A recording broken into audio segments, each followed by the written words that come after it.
I don't know why it still feels like it's early in the morning. Come on, Moto. Come on, Moto.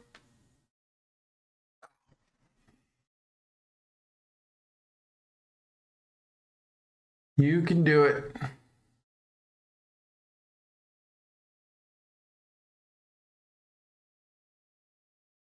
Need you to load index.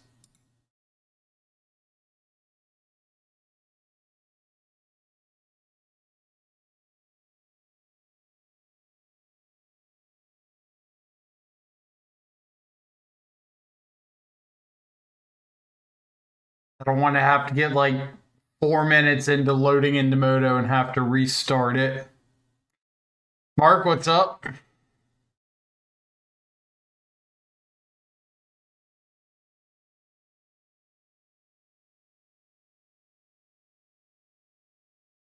Moto, please. It's like been working fine once you've actually gotten loaded into the program. It's just the loading into the program seems to be taking forever. Oh, we're getting there. Okay.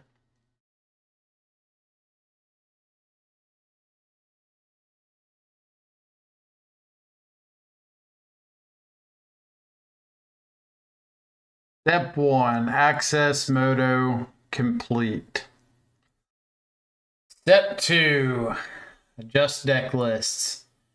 I should have done ahead of time, but that's not what this stream is about. So here we are.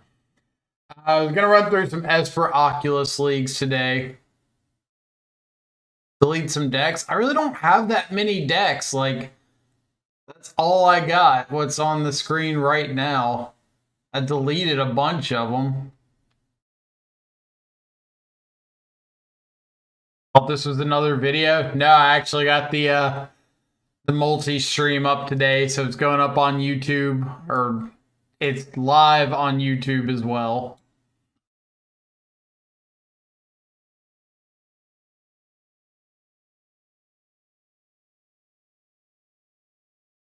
Okay. Adjustments I was going to make to this one, and of course I'll update everything on Moxfield before we get started. I wanted to try, not Trespasser, Pick Lock. I was going to drop Thought Seizes. Maybe I should play Murderous Cut still. I like the card. But I wanted to go like the full overloaded Unearth plan for a league and just like see what happened.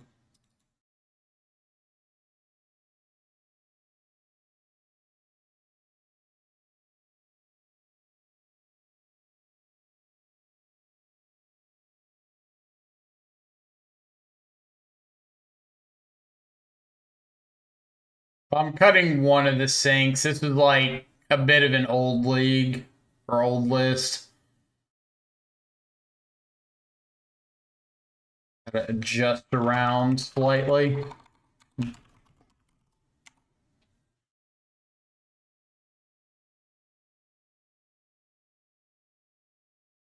I haven't played much Oculus since Ketramose came out. So this is kind of going back a little bit. Didn't I say I wanted Tameo? No, I ended up cutting the Tameos.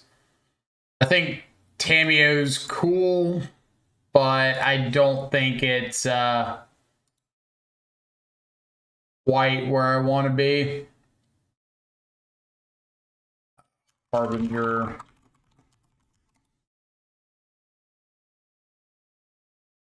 Yeah, I haven't updated the deck list yet. I'm still kind of tinkering around with a couple slots before I start. Is Vacuum better than Progenitus? So I saw the list that was like in the challenge top 8 with Progenitus, or the showcase top 8 with Relic of Progenitus. It's not really a card that I'm particularly interested in. I think that Relic of Progenitus is cool with Ketramose. I don't think nuking the graveyard is great against any situation other than like in response to an unearth, but you got to have the mana up for it. It's not great against Breach. It's not. It's okay if you know your opponent has an Emrakul and they need the mana reduction from the graveyard. And it's good into like hard cast Murktide or right before they hard cast a Murktide.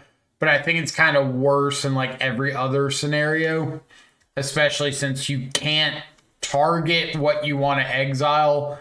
And Ketramose really cares about like the obviously activation each turn, but if you're going to be activating it every turn, you want to be hitting specific things that you want to hit, not just hit like some random card out of their graveyard just to draw a card.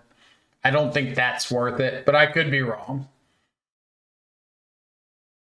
I think I was trying to cut Force of Negation altogether. Could keep the Scoldings in the main. I got the Picklocks. I added in the Helping Hand on top of the Unearths. Ketramose, Frog, Oculus. I was going to add 2 Graveyard Trespassers.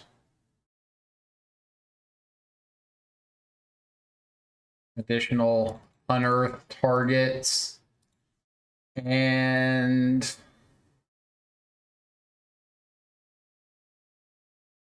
I feel like there was one more thing I was going to do, but I can't remember what it was.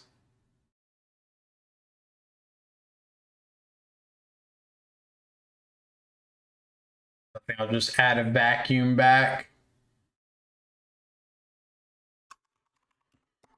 Deep down the rabbit hole, Helping Hand. Well, my thought process here was if I'm going up on Thought Scour effects, so like having the full 4 Thought Scour plus the Picklock, then I want to up the Unearth consistency or the ability to like flip over a threat and find an Unearth spell.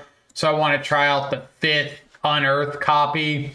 I think that it's pretty decent with like Oculus and Ketramose that don't really care if they're tapped when they immediately come back. You can still get the value off of them. A little bit worse with Frog, but like Ketramose being able to draw immediately, Oculus making another body immediately. I don't think it's such a big deal to Helping Hand. And sideboard Stony. Wanted to add the other Vanishing Verse. And I'm going to try out... actually, instead of the Vanishing Verse, let's try out the Thrall today.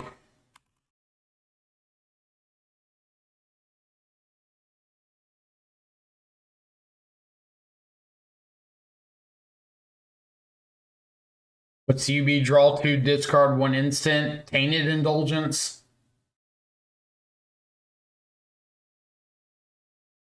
I think I'm going to try like this.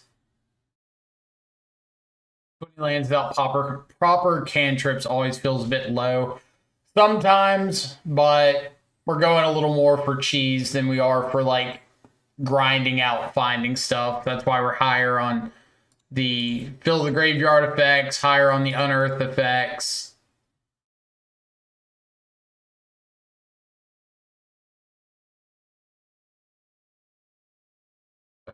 We'll see how it goes. If we want to add a land in the future, we could.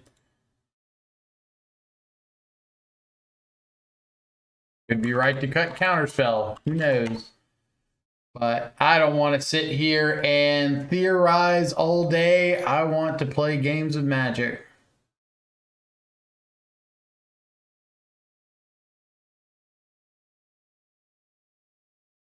So this is Esper, Oculus, extra Unearth.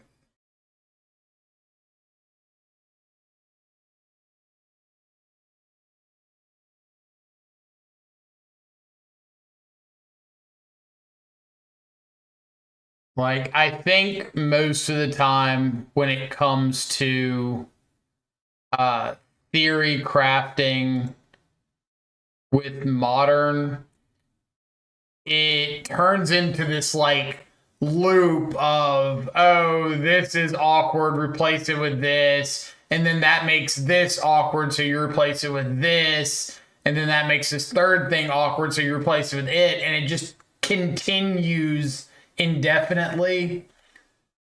So I'd kind of rather just pick a spot, start with it. If it doesn't work, it doesn't work, but at least we tried something before getting too deep down the rabbit hole. Let me update the commands.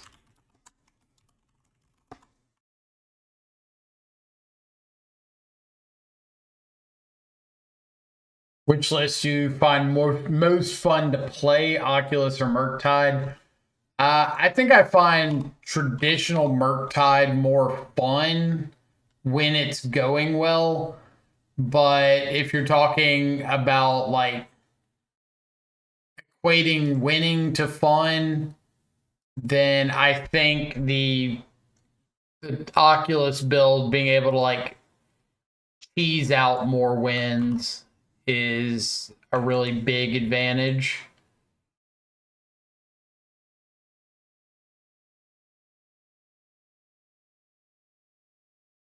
Okay. Moxfield's updated. I guess we'll do a YouTube intro for this. I don't have too high of expectations, but you never know. What would y'all's sword of choice be right now? And the answer can't be none for Stoneforge Mystic. Light and Shadow. Easy Light and Shadow. Problem solved.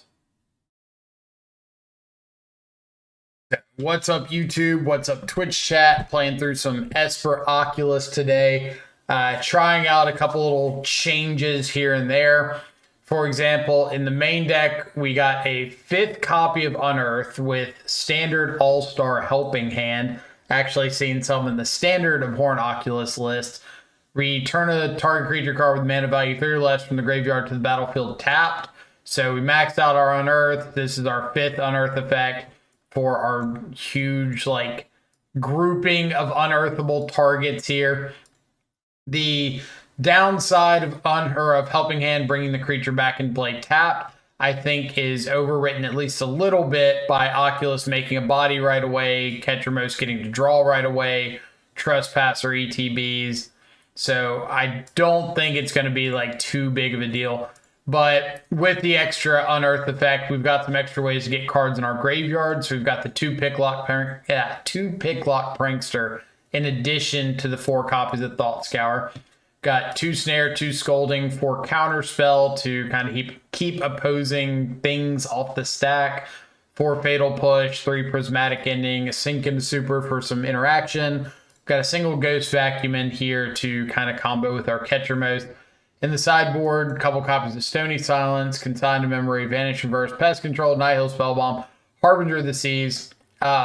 You see Esper and Harbinger of the Seas, and I feel like a lot of people think that's a pretty big nombo, but the matchups that you want Harbinger in, especially like Eldrazi, Prismatic Ending gets a lot worse. Ketramose is okay. So we can trim pretty heavily on the white and go just base blue-black when we're bringing in this Harbinger Consign package. If you want Harbinger against like Amulet and Prismatic Ending's a lot better, you might find yourself like trimming elsewhere, and it could get a little clunky, but I think Eldrazi is a lot more popular right now. We've got a Vanishing Burst, 2 Pest Control, 2 Nihil Spellbomb, and 2 Doorkeeper Thrall. Card that people have been really interested in trying against Black-White Blink. I haven't given it a shot yet. Ultimately, I think Torpor Orb is more where you want to be since it's not fatal pushable. But if we don't try it, we can't say anything. So, what have I missed in chat before we get into the first match? Sure, winning's important, but if you're aren't having fun playing the deck, why play? Very fair. How's Esper at the moment? Ketramose is pretty good when it does Ketramose things.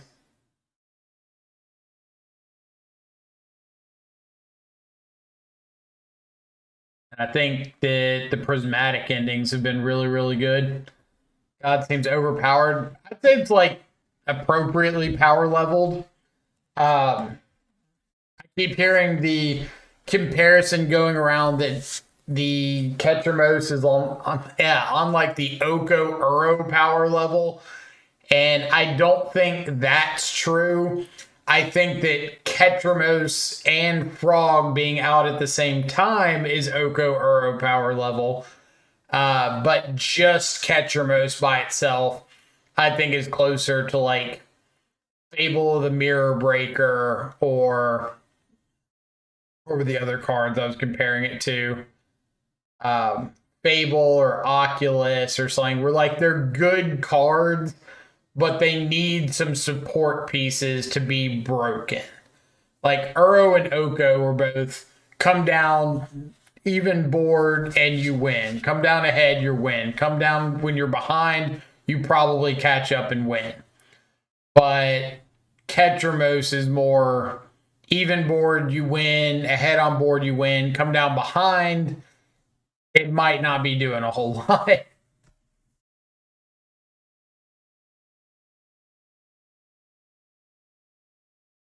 So, like, you drop down to Ketramose with a couple exile effects, and it feels good, but it's not broken. But if you drop down Ketramose with a frog, who you can go to town. We've had so many games of just like a 2/3 frog and a Ketramose, and our opponent's at 14. Like, oh well, what can we do?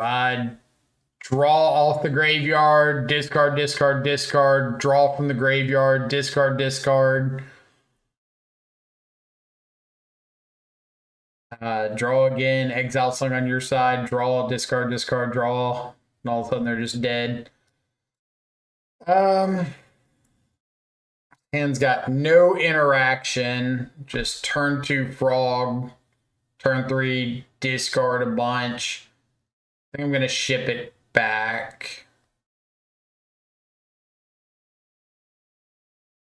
All right, much better. Throw away our 3rd land. You can try the Dark Blast combo. The problem with the Dark Blast combo is like Dark Blast itself is not playable. And having to have a 3-card combo that's non-deterministic is not where I think you want to be in the deck. If the 3-card combo was I win the game on the spot if I assemble these 3 cards, then yeah, by all means play it. But playing an underpowered removal spell in the hopes of maybe comboing in a way that kills your opponent just isn't it.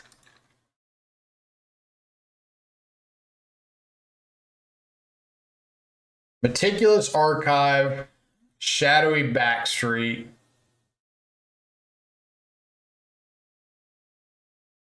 Don't know what my opponent is on.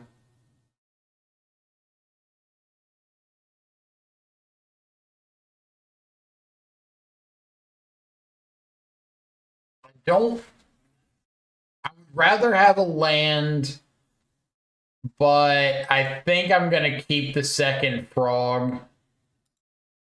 I'm assuming they're going to have an answer to the first one.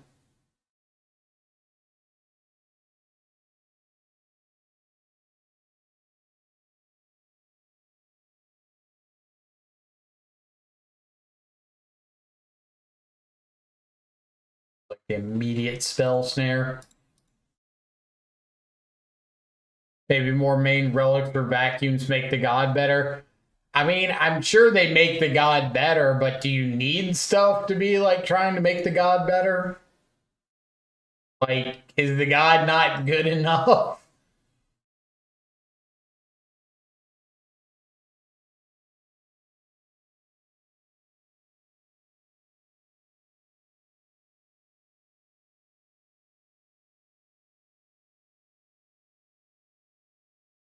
Looks like Goryo's. Very well could be. Another snare. Okay.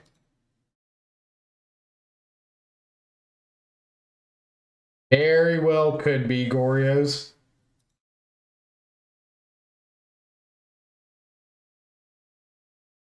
The binding probably gives it away.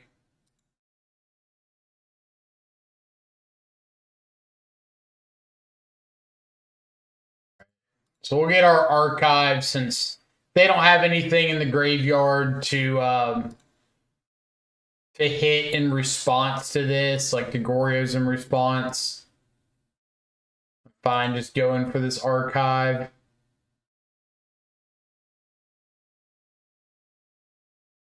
We're just kind of looking for an Unearth or an Oculus or something.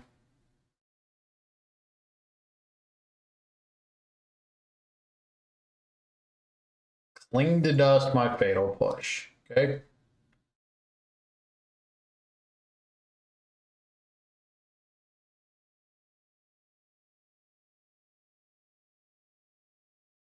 I guess I should be pretty glad that they didn't save that Cling to Dust for like an Unearth.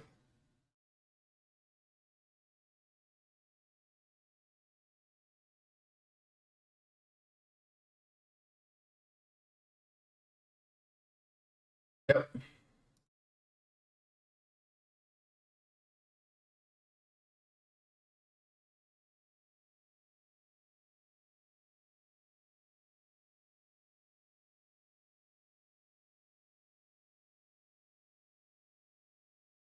Well, we're not finding the good half of our deck in this matchup if it's Goryo's, but at the same time, like, neither are they.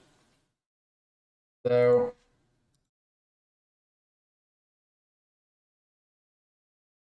it also could just be some sort of like 5-color control pile. We haven't seen a draw effect, like a Tainted Indulgence or a looting.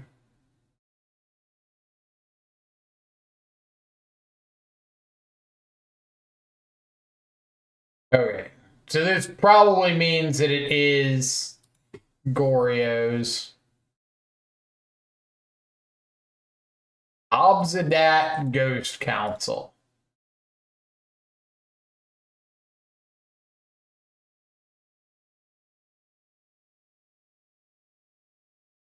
Interesting.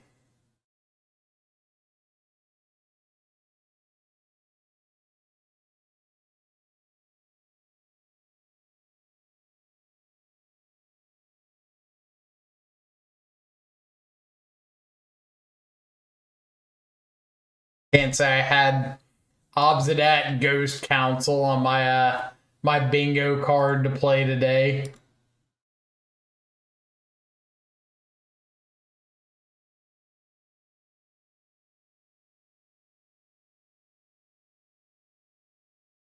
They have taken down 3 of my frogs, which is a little unfortunate.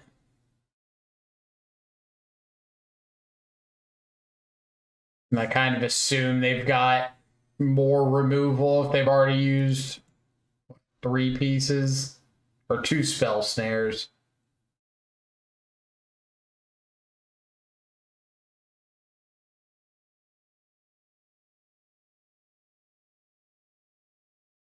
Ape Cling to Dust.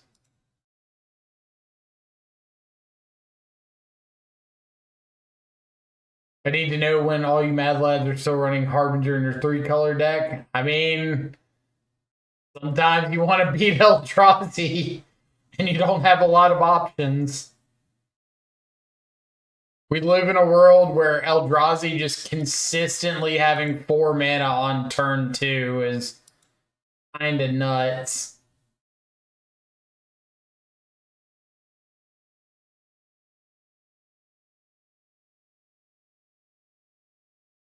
Like the frog, but I'm a Jeskai player. Do you think a Jeskai Murktide list could be viable? I mean, pretty much anything could be viable if you want it to. kind of just whether or not it's worth trying to make it viable.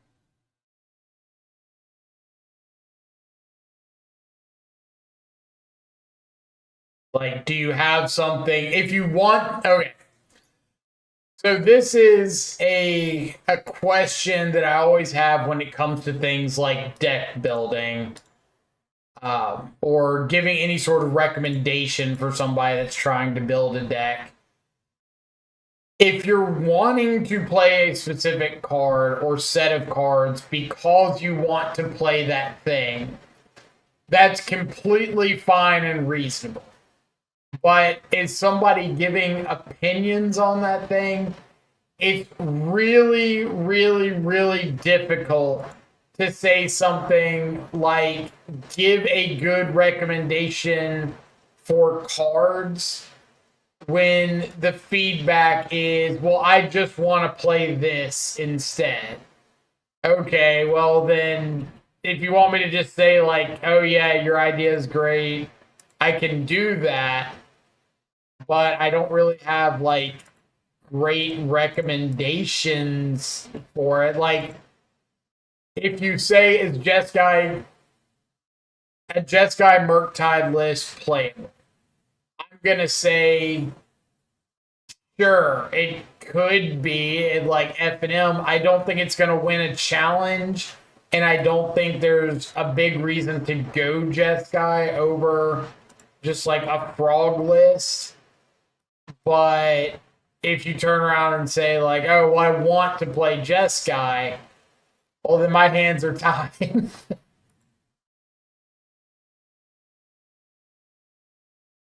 So, do I think you could play Jeskai? Sure. Do I think you're going to play Jeskai and go win a pro tour with it? Probably not. So, depends on your goal for playing Jeskai. Do we draw anything else? I'm trying to. Alright, so I want to respond to this Gorya's Vengeance with killing the Archaeologist in case they have another Flare of Denial. We'll try to Spell Snare the Vengeance.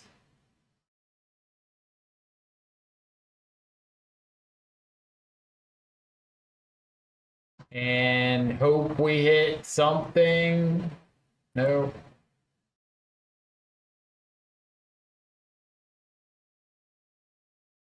Okay.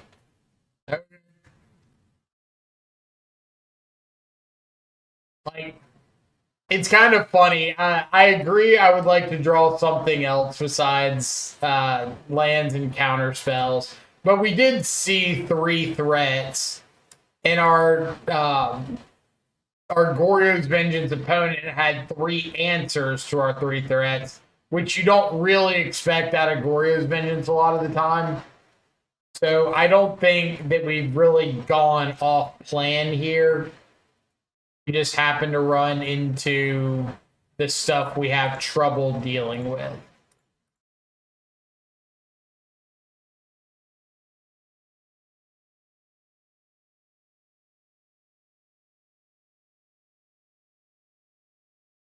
Like, we found threats, we found counter spells. Yeah, we're getting a little flooded, but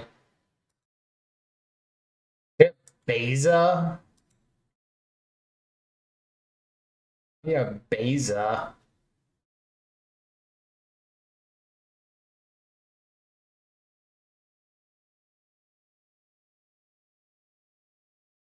Cling to Dust. Yep. And they've gotten to draw 3 cards off this Cling and resolve multiple draw 2 Tainted Indulgence. So that's kind of got us buried a good bit here.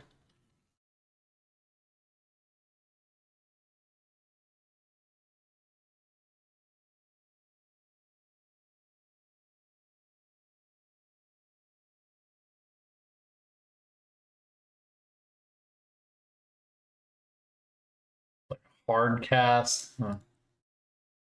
Hard cast Ghost Council.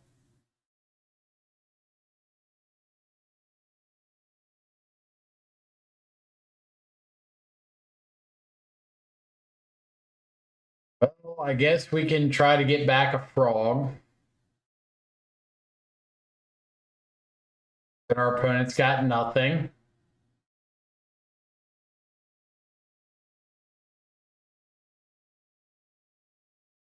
I mean, you're pretty much running Esper control at this point in the game. You still have frogs in the deck. We do still have frogs in the deck, but I mean, we've seen 3 of them, and they've just had 4 answers for them.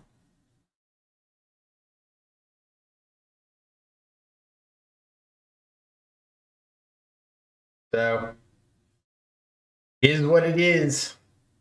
That's why we got games 2 and 3.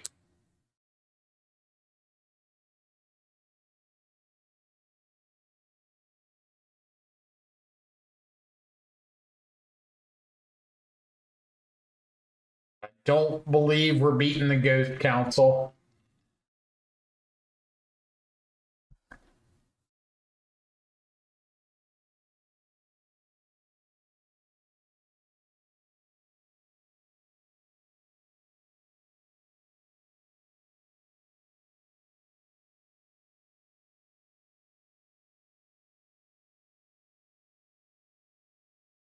Not sure why they're doing it main phase.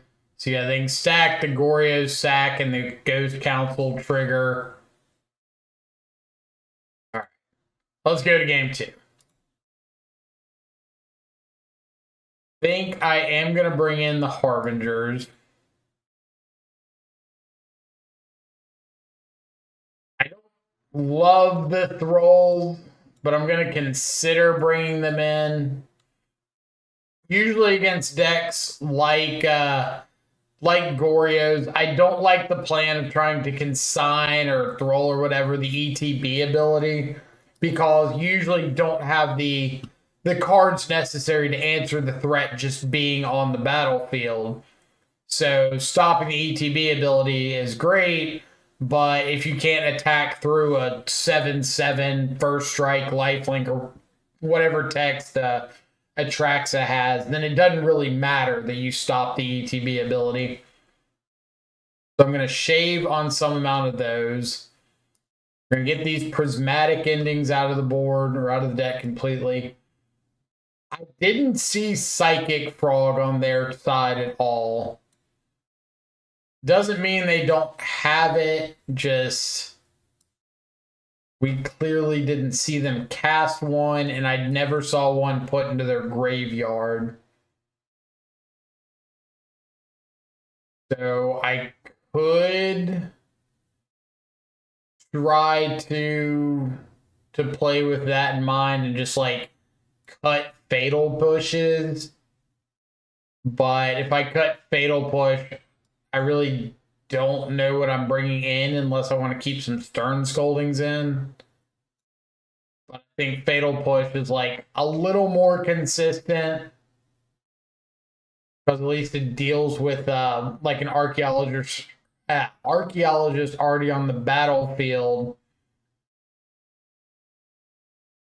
where Scolding's only going to answer it on the stack. All right, give this a shot. Is that an Obsidat? On their side, it was an Obsidat. On our side, it wasn't.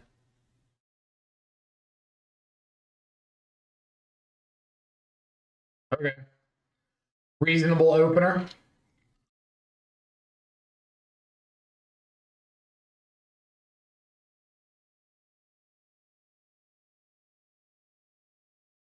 Turn 2 Frog. Got a Harbinger.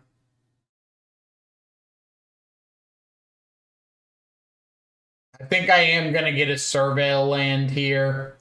I know that I want the swamp for Harbinger, but I need to draw a 3rd land for the Harbinger anyway. So we'll play with the expectation of trying to find a 3rd land that can get a swamp.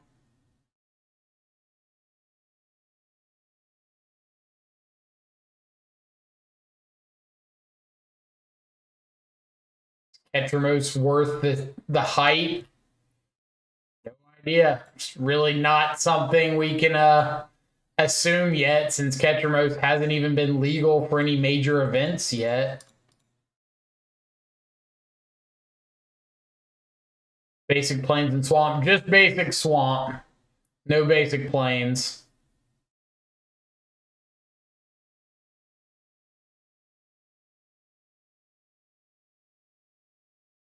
Frog down.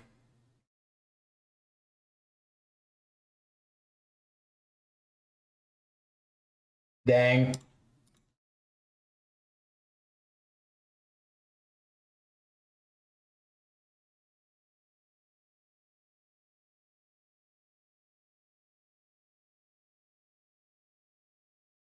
I'll probably fire off this snare pretty aggressively if they give me a target. Maverick, thank you so much for the follow. Hope you're having an awesome afternoon. Well, that's the joy of playing a deck that has a heavy amount of 3 drops.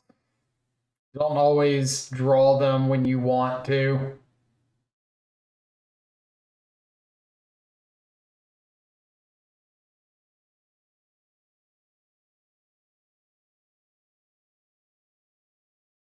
But I will flash in this Thrall, see if it gets anything. Continue to hate Scour even when I'm not in top deck mode. So if you're playing Oculus, you need to be playing Oculus to try to cheese in Oculus. And unfortunately, the other cantrip options just don't allow that. So it's kind of whether you hate Scour or not, it's a necessity to maximize your ability to cheese out the Oculus.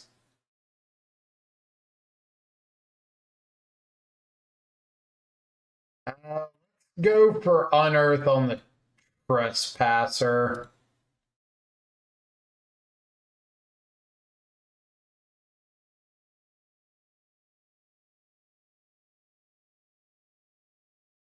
Cast Flare of Denial. Okay. I like Pest Control and Oculus. It's okay.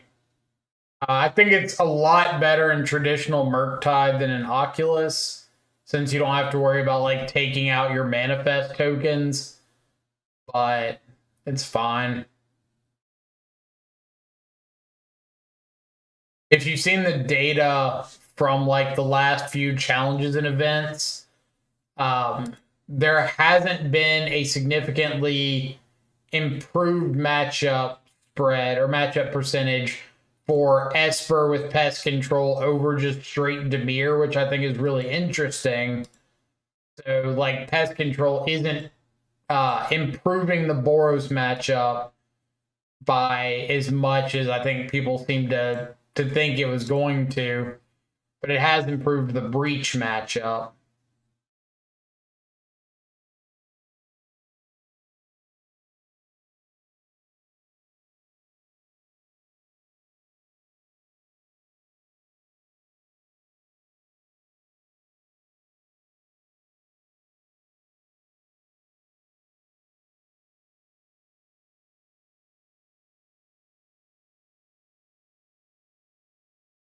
Okay. Orcs could be good against Boros. The orcs are good specifically against Ragavan or Ocelot Pride when you're on the play. And that's the only time that they're actively good. Any other time they might be okay.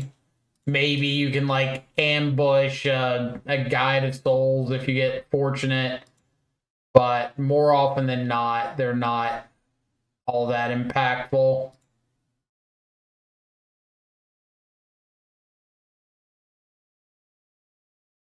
All right, I think I'm just going to discard an Oculus to hand size here.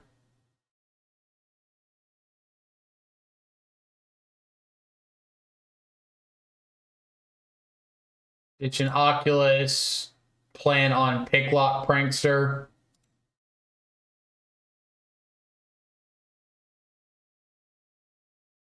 Oh.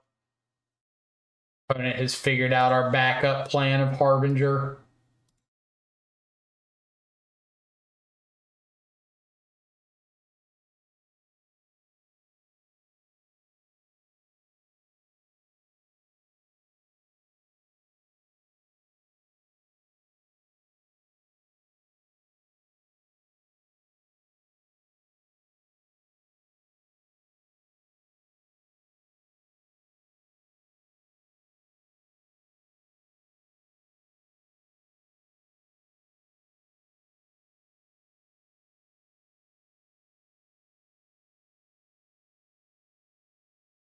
Back a leyline binding, so do this song and dance.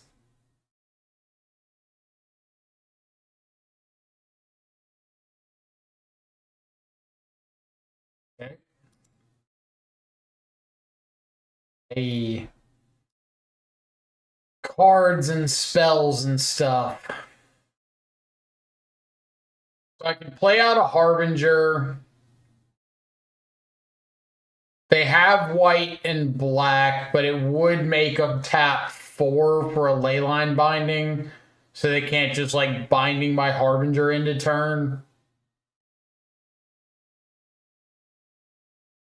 I think I'm going to do that.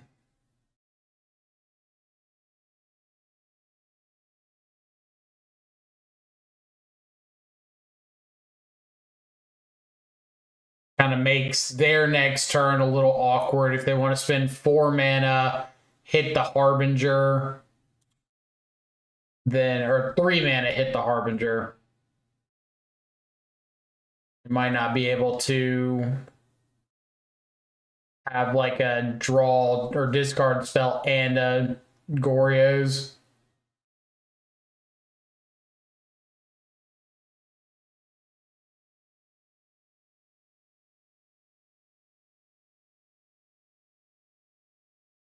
Opponent.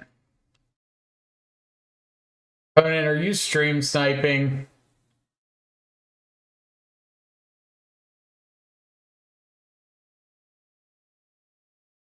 Because you had Surveil Land in your deck, weren't doing anything, got basics, and then got the Surveil after the basics were out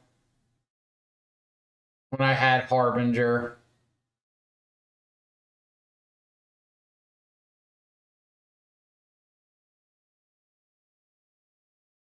I don't really want to assume anything.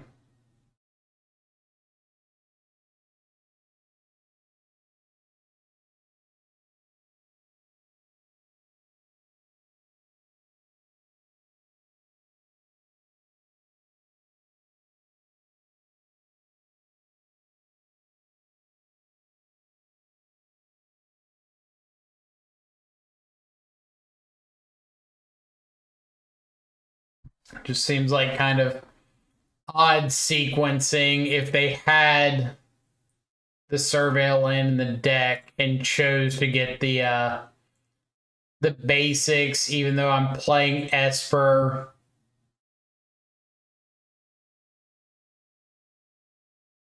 All right, so I'm looking for any unusual CMC that I might be able to hit to stop a future Tainted Indulgence, but it doesn't look like they have anything, so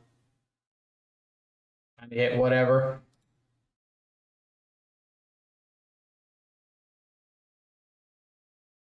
Best the opponent is me. It is I, opponent.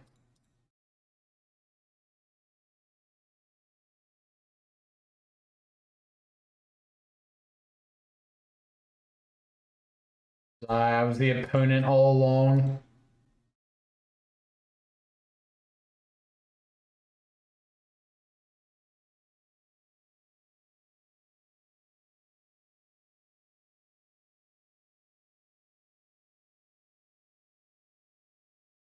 All right. Berry down. Frog bounced.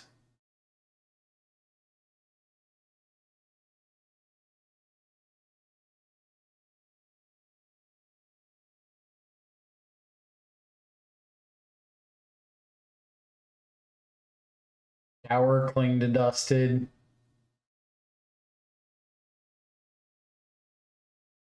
Got a Goryo's if they want it. There's Fatal Push. So we're going to slam Oculus here. Or maybe I do want to play out the Harbinger. They can't Fatal Push it right now.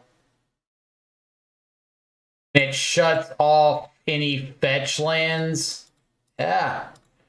They might not be able to Fatal Push in the future, and if I get a turn off to land Oculus next turn, they won't be able to Fatal Push it either.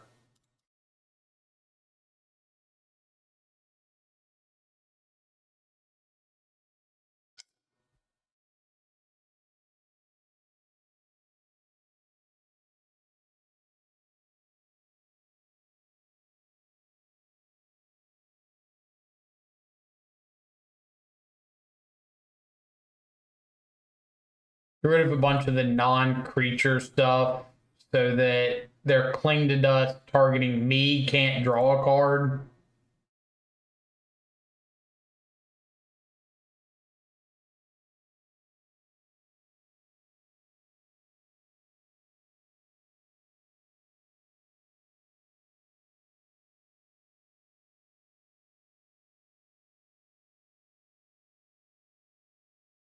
That's what this looks like. They'll have to Cling to Dust targeting themselves, which is fine, I guess.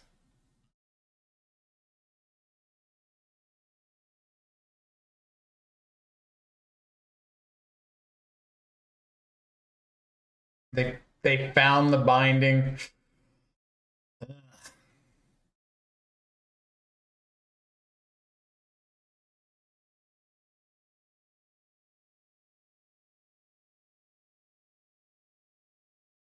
I will say I seem to have this this pattern get repeated a decent bit, where every time I play a list that cuts the force of negations, I like immediately regret it. Like, don't have the forces and don't have the thought seizes here. And I really, really miss both of those cards. That's right. They have the Fatal Push, so this frog doesn't do anything.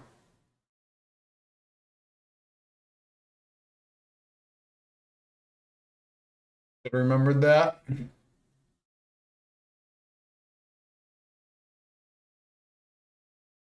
Just push their Archaeologist and attack the Teferi.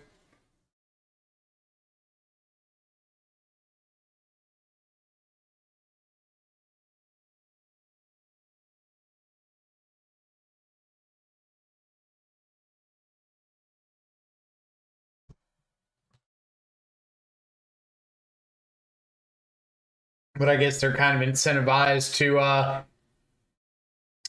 to push now. Oh, never mind.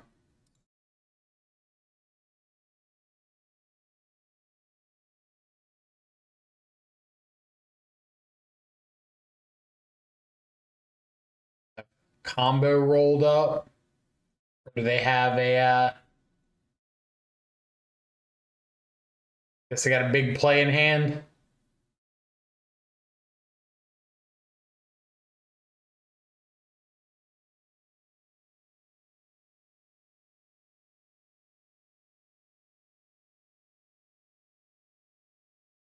Obsidat or Traxa.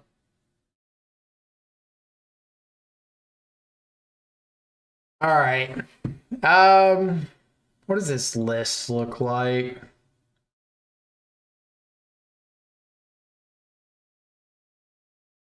there any way I can cut some stuff and fit the thought seizes or forces back in?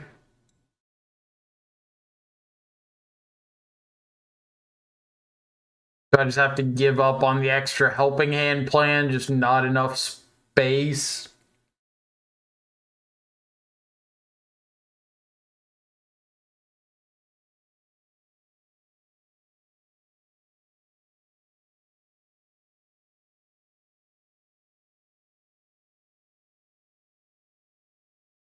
Like, what if this just became 4 Thoughtseize, 3 Force?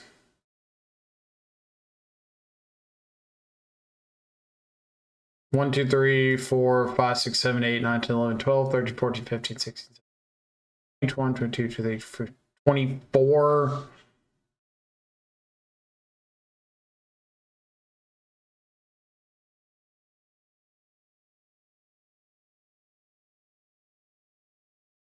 Ending seems more like a sideboard card. Well, you need some exile effects with Ketramose, or it's just like not worth playing.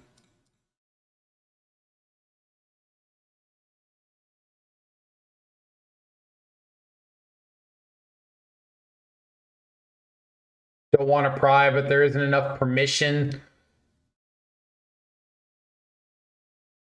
Maybe not. But scolding, I think, is a lot better than you're giving it credit. It's good in our current meta, good against Boros, good against Emery and Tamio out of Breach, good against Solitude out of the Blink deck. It's like only Eldrazi that it's not good against. Doesn't mean it has to see main board play, just I think it's better than just being a sideboard card.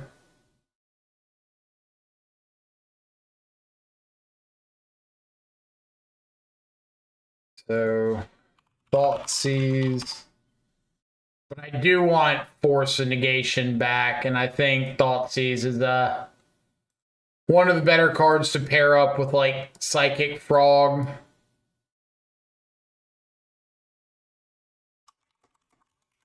Maybe we go 3/3 and one more land.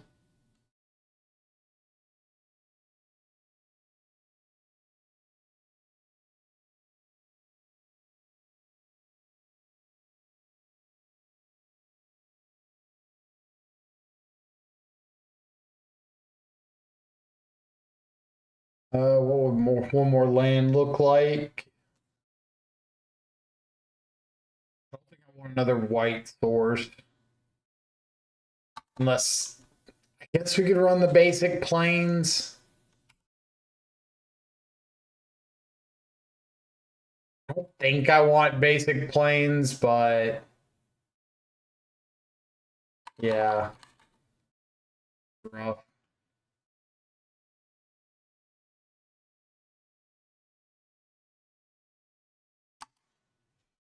What about intimidation tactics? I hate 2 life or seize.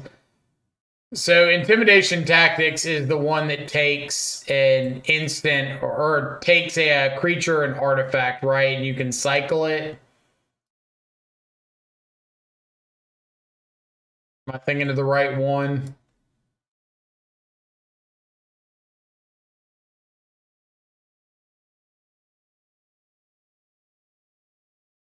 All right, we're gonna try this.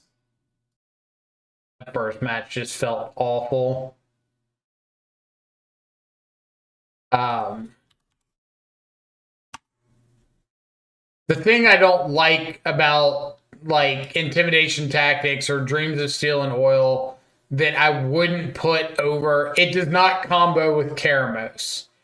It only exiles from hand. Ketramose specifies the card has to be exiled from the graveyard or the battlefield. So if you exile a creature from the yard with dreams of steel and oil, it triggers Ketramose. But if you exile something from the hand, it does not.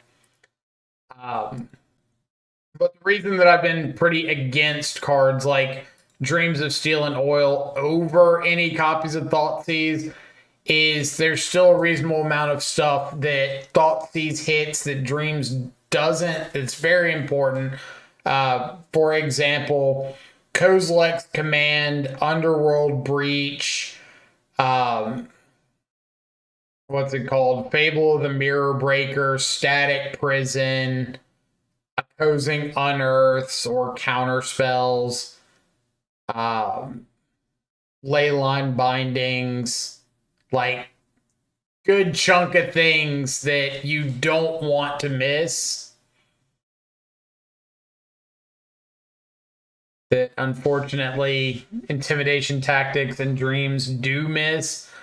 So I personally don't want to run the first dreams over any copies of Thoughtseize. I'd rather run Thoughtseize first. But if you're like dead set on running a dreams effect, just recognize what you're missing and play to that.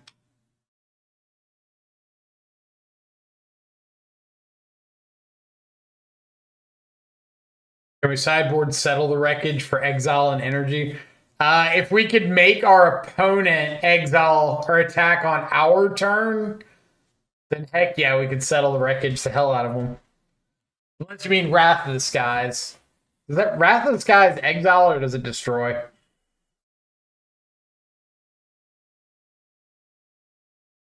Oil will trigger it. Yeah, oil will trigger it if there's a creature or artifact in the graveyard. Yeah. I think I said that, didn't I? But intimidation tactics won't because it's only from hand.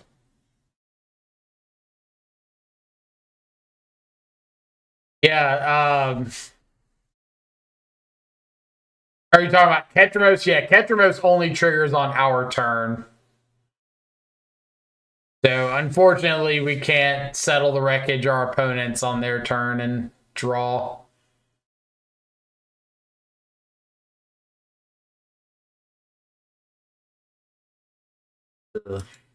And it's kind of duty.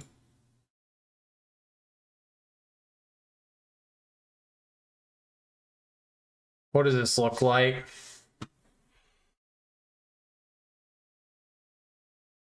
Could like an Undercity Sewers or an Archive on one. Try to find another land. Turn 3 Ketramose. Turn 4 Oculus. For the second Oculus is dead. We might not have the first Oculus online, so I'm going to ship this back. This is better. And we're throwing away Unearth, because I just don't have any way to...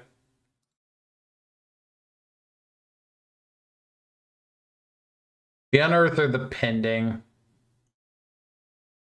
Throw away the Unearth. I don't have any way of getting anything into the yard at the moment, so...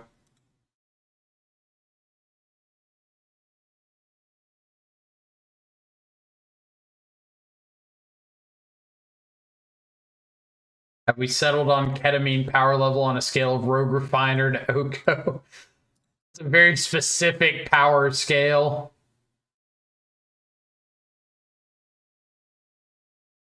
All right, I would like to see a land that can get a white source untapped or a blue card.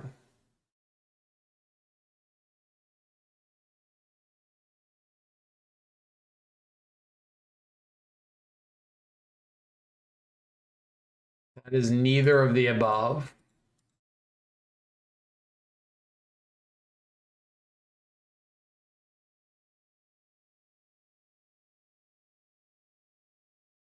Of course, you can seize yourself. You can, but that's not a play I ever want to be, like, trying to play for. There's a lot of ways that goes really, really wrong really, really quickly.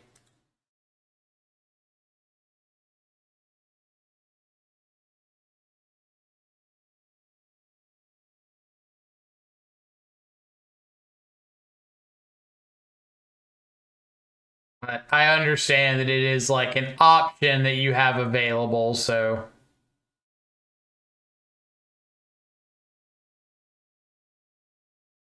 I don't know, seize yourself, put Archon in the yard, persist, seems legit.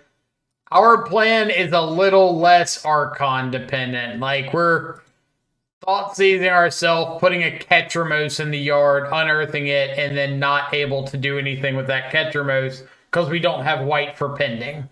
So, a little bit worse.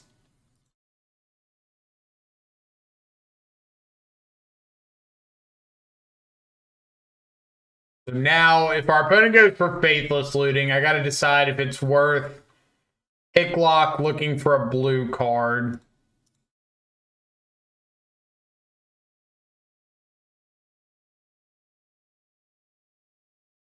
Which I do find.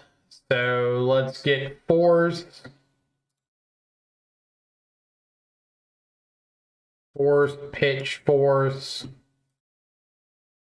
And see if we can find one of these elusive white manas. Oh.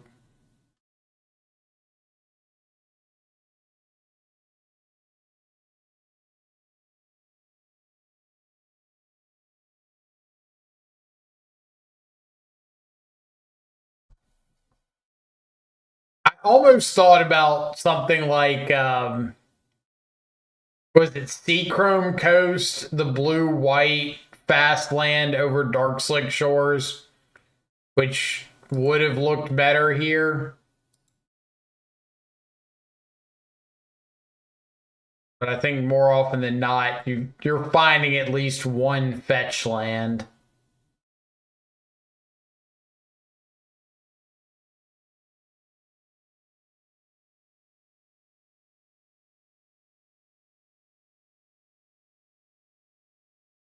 Duke being ad nauseum. It's our sideboard plan. All right. Blue source acquired, or white source acquired. So let's go ahead and take out the Mako before things get worse for us.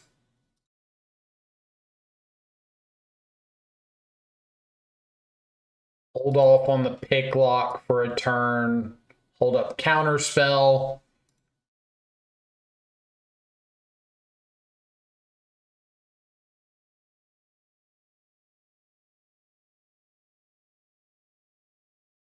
Funnily enough, we're not just dead to a hard cast Street Wraith, so there's that. All right. Underworld Cookbook. So we need to fight over an Asmarano, Mordekaiser, Kuldakar.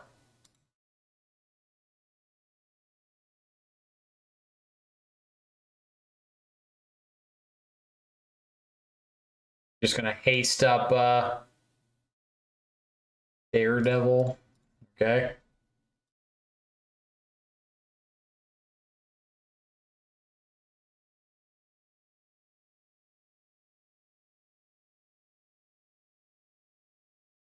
Down Ketramose.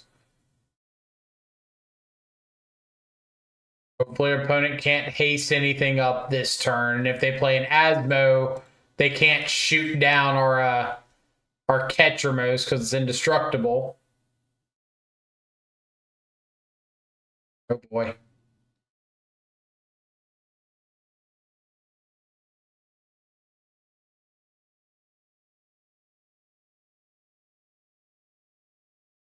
This is how it's gonna be, eh?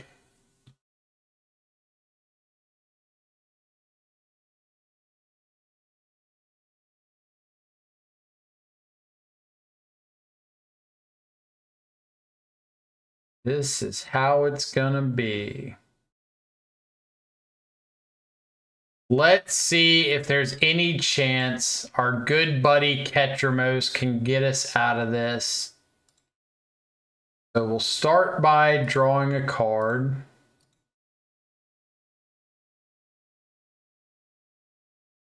Because this gets our Ketramose online.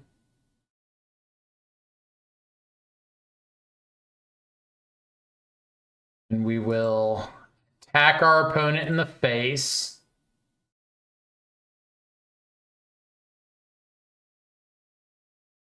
This gets us not dead. Ending one of these cookbooks, because draw a card and get rid of cookbook.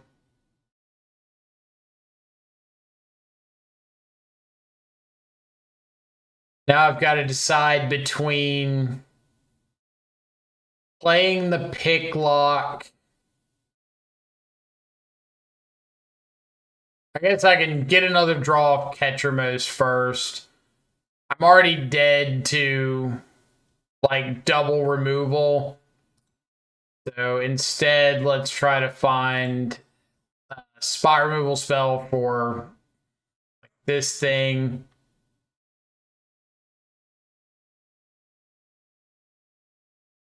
The opponent saying they have Bolt in hand. They did not.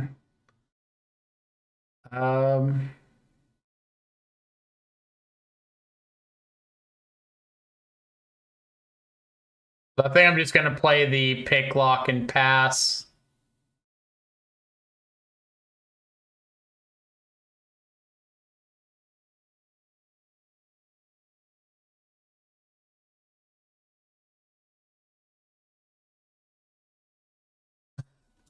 Opponent gave us a bruh. Bruh. We'll see if it matters. I feel like it's not going to, but.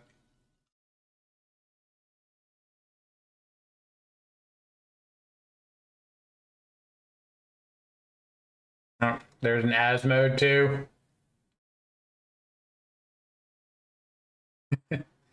I feel like I should hit him with a bruh back. Okay. So we've got Stony Silence, we've got Pest Control, Baby Harbinger,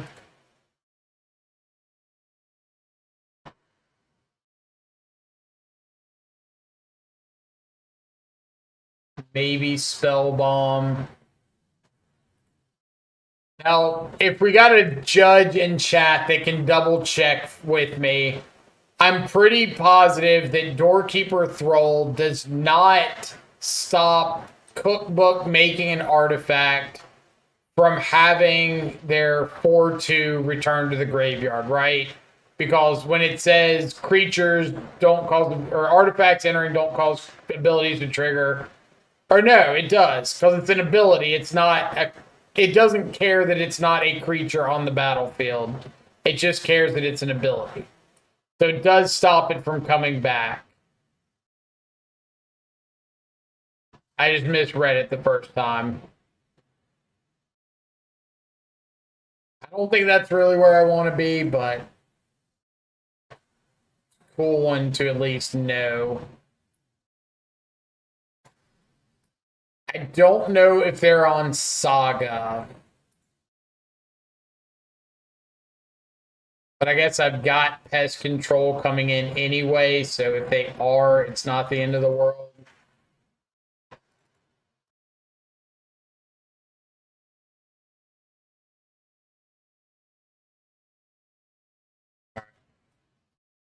I don't mind this.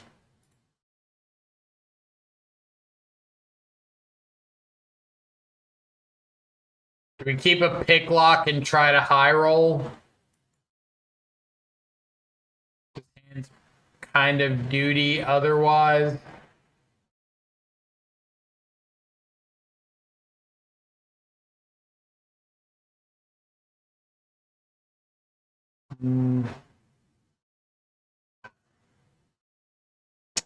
This is much better. Just ditch the Scour. I've got turn 1 Thoughtseize, turn 2 Frog.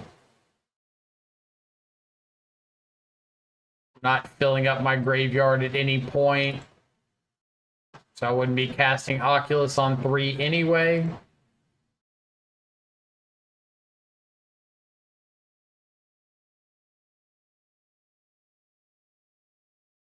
Double into Tarfire Street Wraith. Let's take your 1-drop, pass the turn. Asmo decks are good until anyone wants to hate them. That's pretty fair assessment.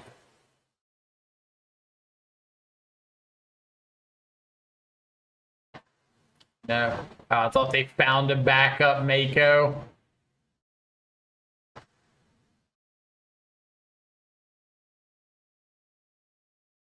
One way or another, we were destined to have a Thought Scour, I guess.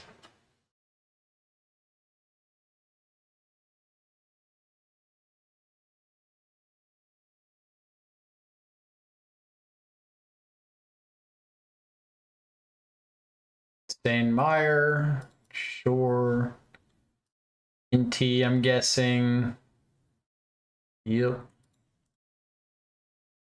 Okay.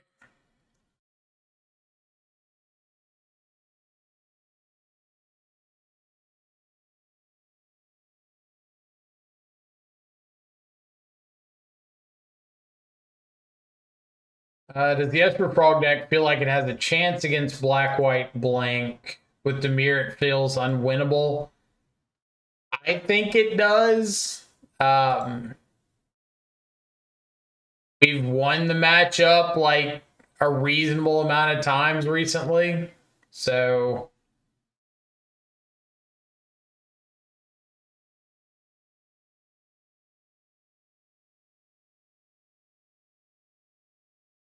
I just want to get this Ketramose online. So if I go fetch 2 cards in yard, play Ketramose, discard, draw 1, 2, 3, discard, draw. No, I still can't get Ketramose online. So instead, I'm going to go for a meticulous archive here. See what's on top. Unearth. Keep that on top. Thought Scour U. Draw into the unearth. Discard the Oculus to the frog. Unearth the Oculus. Go. And this is kind of like the sequencing I mean when I tell people that if you're playing Oculus, you need to be playing for the unfair starts. You don't need to be trying to spend all your time in the early turns passing and surveilling. Like your deck's not built to play that game.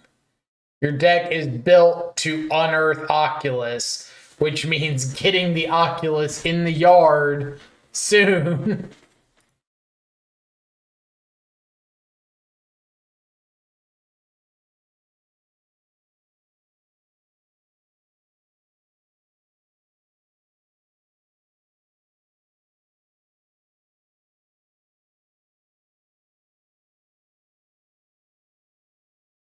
Faithless Looting with Inties is pretty cheeky.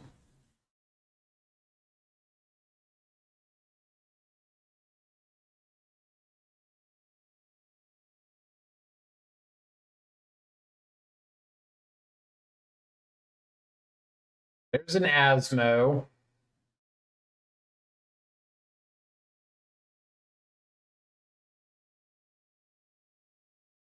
A little unfortunate for us. I guess unfortunate if they have another land. If they don't have another land, then it matters a little bit less. But if they can go like Asmo, another land, cookbook, play something, or ditch, and then Asmo shoot down my Oculus.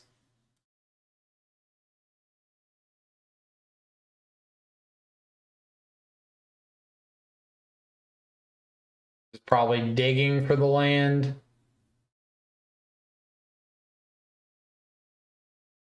I guess they could always or already have the land.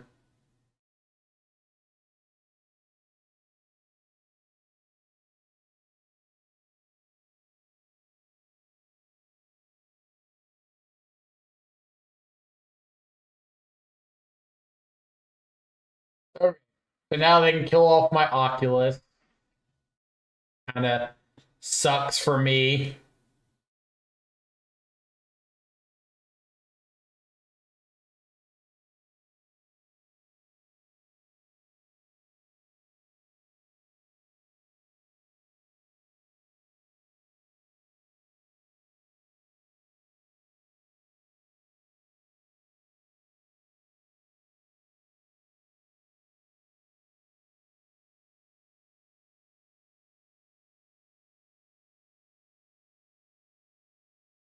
Maybe they're playing the new monument, the Monument of Endurance or whatever.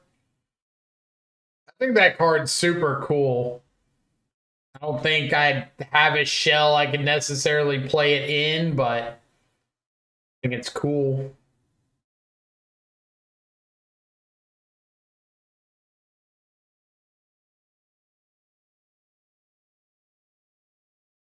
No attack from our opponent.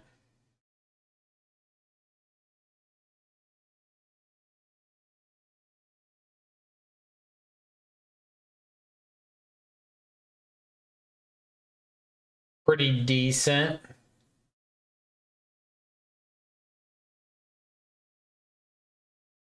So am I just cracking in with Frog and Oculus?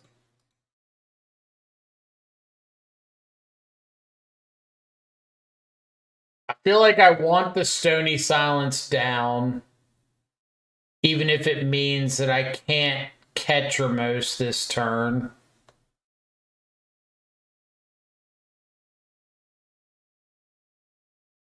I'm fine discarding the Thought Scour.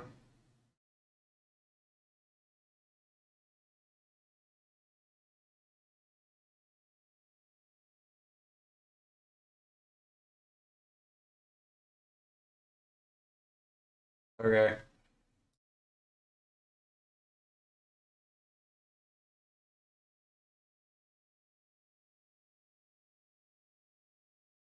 What you decide to do.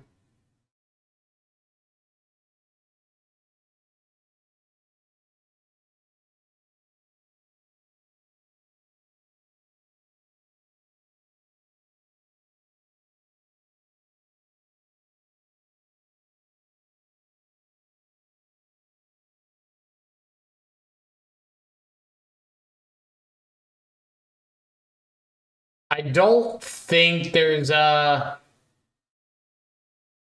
anything that makes me want to play Ketramose over Stony Silence, because I don't want them to have the ability to get 2 free NT triggers and an Asmo activation next turn.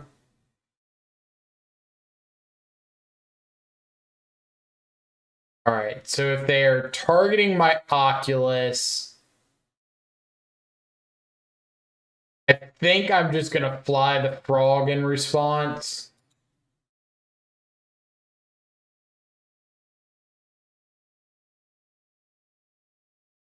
Make sure I get this draw in. I was fine, like, letting them... I don't want them to double block here and make me use up this Frog activation.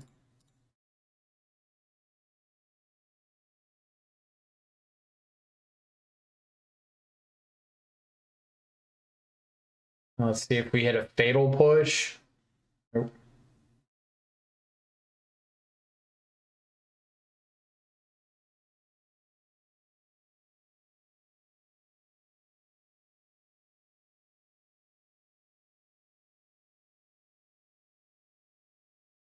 I just have to remember that if they do anything that would kill my Frog, I need to exile 3 cards in response, or else my Ketramose isn't live.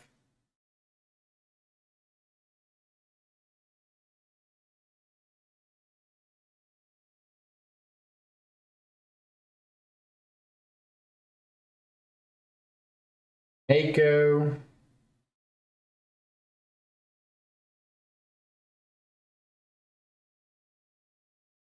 Am I just dead to Phoenix here?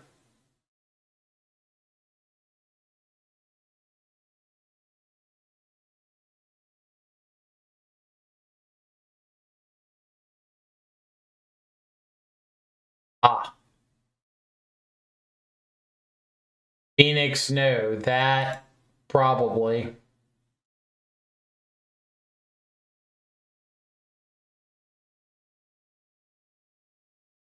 One, two, three, four, five, six, seven, 8, 9, 10, 11,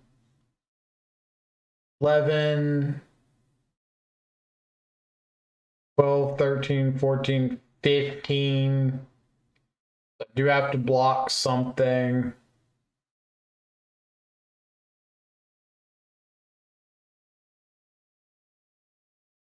One to 10, how high are you on Ketramose in Modern?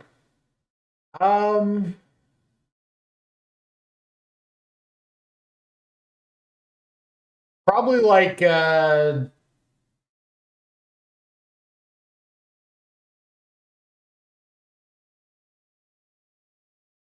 like an 8.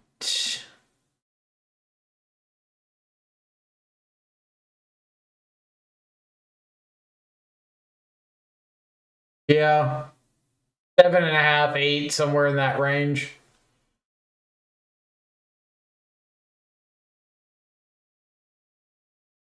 Okay. So what do I have as far as potential outs go?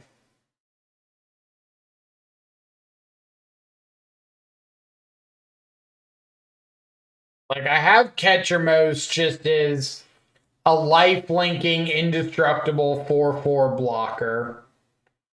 That counts for something. Like, do I need to hit double removal spell and that gives me a chance?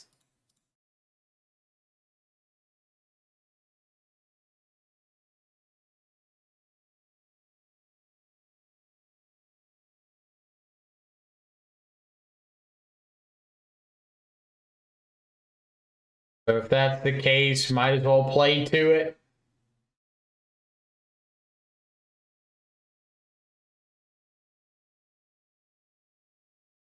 Pest control would only take out Asmo map and the useless cookbooks.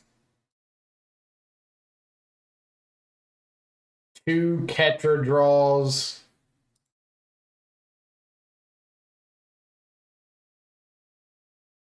That does unearth an Oculus.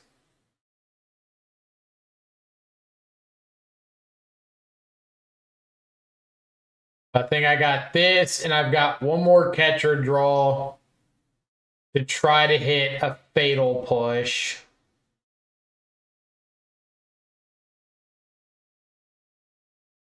Do not.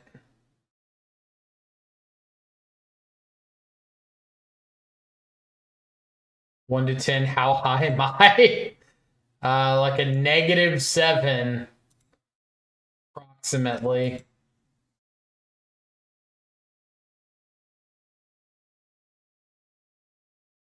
I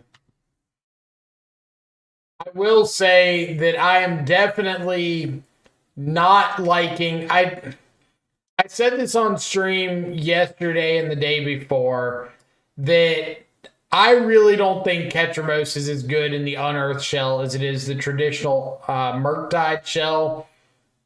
And I really think that that's kind of showing to be the case for me the more I play these unearthed builds.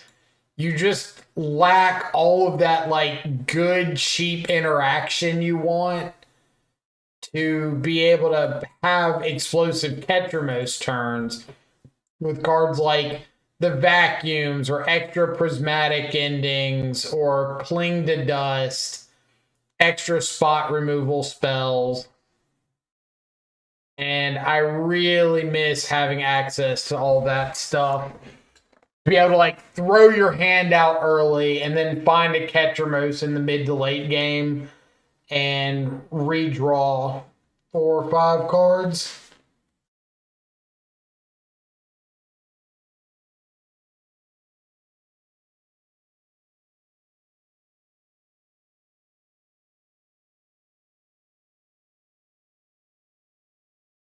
I'm just a fair gamer. I want to make or I want to take full advantage of this really good card that we have access to, gamer. And I think that the Merc builds take advantage of it. I think that the builds like this just don't as much.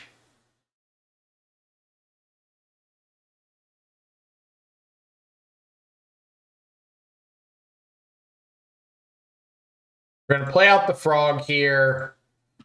I assume my opponent's got like a fatal push. And if they do, then next turn I probably unearth the frog, hold up counter spell to try to stop a necro if that's what we're up against.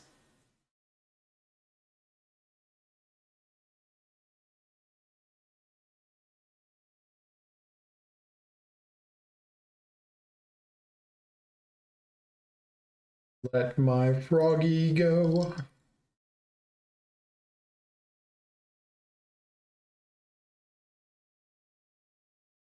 New follower on my channel, close to 2 now. 100% growth. There's the necro. Here's the counter spell. Go to my turn.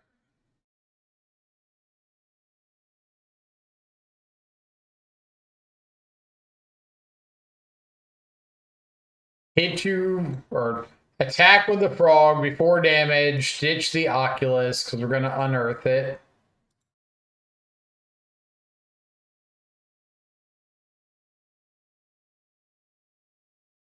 I don't really have anything good to get off this pick lock. I guess I need to pick lock now to try to hit Thoughtseize.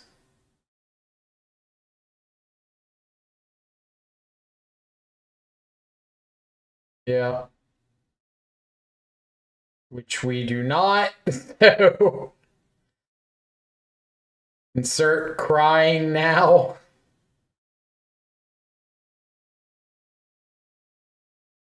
Hey, we got face down pick lock prankster.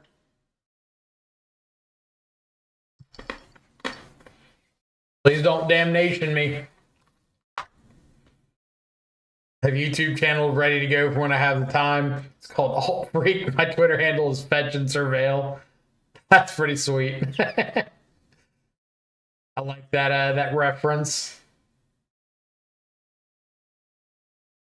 Picklock seems impressive. 4 mana, do nothing, which is so much better than 1 mana, do nothing, and replace itself, according to sources.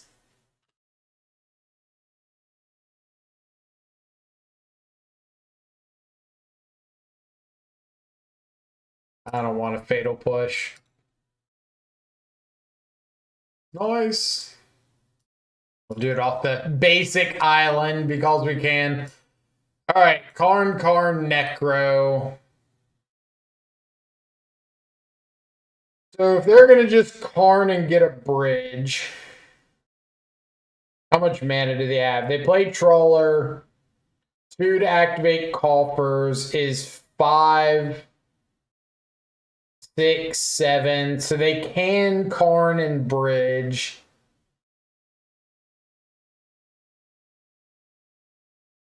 They would have 2 cards in hand.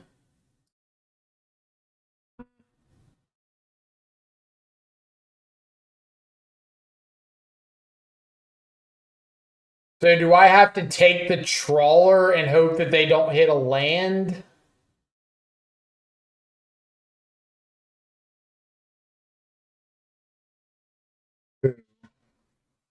That's a tricky one. Okay.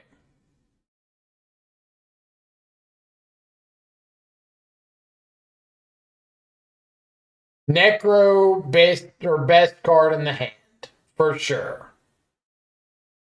They don't have a ton of life to play with, though, and they have no soul spikes currently in hand.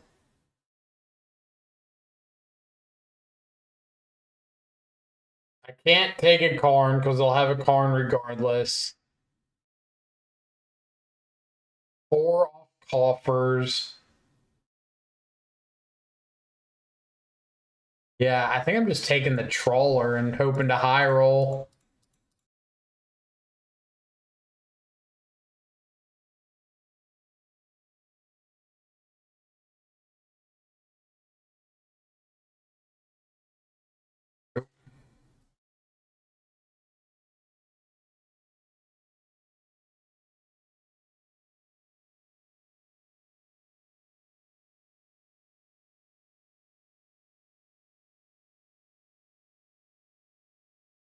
They can Karn and put down Chalice on 0. How do we answer that?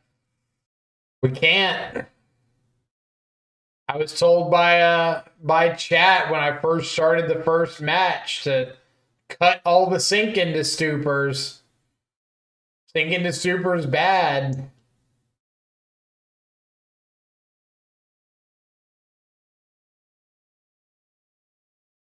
Gonna get the big ball, draw 12.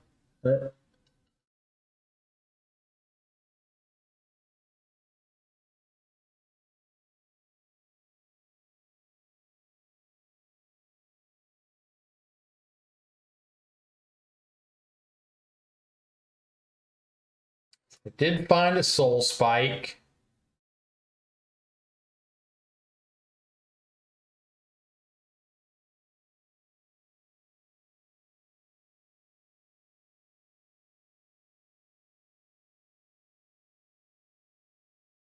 Doesn't make a lot of sense to flip over a picklock prankster, I guess.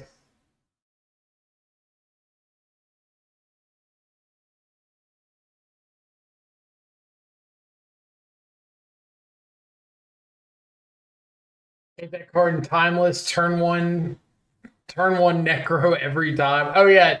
Isn't doesn't Timeless have both Necro Dominance and Necropotence? Or am I tripping?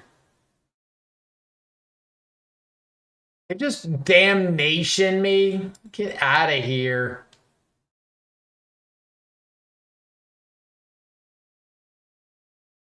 Damnation. World are we living in?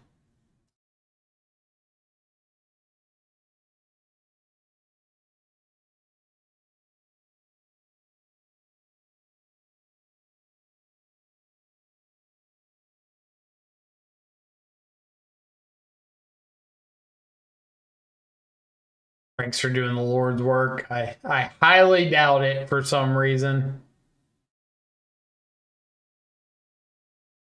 No one expects damnation. I can't imagine why.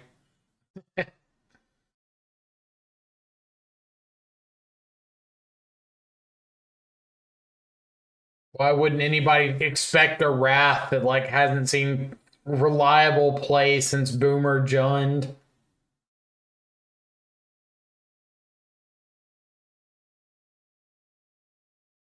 That's probably a lie. I know it's all play in that the Copper's shell that was around a while ago before Necro.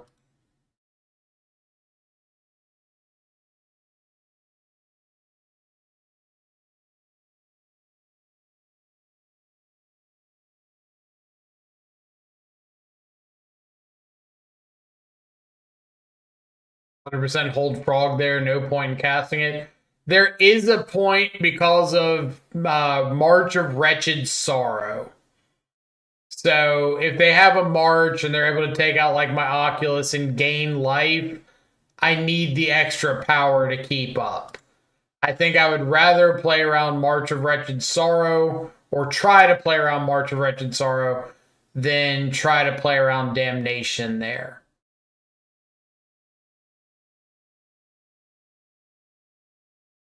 They got Tormod's Crypt.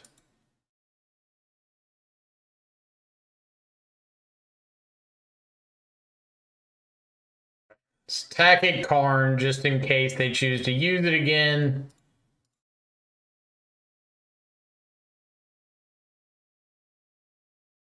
Ketramose, go.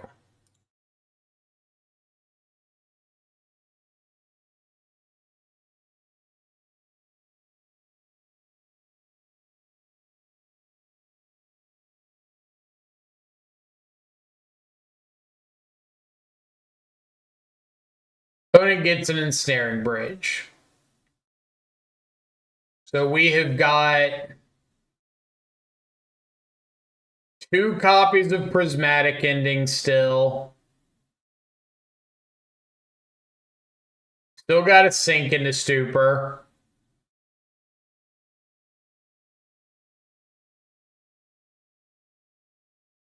Frog would... No, we have no graveyard, so Frog wouldn't be good. Tormod's Crypt, sure.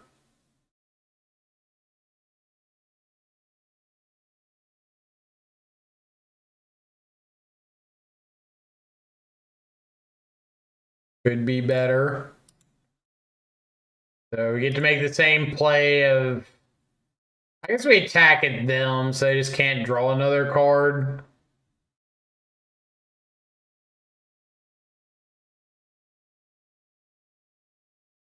Feel like it probably doesn't end up mattering, but...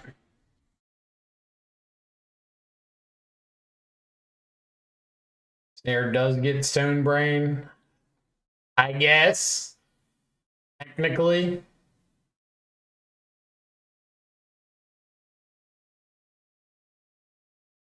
The Meat Hook Massacre for X equals 4. All right. we're doing stuff. I do not have much of a sideboard for mono black necro dominance.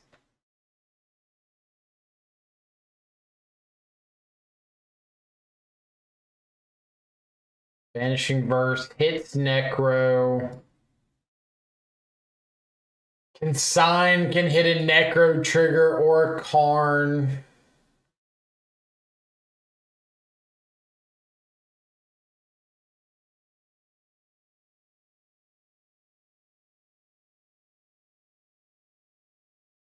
Harbinger could have a chance at hitting something relevant.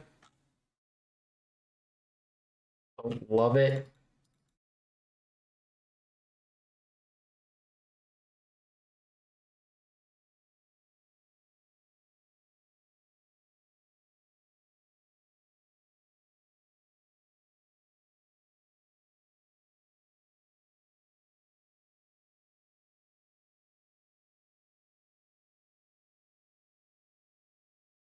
Big on this sideboard configuration.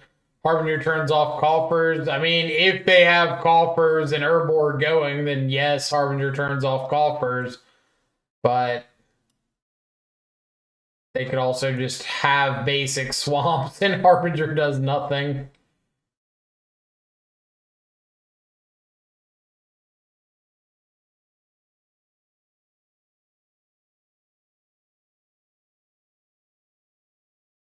Certainly a very high risk, high reward scenario. Machamp, thank you so much for the follow. Also missed a follow from Reaver, LOL. Pyro's face rolling. Y'all are all having awesome afternoon so far.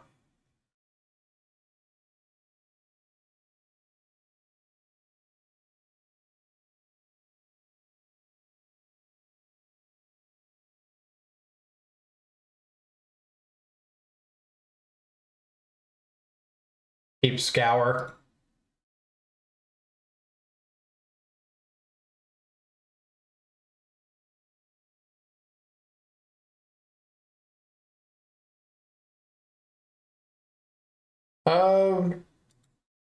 Yeah. Highly appreciate your content. Keep it up. Just saying, I appreciate that. Definitely means a lot. Good to know when content is appreciated.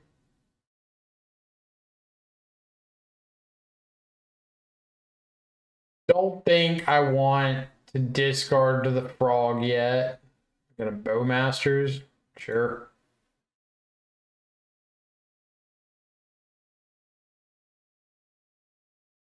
I am pinged. I'm pinged once more.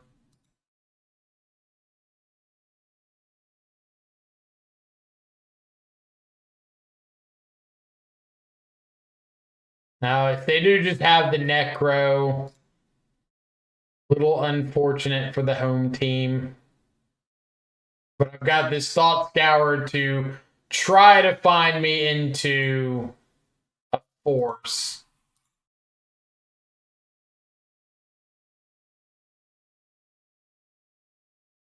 And I don't think I need to be overly scared of a couple Bowmaster triggers here. All right. Now we're cooking with canola oil.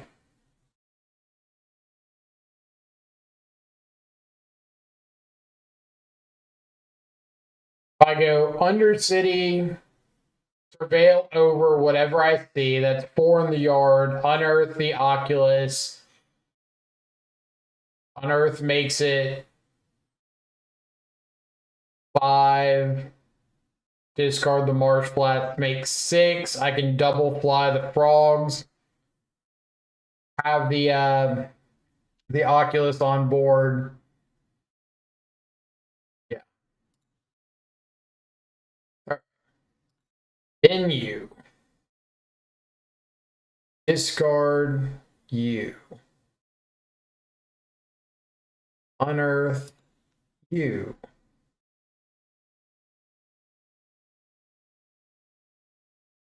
Fly you. Fly you. I'll probably discard this other frog to put another counter on this frog.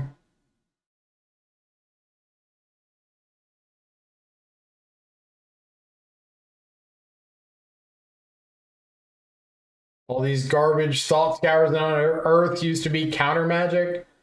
I mean, I'd say like the Thought Scour and Unearth look pretty okay right there, right?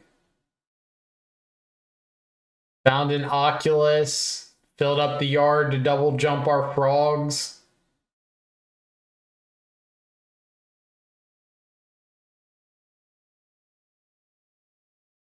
Oculus is going to make us a chump blocker for this army token.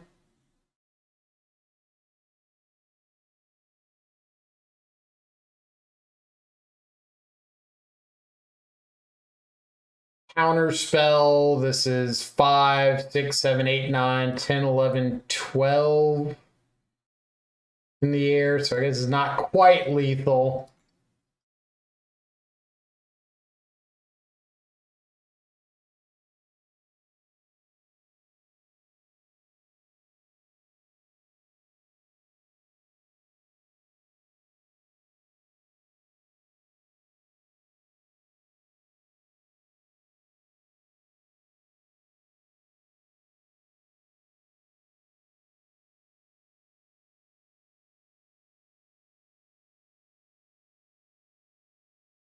No.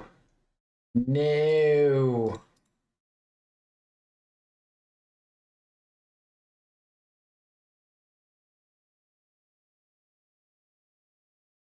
All right. So I could pending the frog or pending the bowmaster.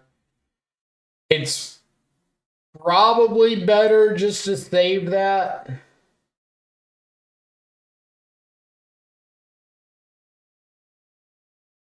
But I think I do want to main phase this pick lock. I know I'm looking for like a force or a counter spell. Instead, we get a unearth, which is okay because I've got Ketramose.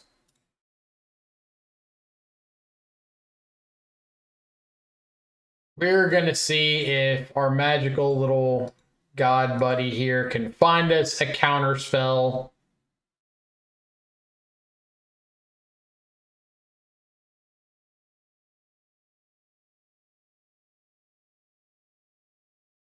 Or actually, I think we can just kill him here. We don't need no counter spell.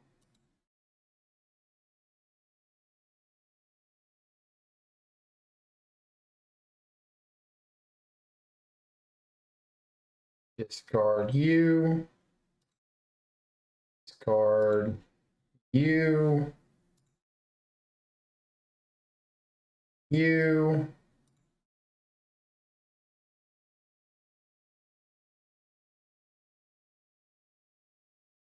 Card, ping me, cool. This is 11, 12, 13, 14, and then one more draw after we discard these three is 15 on the dot. Discard you. Discard you. Discard you. Fly you. Ping me, cool. Discard here.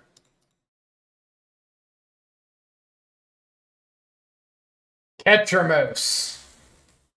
Ketramose. Nice bowmaster. What's it do?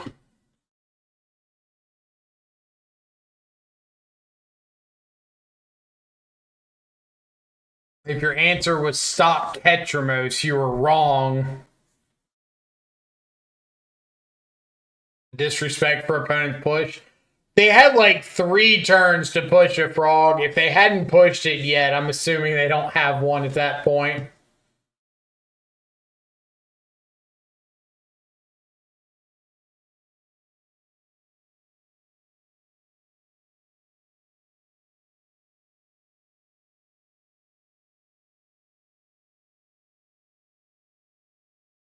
No. Take my Oculus. Take the Oculus. You can't beat it. Dang it.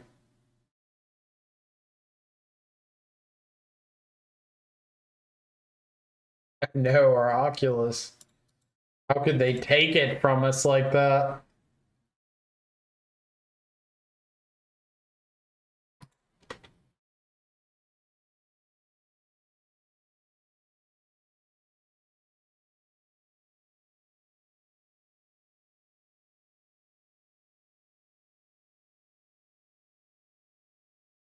All right. Carry on.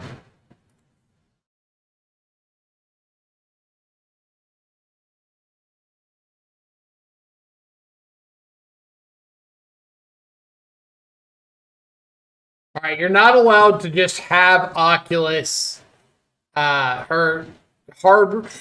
God, you're not allowed to just have Coffer's Urborg naturally every game. That's not fair, and I don't appreciate it.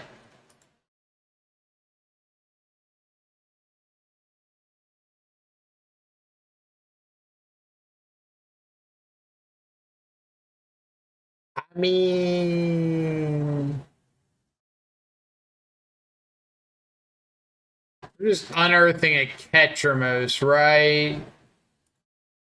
And we'll like figure out the exile stuff from here.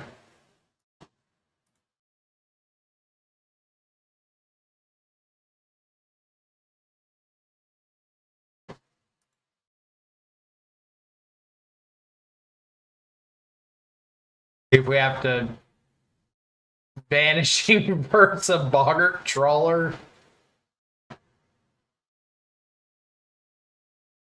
I'm totally not afraid to do.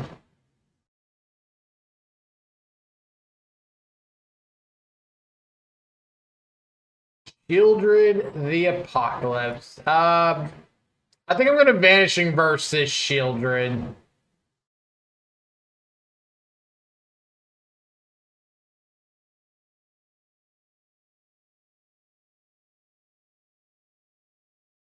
Unearthing a Picklock doesn't do anything for me.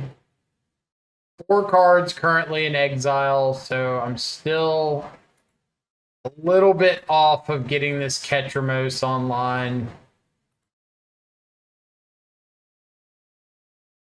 But maybe something like cycling the Unearth gets me there.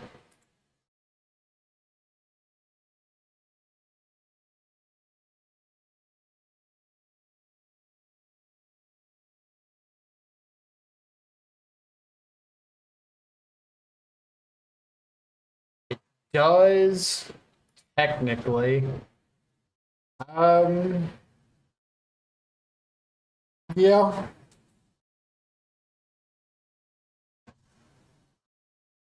You're getting Undercity Sewers. Mill over whatever, because I'm just going to hard cast Oculus here. That gets Ketramose online and draws a card.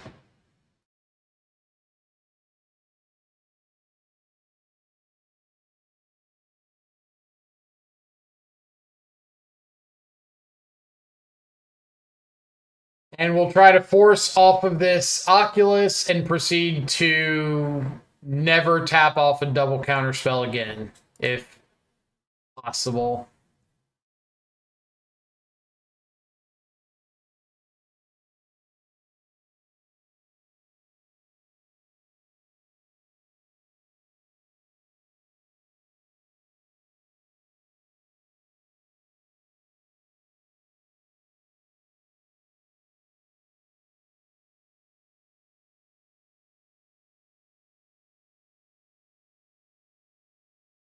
Do I even care about this?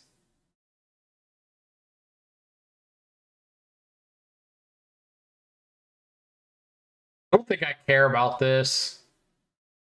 I get to keep Ketramose around.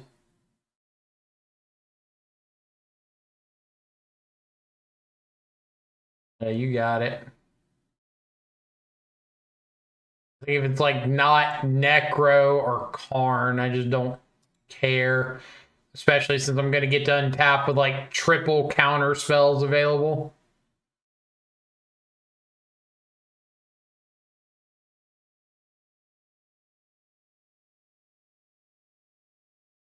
Carry on.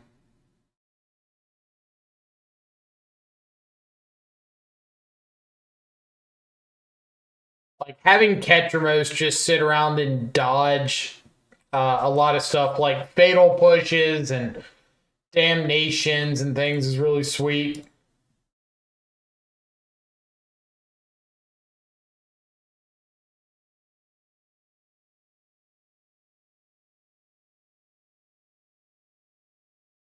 I'm gonna cry if they just got like an Ulamog. Meat Hook Massacre for 7.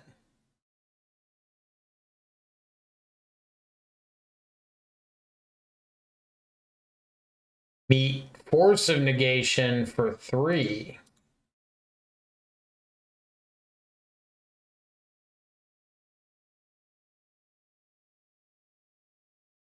You like me a Psychic Frog. I don't think we need it right now, but I like the card.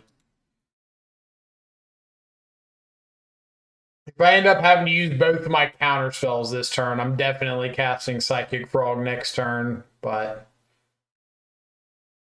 other than that, actually, if I end up using one of the counters this turn, I'm definitely casting the Frog, because it'll give me a few looks at finding a Force Negation to pair up with it.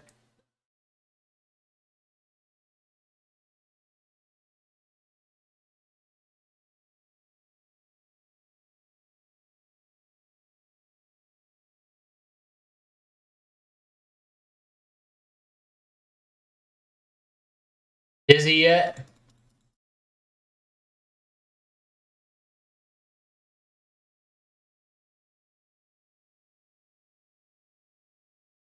Oh, we cut Force in this matchup? No. Force is too important to be able to. Yeah, this is a new league.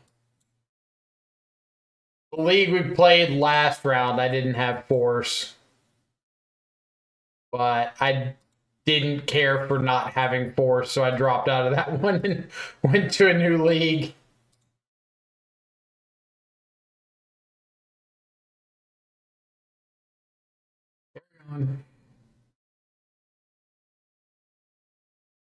Could be like an end of turn march into another march or something.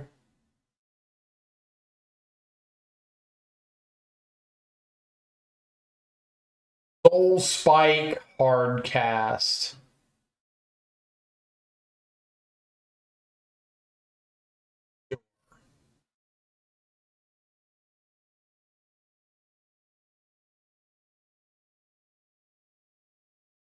Doesn't change anything.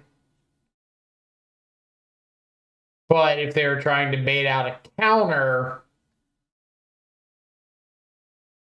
I'm perfectly fine to have not cast the counter spell on it.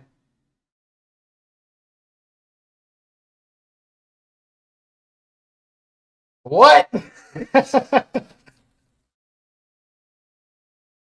Come again?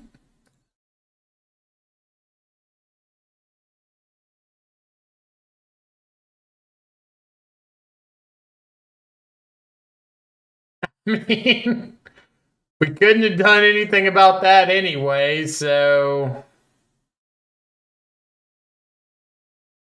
cool, I guess.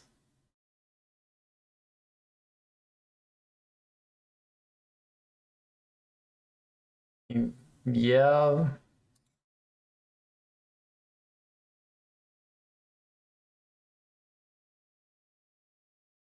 Might as well do this so I can.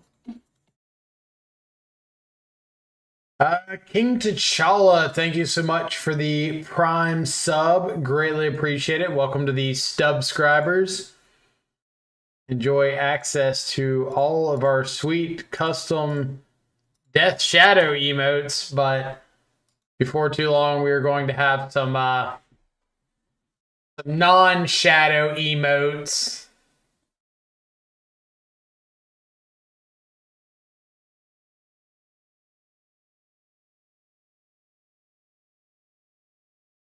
Lancer also coming in with the Twitch Prime sub. Thank you so much. Welcome to the subscribers as well. You may also enjoy in the use of our sweet custom Death Shadow emotes that will have some inclusions of the... I'll give the spoilers and say what we got coming out in the new emote set. What could they have done here? We're at 20... 3, 6, 9, or 1, 2, 3, 4, 5, 6, 7, 8. So yeah, they only could have lost like 8, 9 life. My pleasure. Watch all your YouTube videos whenever I have a chance to live stream. Well, thank you so much. Always glad to have you around. So the new round of emotes that we got coming out, I'm not replacing the shadow emotes. I would never replace them. But the new group that I got coming out is Psychic Frog, Ketramose, Murktide, Tamio, and Kaito. That's what it was. So I'm excited for those. I've got a whole bunch of just like random spaces that I don't have any emotes for at the moment. So I gotta step it up. Yep. This is just like a normal Murktide hand. Disrespect for Oculus. Well, it's hard to make a good emo with just a giant eyeball. Just like a periscope off a submarine. We have the exact same taste in decks, so this is the best channel. I'm glad to hear it.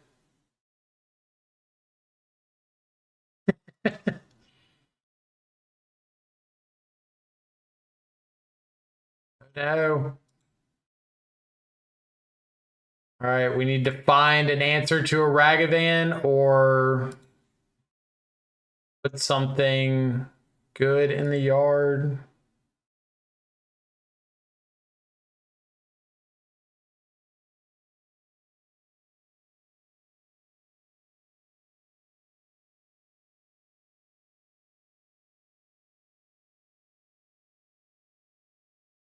I'm gonna bend that. Trying to find a push or something. Not meant to be. Any replacement for Thought Scour, it always fucks me. Okay, so when you say it's always like screwing you over, what do you mean? Give me a breakdown of like what's happening. I can take guesses, but I don't want to assume. Also, Mark, since you asked about Ice Fang Coatl, I was going to try this at some point. I took like the Legacy Dimir Tempo deck, and since Modern doesn't have access to Baleful Strix, Ice Fang Coatl is like the next closest thing. I tried to almost port that deck over like 1-for-1 and see if there's a way to make it work. Sideboard is a little more modern oriented with like Collector Roof and stuff. But just take the main deck idea of Tamio and Frog and Ice Fang and Kaito and whatnot and see if there's anything to that. But Haven't gotten to test it. Never draw lands or cards I want to find. So the question or the concern is that Thought Scour is not working as a cantrip to find you things. In which case, I would use a different cantrip. Thought Scour is always going to be put cards in the yard and just get a free, like, tune with a, what is it? Tune the narrative for these kind of decks. I wouldn't use it if your goal is to find specific stuff. The goal should just be to help you hard cast an Oculus on 3. This is Zoo.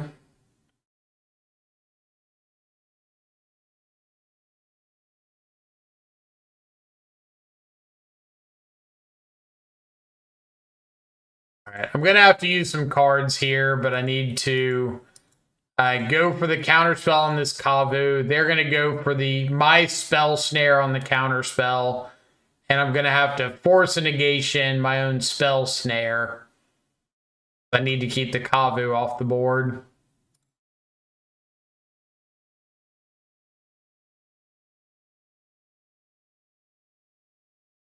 You have to look at it as 1 mana, draw 1, and put 3 placeholder cards in your graveyard. Yeah, like, you can't compare Thought Scour to Preordain or any of the other cantrips, because that's just, like, not the job of the card. The job of the card is to help you cast Murktide on 2, or cast Oculus on 3, or put stuff in the yard to exile to fly your frog. And you're not worried about what you're drawing into. You just know that it's more than likely not going to be another Thought Scour.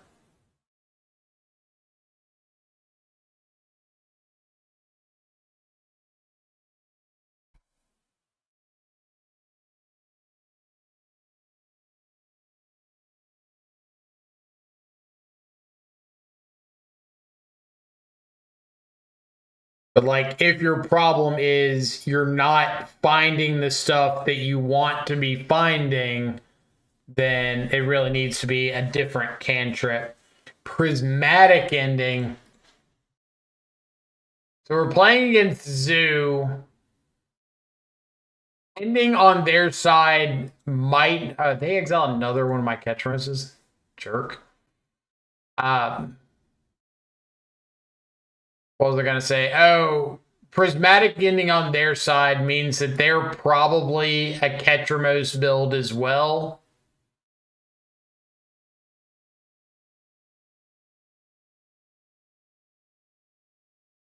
If we can put something kind of unassuming on top.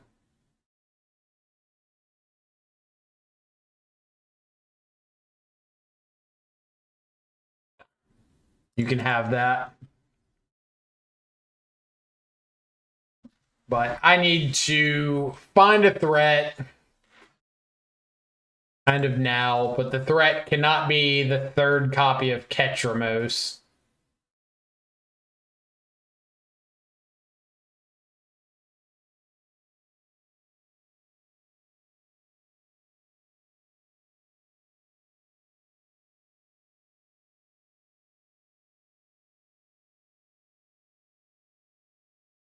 Min, what's up?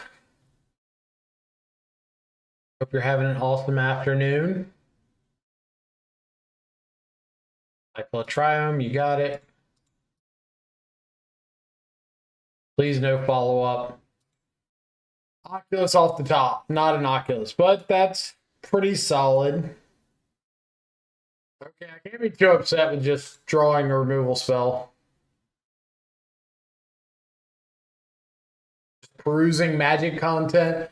Sunday afternoons are, like, usually really dead on the Magic content front. There's, like, rarely anybody streaming. A few, like, draft and limited streams going on, but not too much in terms of constructed play. I don't really know why that is. Like, Sunday afternoon's usually a really relaxed day. Seems weird that more people wouldn't just, like, pick up a few matches on camera.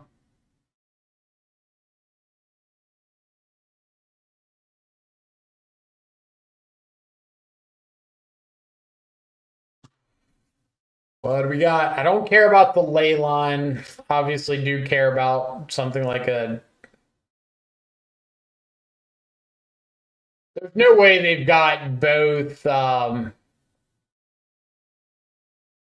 Flage and Ketramose in the deck, is there?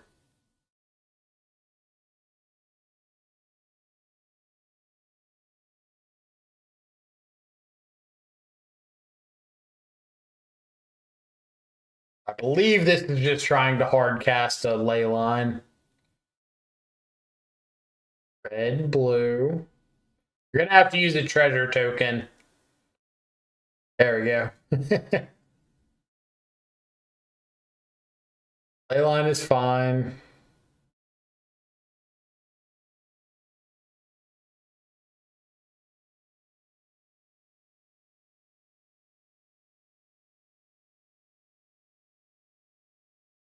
Mm, sure.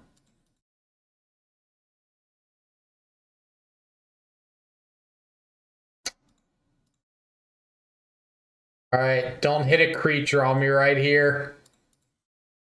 Just hit a land, be nice.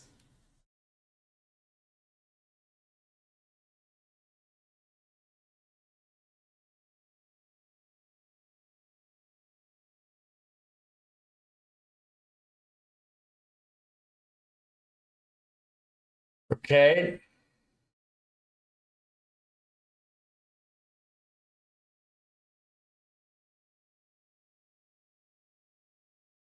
Passing back. Nope. Kind of rude.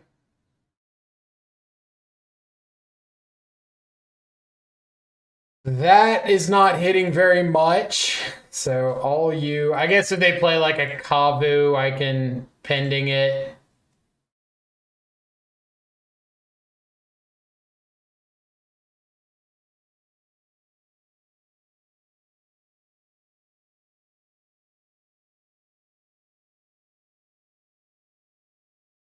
We're drawing all the good stuff out of order.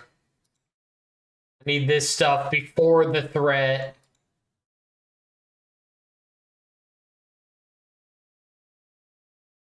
They got to be either hitting lands or more ley lines.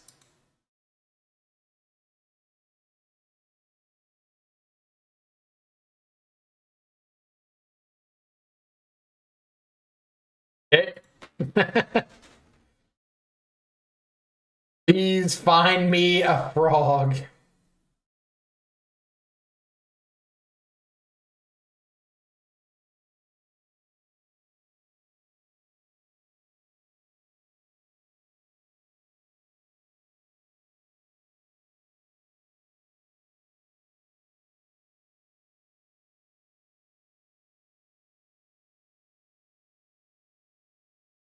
No.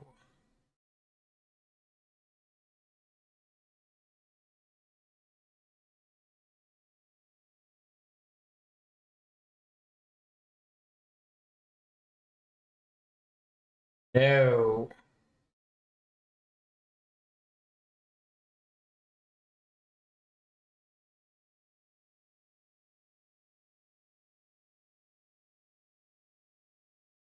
Just hit 3 bangers off the top. Fair.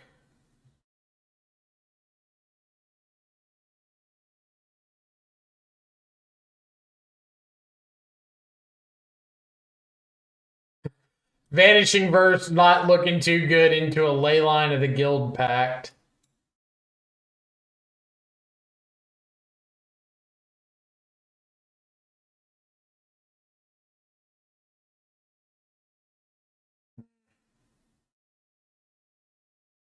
Not much of our main deck's looking too great against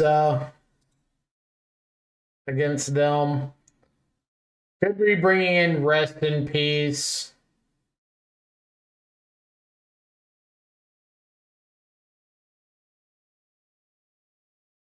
Carpenter even good. It's good if they don't have a ley line, but kind of mid otherwise.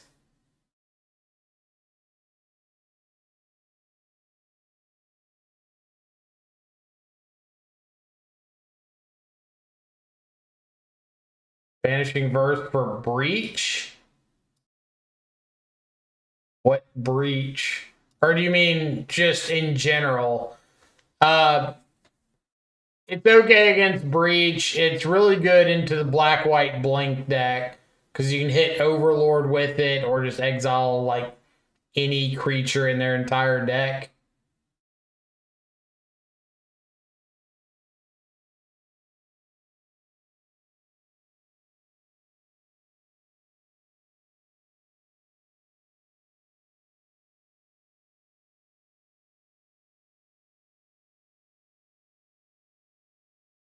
All right, we're going to keep the Picklock Prankster and see if we can get this Frog down on 2. Maybe Frog survives, and then like Picklock on 3, try to find an Unearth or something to get back.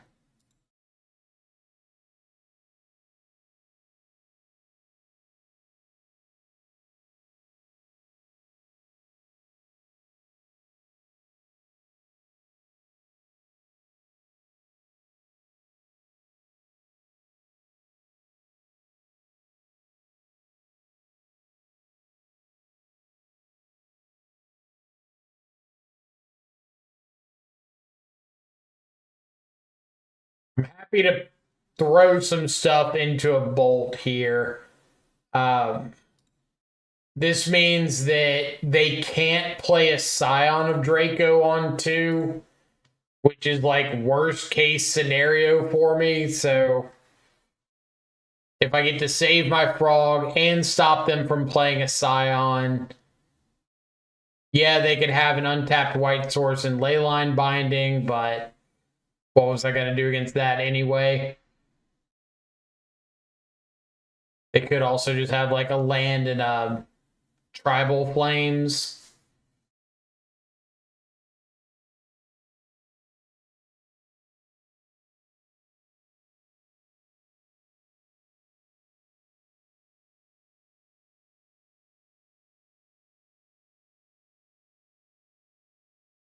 Pending, sure.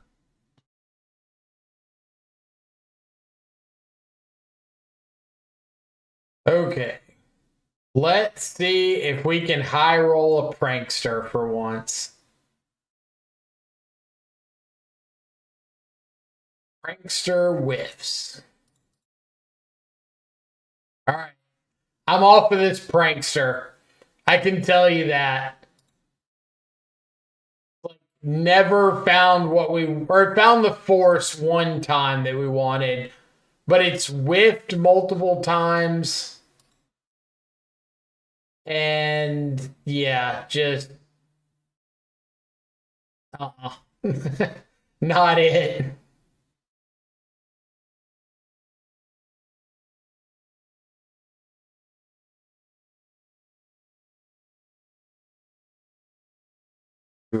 Opponent getting greedy if we have an Unearth here.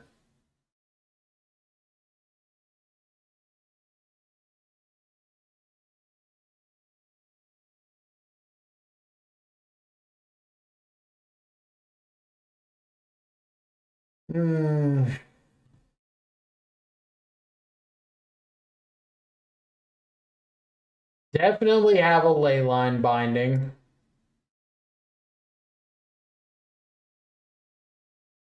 Look at that 1 power flyer. Gets the job done. The clock. They're going to hit in for 4. We're going to attack back with a 1/3 vigilance. Like, how do you stop that?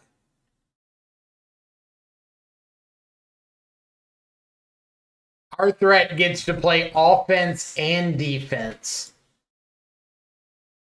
Just not against a 4/4.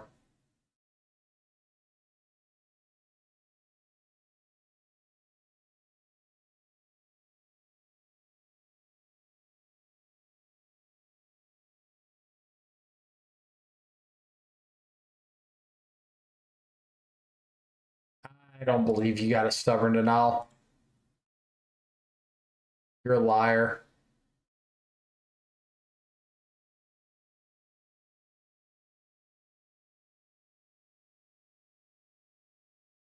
Okay. Now we only need to put 4/1/1 counters on it. Well, let me get right to that.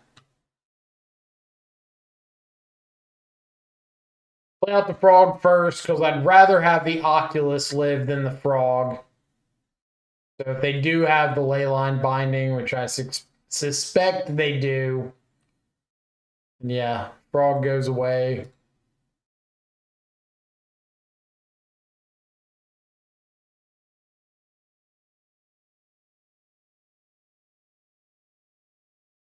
It's not afraid to tussle with our picklock prankster, unfortunately. But if they don't have anything else, maybe we're okay.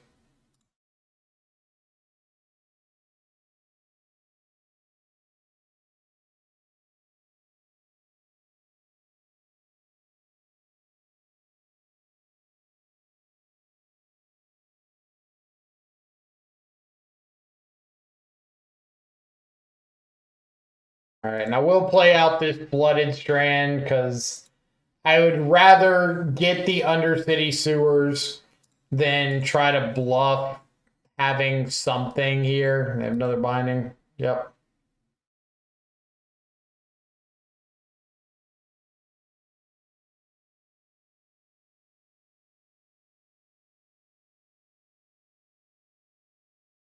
Modern staple picklock prankster.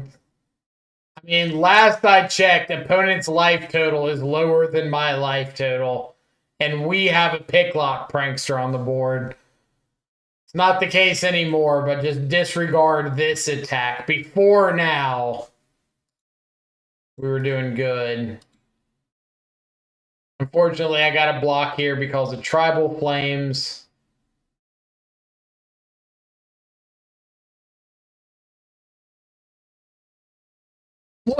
Look at this fear. Look at this absolute terror that Picklock Prankster is instilling. How do you explain that? Opponent clearly knows what they need to be most concerned about. They see that Picklock and they're like, I can't beat that. A 1/3 flyer with vigilance? Boy. Ugh. Okay. Frog's better than a random draw.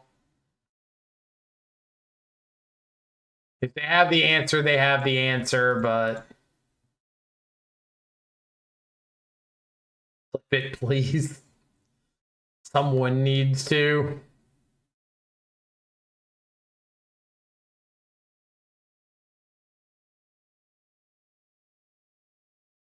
The fear, the absolute fear in opponents' eyes as they stare down a picklock prankster.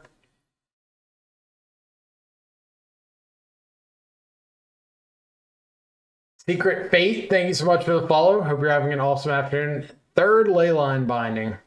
All right.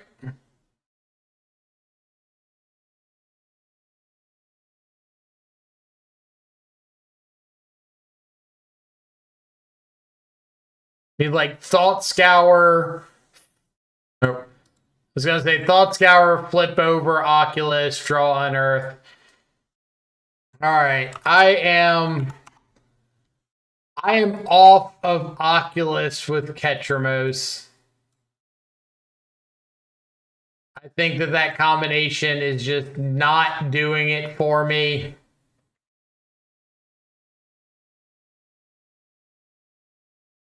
I think if I'm gonna play Unearth with some threats, I want all of my threats to be online consistently. I want them to do something when they come into play.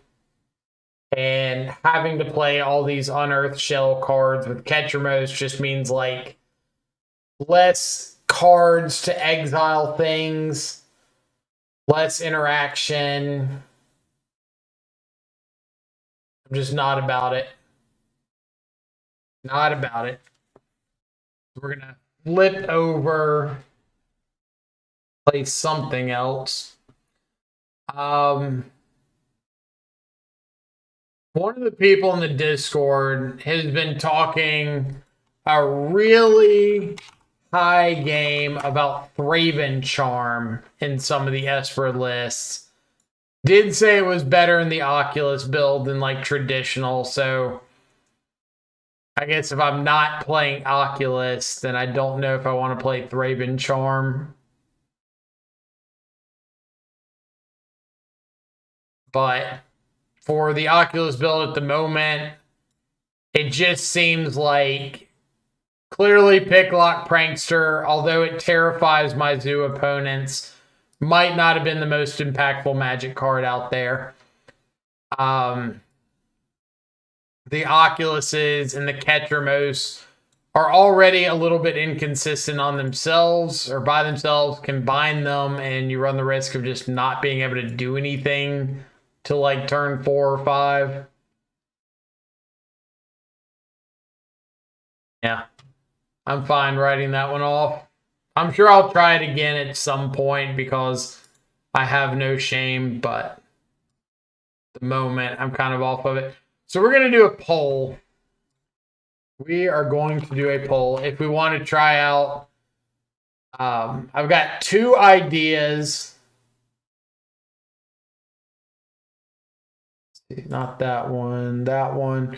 2 ideas. The first one is Dimir Shadow with Ketramose as like a pivot plan. So the idea being you get to play the Esper Shadow main deck, get to be the aggressive like Thoughtseize, Shadow, Counterspell, probably swap Tameo for a 4th Counterspell, but the aggressive Shadow game pre-board. And then in the matchups where removal is heavy or you don't think you're going to be able to keep like Shadow live, maybe your life totals in jeopardy, you side out your 4 Shadows and bring in 3 Ketras and an extra land with the Hallowed Fountain. So get to transition into like a more steady mid-range deck. You get to keep your exile effects with Frog, with Nethergoyf coming back. We could add in some number of prismatic endings, but something like that. The other option was going back to Frogtide, play another Frogtide League with Ketramose, which I think has been my favorite shell so far. But I still have like some test cards on the list to give a shot to. So let's get a poll started.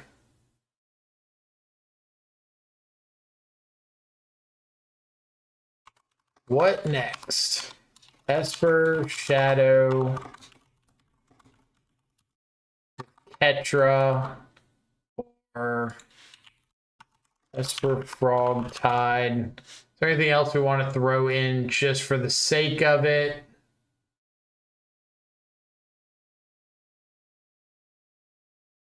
I don't think so. I'm at the point where I'm close enough to the RCQ that I really don't want to play leagues with anything that I'm not considering, like really considering running.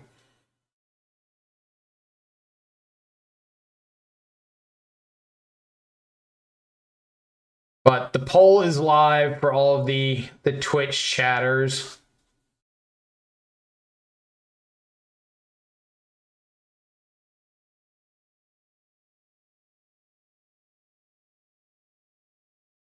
That's for Shadow with Ketramose in the last ride.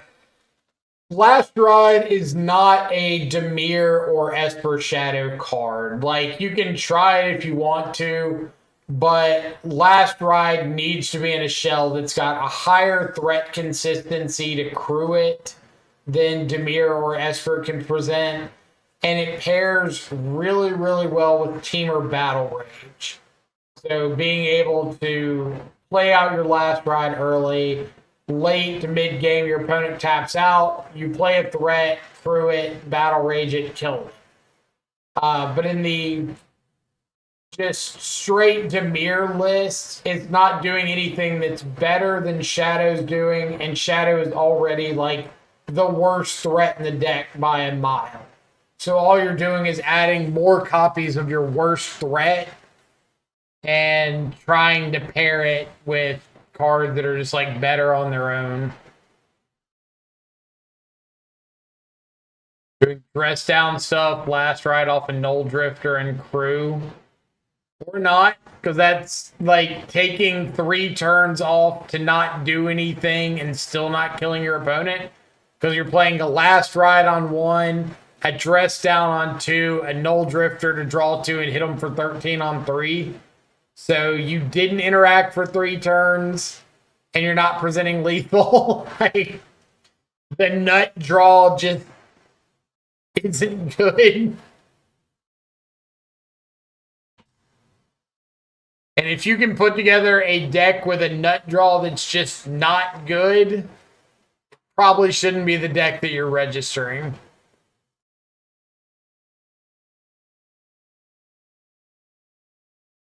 Three-card combo in Modern should also typically win you the game. A 3-card combo in Modern better always win you the game, or you screwed up.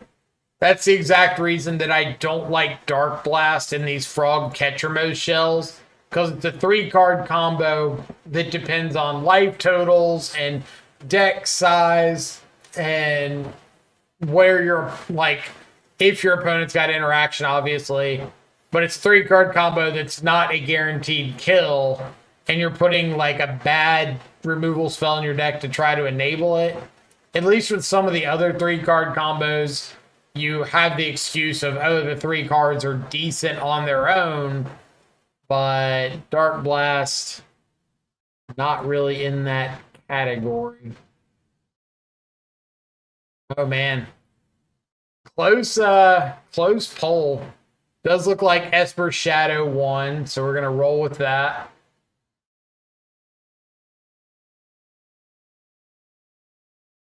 Change our stream title.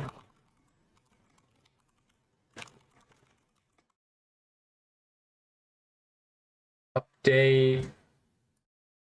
Now. See if there's stuff we want to swap around.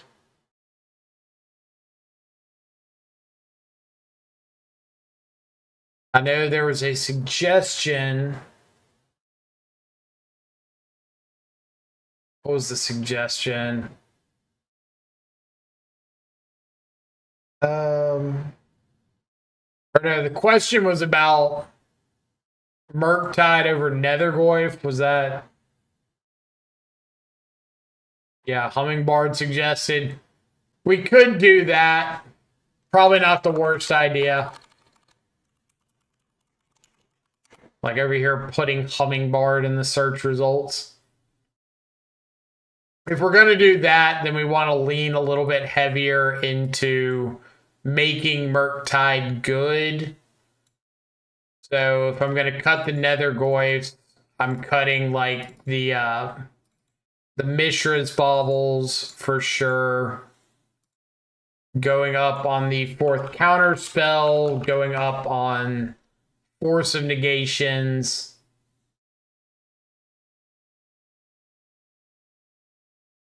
I don't like this counter spell. Force of Negation. Derp, thank you so much for the follow. Hope you're having an awesome afternoon, morning, evening.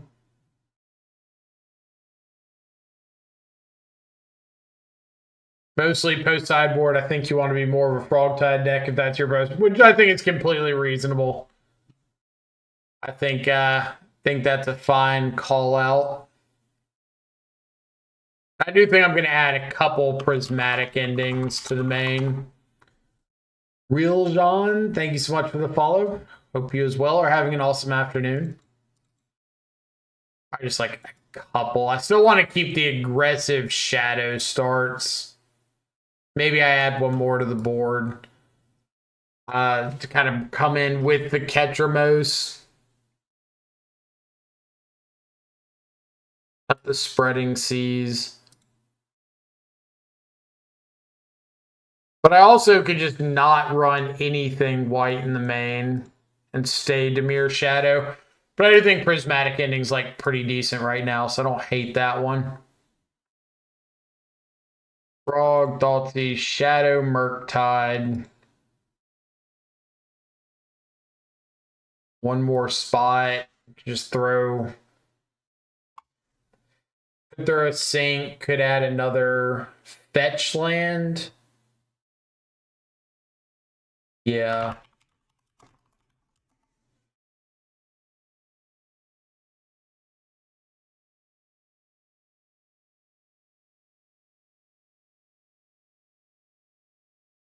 Misties. I want to replace these Tarns with Marsh Flats.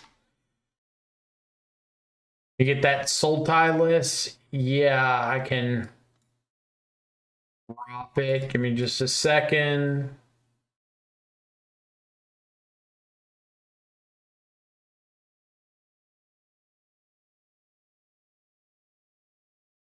Okay.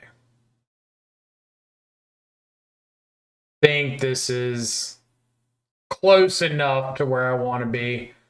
Let's export this. I'll export the Sultai list while I'm at it.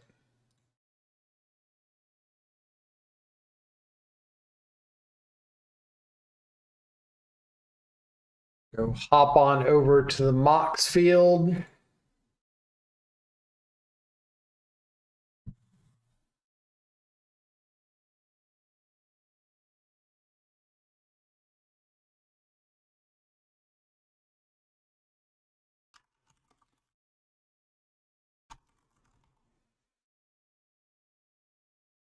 Date, edit, import.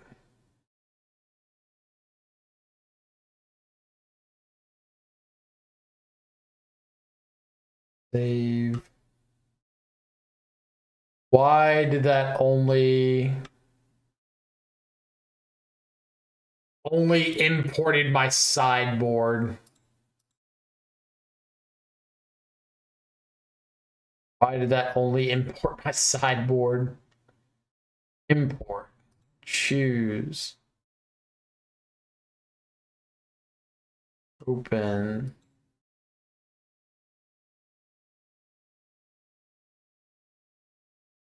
What am I doing that's angering the magic gods so much? Import. That's for Death Shadow. Import and replace. And it's only wanting to import the sideboard.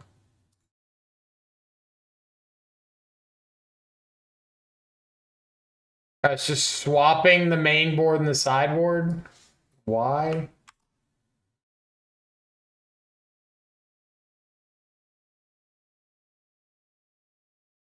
I want to...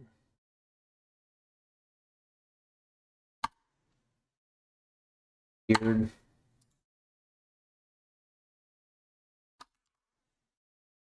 Save. Okay.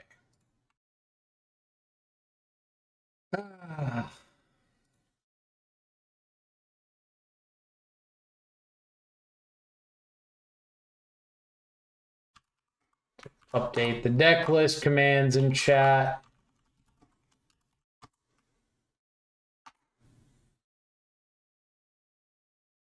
And let me get that soul tie list real quick for Mark.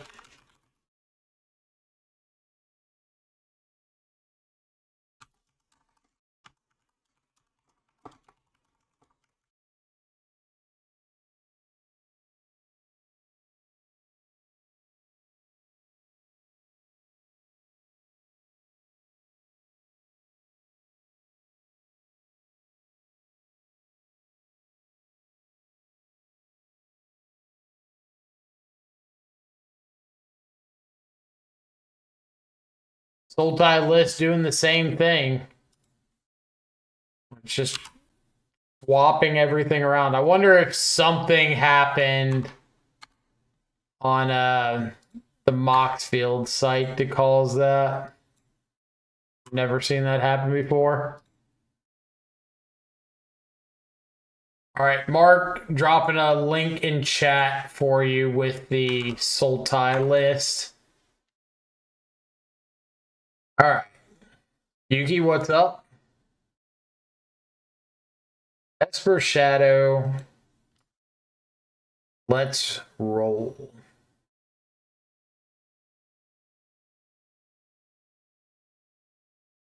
Wow, only one sync. Is this going to be one of those days where if I play 2 syncs, we go, oh my God, 2 syncs, that's horrible. Then I play 1, and we're like, oh my God, only 1 sync? What are you doing? That's not enough syncs. 1, not enough. 2, too many. Why aren't you playing 1.5 sync into stupors?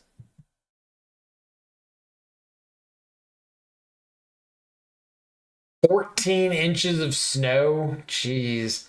We had about 8 inches of snow a few weeks ago, which doesn't sound crazy, but when you live in South Mississippi, it's an insane amount for a region that like hasn't seen snow in God 20 something years.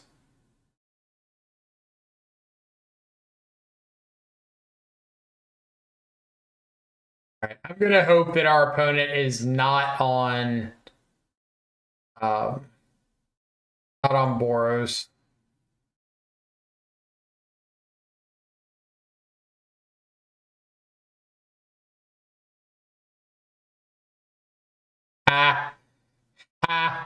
Fatal push. You think I care about a fatal push? At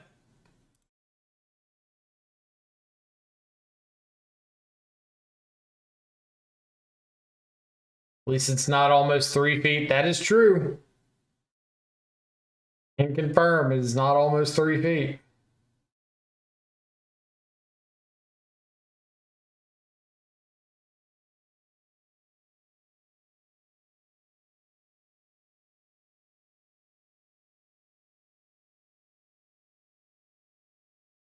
One of your friends is dealing with that. So the only thing I would really like about having 3 feet of snow is to get one of those people that like puts together a video of opening up their front door with just like a face high mound of snow walled up against you and build out your own little cooler in the snow to like put beer and stuff in. That's the only reason I would want that much snow one time.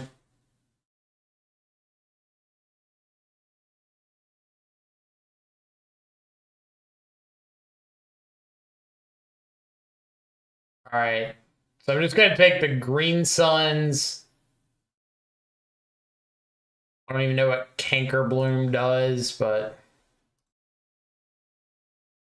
pass and plan on like getting in Undercity Sewers here.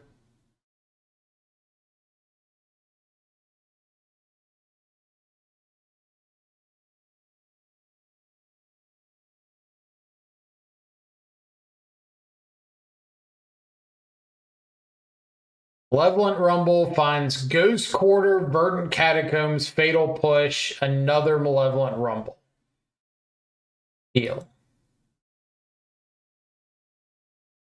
It'll be nice to not hustle and bustle for a few days. My business has been more than enough, and a few days off will be great. I respect that.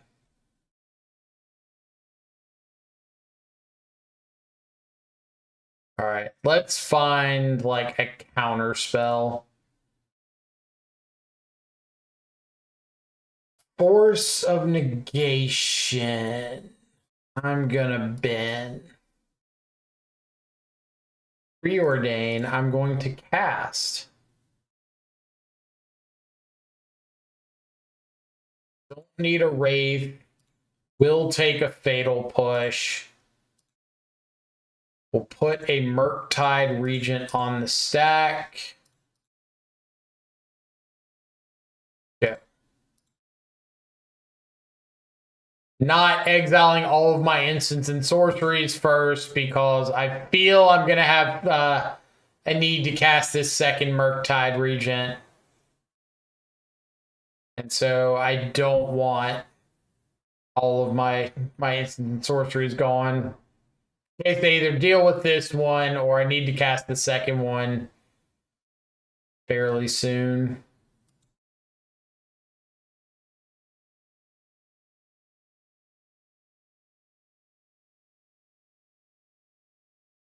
So we know their hand is Beseiju, Fatal Push, Hanker Bloom,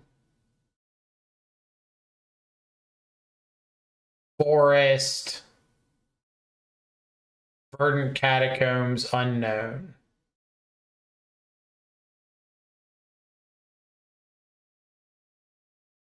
There's the dreaded Canker Bloom.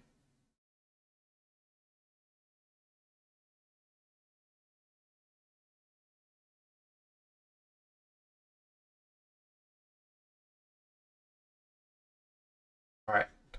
Lead on Thoughtseize. We could take the Fatal Push. We could look at taking something else. Depending on what they've got available. I could play, like I could take the Fatal Push, play the Frog, maybe grow the Murktide.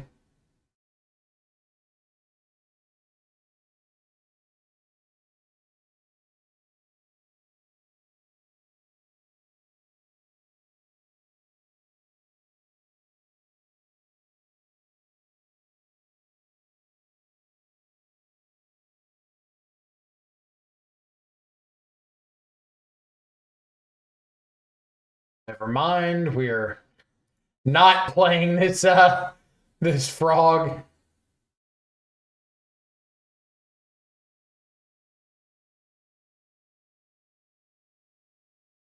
Or do I need to play the Frog? No.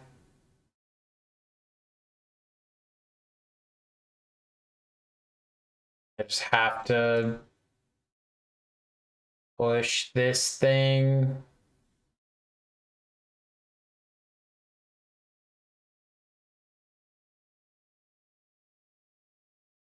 Hmm.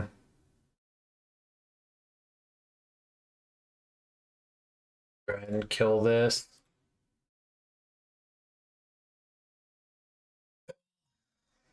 If we don't hit a land next turn, I'm probably playing the Frog, growing the Murktide. If I do hit a land, then play out the other Murktide.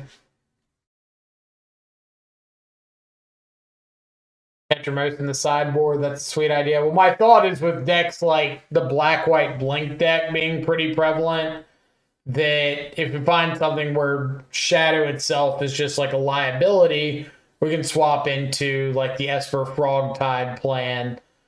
But having a Shadow, Thoughtseize, Stubborn Denial, Force Negation plan game one should give us some more percentage points against like the unfair combo stuff, against not Murktide, Eldrazi.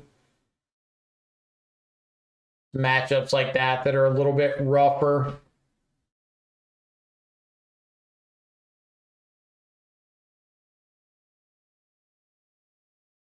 All right. Let's hit with a Murktide. Play a Frog. Assume that our opponent is going to kill our Frog. And then next turn we have cast second Murktide, make first Murktide lethal. Are you trying to find a deck for an RCQ? for the RC in Charlotte coming up in a few weeks. I'm trying to like narrow down my list for that. Karn the Great Creator. Is there a reason everybody's running Karn the Great Creator today? Did I miss a memo? Is there like a 15% off Karn coupon?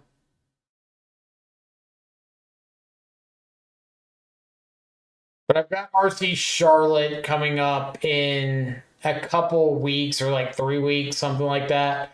And so I'm trying to narrow down my 75 for that, which is why I'm not really spending a lot of time playing like non-Ketramose decks, because I would like to figure out sooner rather than later if I need to be on Ketramose or not, if I think it gives the best chance of winning. Walking Ballista. That would be cool if you were not, if you were going to make it until next turn, but you're not, so you got a Walking Ballista.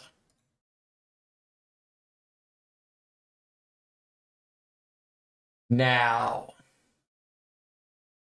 I say I assume this is Yawgmoth. The more I think about it, the more I'm kind of questioning that. One, they had a bunch of fatal pushes in the main. They had the Canker Bloom thing. They had Karn the Great Creator. And they milled over an Elvish Reclaimer. So now I don't really think it's Yawg.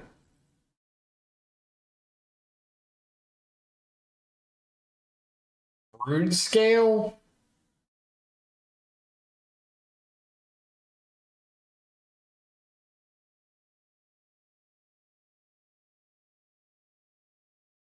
Like, if this is Brood Scale and we didn't see Flesh Raker, Brood Scale, Blade of the Blood Chief, colorless mana in any capacity,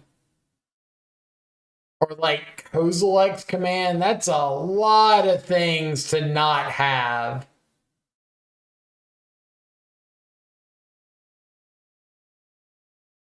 Yeah, I think it's just some sort of like green black mid range Green Suns box list. I don't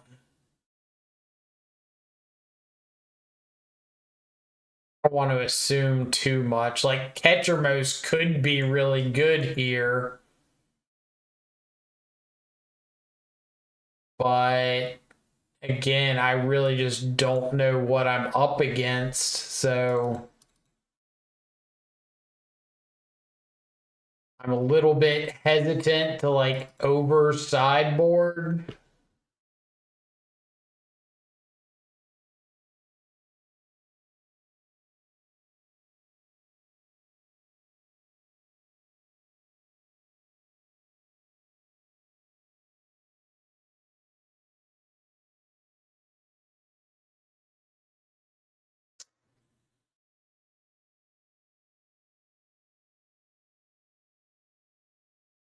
I will absolutely force a negation, a Green Sun Zenith for a Dryad if given the chance here.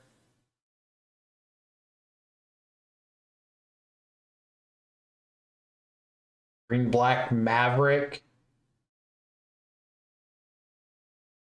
Saying words.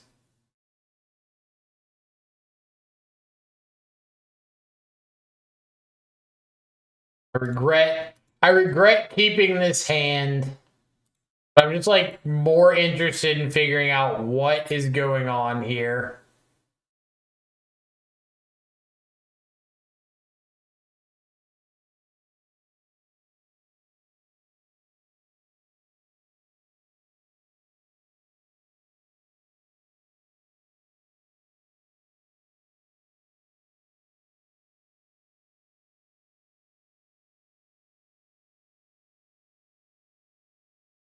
All right. Well, if they got a grist, they got a grist, and we're kind of SOL here.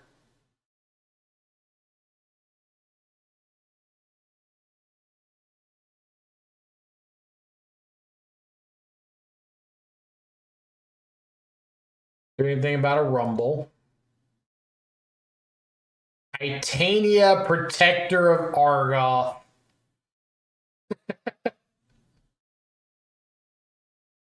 Fool, you've fallen into my trap. Can't beat a force fight. Get out of here.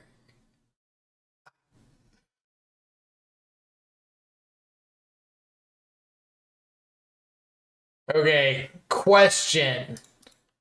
If they shifting woodlands copy a soul cauldron and exile something, and then into turn the cauldron turns back into the shifting woodlands, does it keep the card exiled with it? Like it forgets?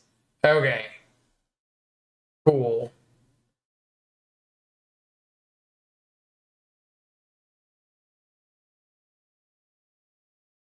I don't know if that's something that has any chance of coming up, but I would rather like know about it now.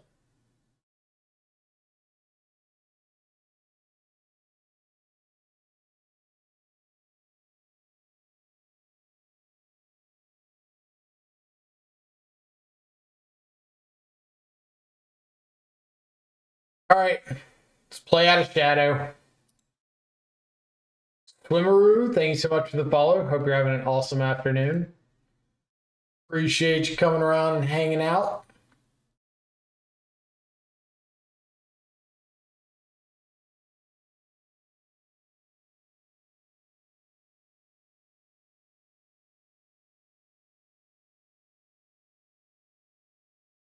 Ah.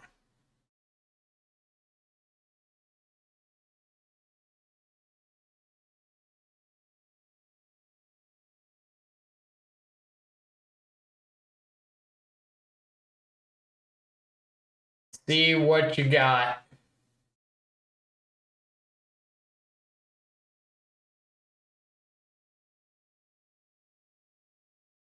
Ooh, they got a Karn in the yard with a woodlands to copy.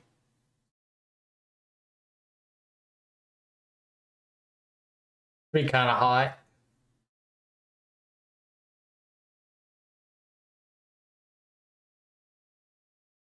Death Shadow 2025. Well, there's no other time to play it, right?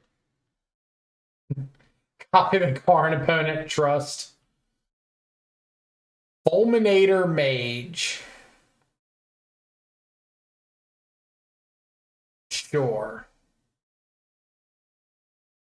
That's the game you have decided you would like to play.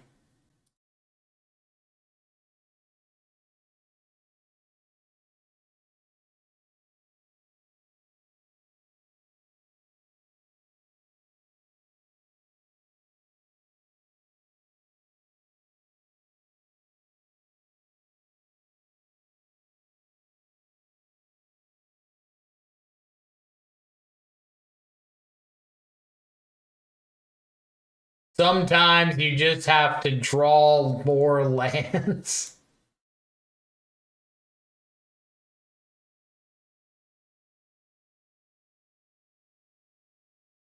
We want more Jun Shadow. You got to tell that to the YouTube comments or the YouTube watchers, because apparently they don't. I played Jun Shadow and like nobody watches the video.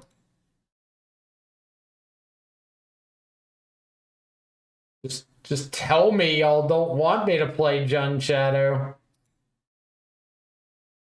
That Jun Shadow video I put out was like the least watched video I've had in a minute. Part of me wants to just jam the Murktide, but I'm kind of afraid of what's going to happen if I do that. So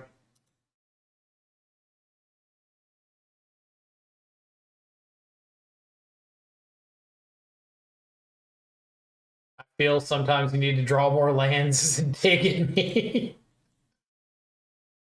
Well, you need to draw more lands, except when you draw lands, and then you didn't need to draw lands. So you don't want to draw lands. But then the game remembers, oh, you wanted lands, and then doesn't give you the lands again. You're just like stuck in a land loop. I want lands. Well, here are lands. Well, I don't want those lands. Well, never mind. You don't get lands, but I want lands. Well,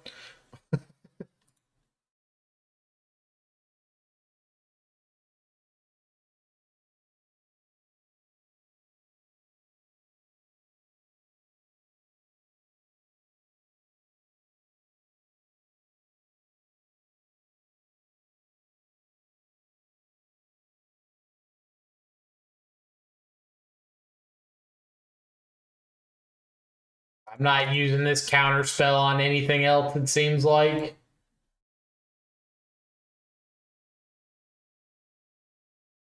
Keep 5 lands, draw 7 more. Exactly. You gotta tell the deck either you want lands or you don't want lands. Fine to be picky.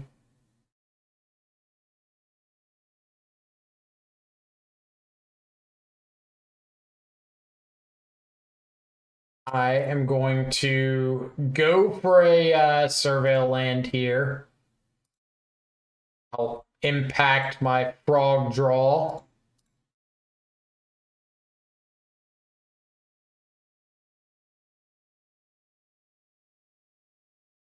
Jump the frog.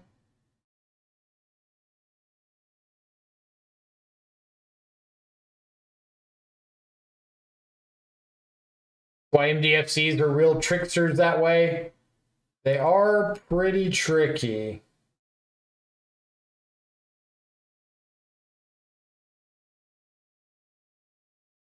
Spell snare.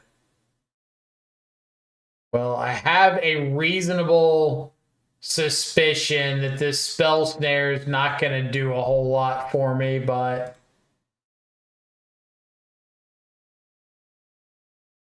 we'll see.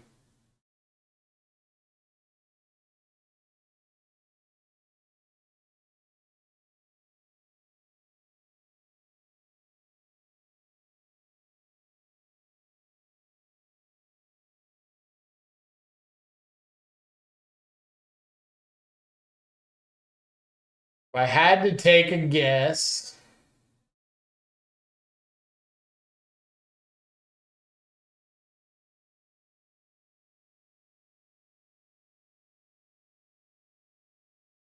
maybe not. Maybe you should just play Belcher. You just never flood out. So if you're Vortex, thank you so much for the follow. I missed it a couple of minutes ago. Sorry about that. Hope you're having an awesome afternoon. I did think about trying to find room for like a, what is it, Mystical Archive, the blue-black MDFC land or MDFC card in Demir. But the problem I was running into is like I don't know what I would fetch for ever.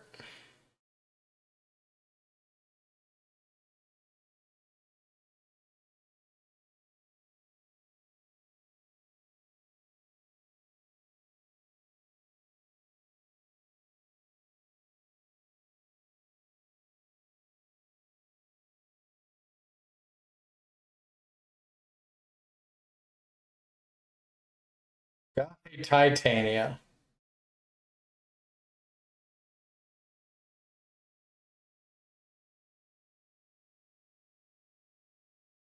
Titania is getting a Ghost Quarter.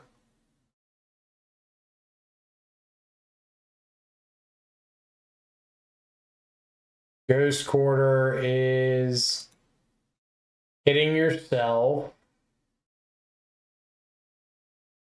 Is triggering your Titania.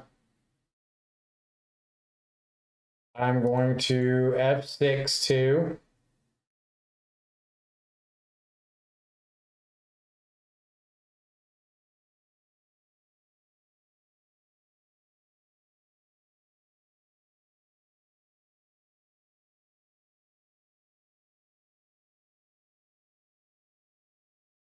A tap land is but there's like plenty of times that you can afford to go, say, turn 2 frog into turn 3, like counterspell, play a tap land if you need to. But it just seems like it'd be a cool effect to have access to. Just there are no like game ending instants you can go get. Like, oh, I put a mystical archive in and like 1 copy of Pull from Tomorrow to just have a big X draw spell in the deck. That just seems bad.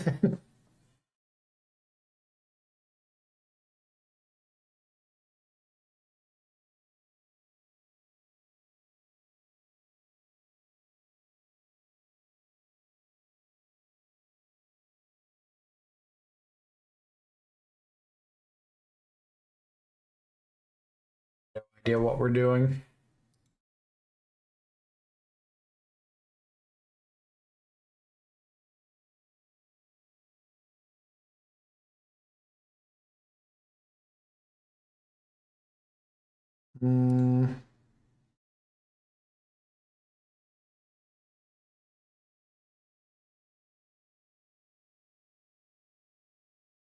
Let's discard. Go to Fly the Frog.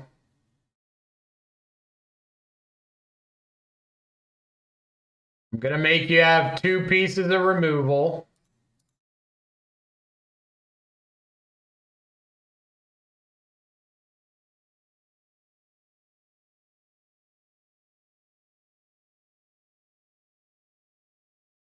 Makes sense. Where's Ancestral Recall when you need it? I wish I had a good answer for that question, unfortunately. Ghost Quarter my Watery Grave. Sure. If I get fogged, I will absolutely cry. I'm ready for it. All right. I don't know. I don't know what the question was or what the holdup was. I thought last turn they had 1 more land. They had the ability to copy Karn with Woodlands, go get an Ensnaring Bridge and play it. And I really thought that's what they were going to do. But you can just like, you don't care if the Karn's tapped, so you can just use the Woodland for mana for Karn. Oh, it comes in with 0 loyalty. Okay, that makes a lot more sense. Yeah, good call on y'all.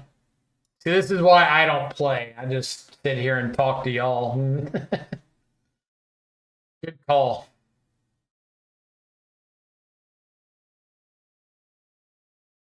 Why I was telling opponent to do it. Do it! Do it! A lot of Yogg players learned that one the hard way with Grist. That's very fair. Very fair. That's why I don't play those decks. I clearly play the Death Shadow 5 land Fatal Push deck. Okay, we can live with this. Back what? I think I'm throwing back Basic Swamp because it doesn't do anything for my hand. Doesn't cast the counter spell. It doesn't, it's not needed for the push or the Stern Scolding. It's not the land I need for Shadow, so forget about it.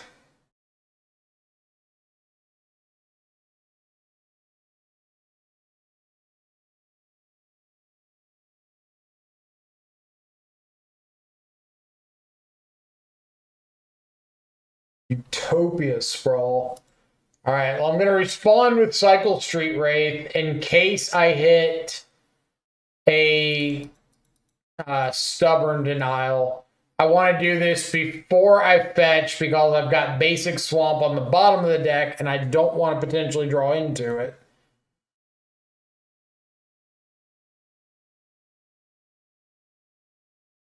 Now that I've got preordained, I'm a little more interested in waiting. The land is hot. So let's preordain and see if we can find a force of negation. Thoughtseize.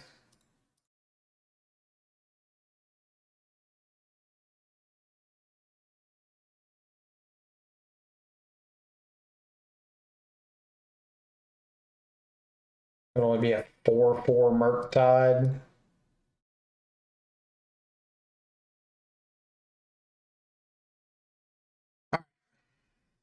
Turn 1 Death Shadow win.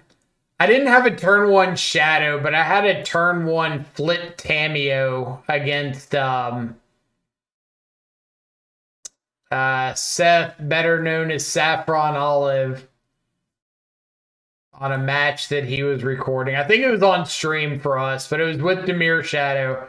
Just on the draw, Tameo triple street or Tameo double street wraith, flip Tameo. Pretty great.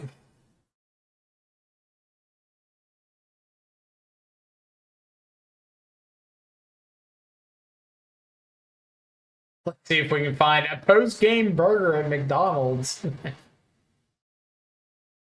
The ads always make you hungry if you're me. Like, the ads are always just like the perfect thing to think about at that moment.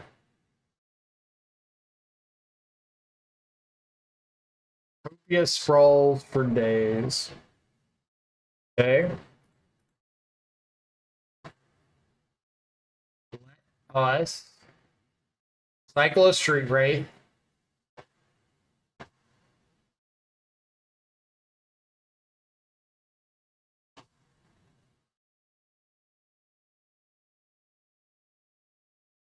I'm not going to show him the white yet.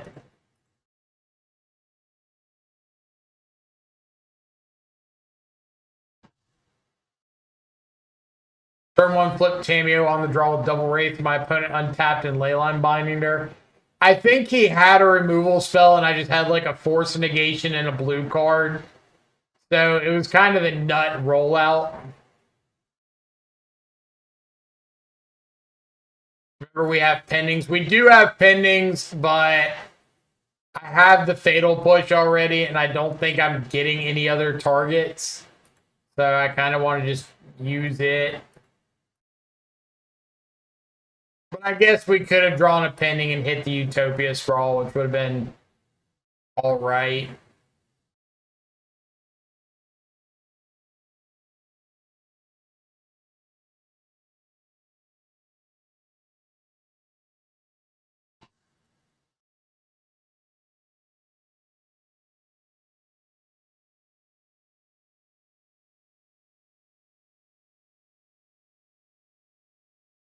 What you got? It's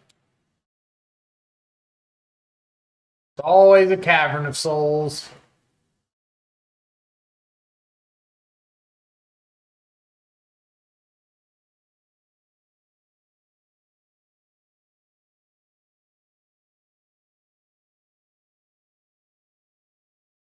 Stern Scolding's not going to be good. Oh, are you talking about the 1 mana blue exile to force of negation? Is that the Stern Scolding to which you're referring?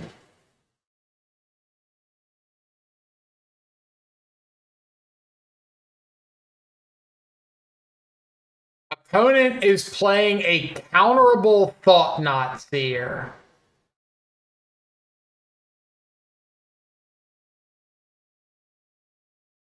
Oh, they needed the colorless mana.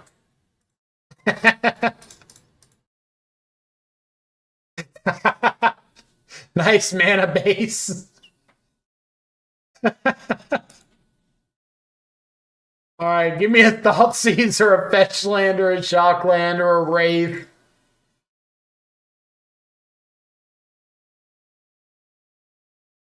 Nice. That one. You. That one.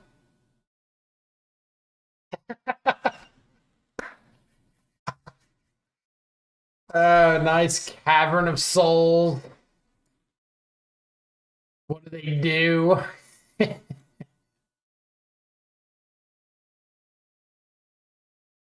Okay. Eldrazi. We should probably run some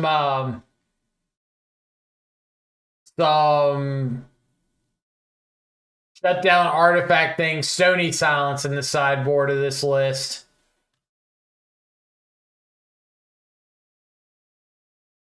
Stern Scolding out of here. Bushes out of here. Pending's like fine-ish. Probably want Pending over Dismember.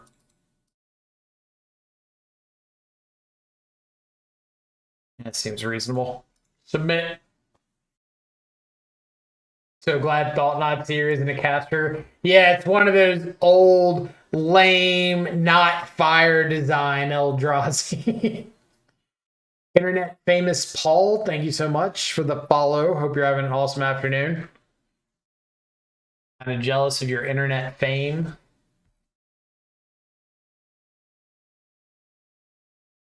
I don't want to auto yield because if they do something like turn one, Ugin's Lab, put a talisman on the stack, I might want to Wraith to see if I can find a Force of Negation.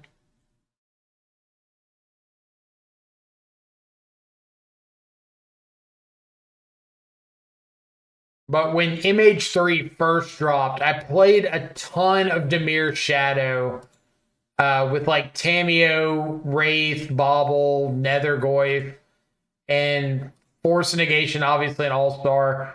But there were so many games where you got to like flip a Tameo, break the ice, flip a Tameo, buy back, break the ice again. That felt really, really good. Unfortunately, all these Eldrazi decks have moved on to forests and Utopia sprawls and whatnot. I'm going to go ahead and look for a Thoughtseize. We tried. You were the old college try.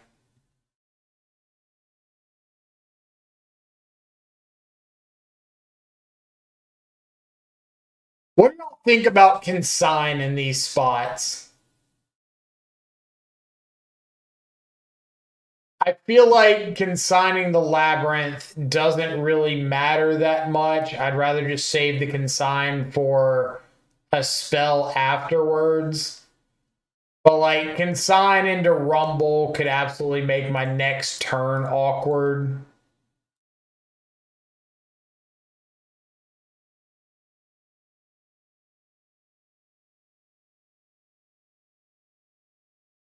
Thought about doing it, but never pulled the trigger. That's usually where I'm at. I might if I'm like on the play and have a curve out that cares about it. But if it's just consigning for the sake of consigning, I'm usually not.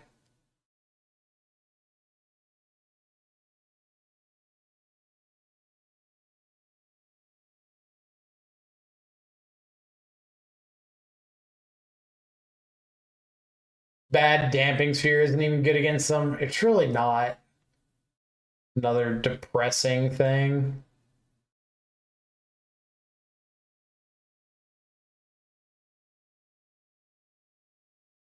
I don't really want to draw any of my white cards.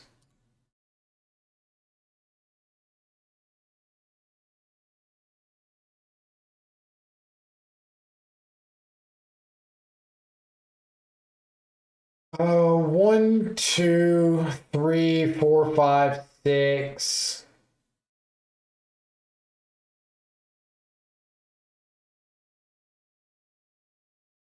We're gonna ditch here.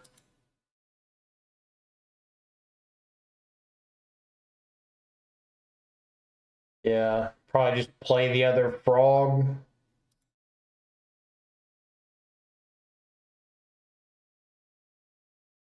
That's pretty enticing. That is pretty much spot on what I was looking for.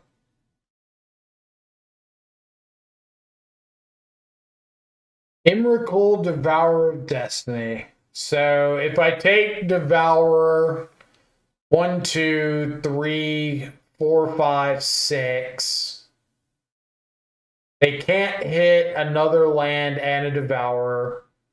They're a ways off of Emrakul. We're going to do that. Play the Shadow. Say go.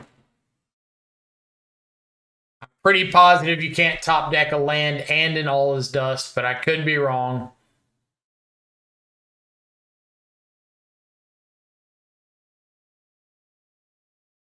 At Ottawa, I can sign with 2 replicates to get Roll Breaker, Cast Trigger, and Sanctum Trigger. That's pretty hot. Wraith Murktide.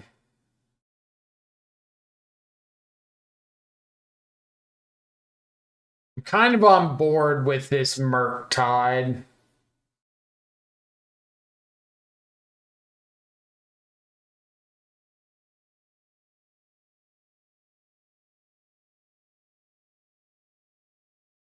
Yeah. Okay. So Wraith on top, draw into Murktide. Cycle Wraith. Play my land. I'm gonna jump the frog. Discard or exile some stuff that doesn't grow my Murktide.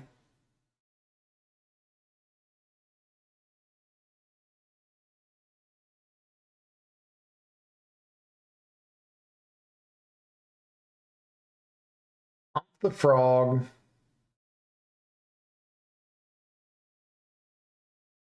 Play out our Murky Boy. There you go.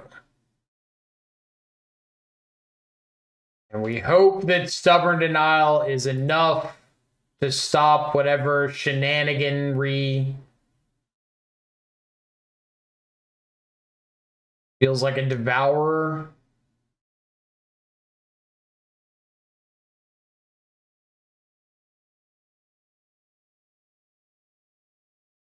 Kozilek's command.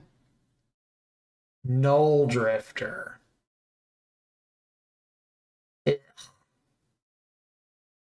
Yeah. Okay. Undercity Sewers is already gone, so fetching that up doesn't do me anything.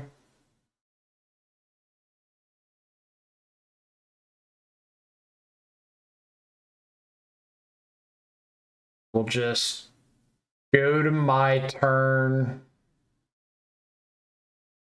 More like chump block drifters. Easy. Easy. I don't know. I don't know what his problem is. All right. Well, that pretty well seals the deal. We attack in. They're not just dead. They can block the shadow. They're not dead to known information. They are dead if we discard and grow the frog. Because right now, if I had no spells in hand, I'm hitting for 6, 13. So they go to 1. But because I have an instant or sorcery to exile with the frog, then I can grow the Murktide, then it's lethal. So they're not dead to known information, but they're dead.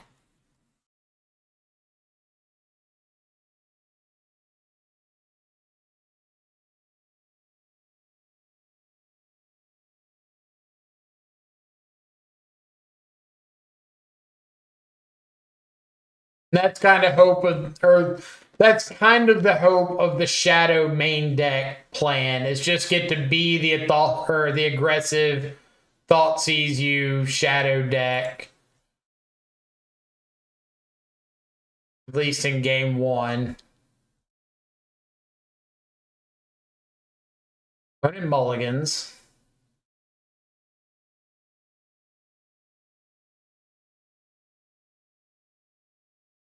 Psychic Frog. So I think I'm going to go for Preordain here. Try to set up a turn 2 something. Force Negation's fine.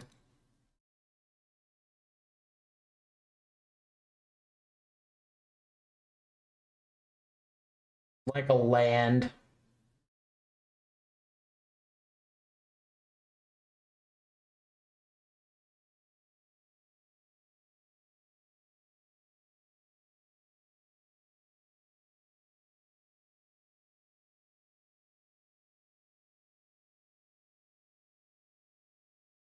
Amulet.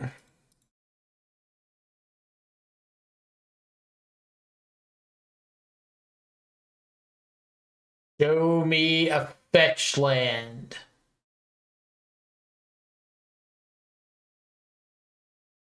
This is how we do it. There's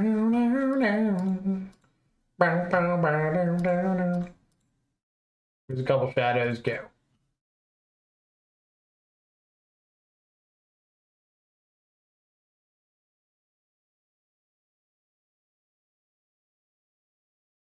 Got spelunking for me.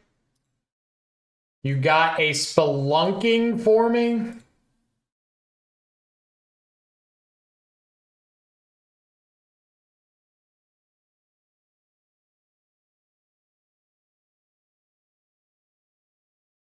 Like that.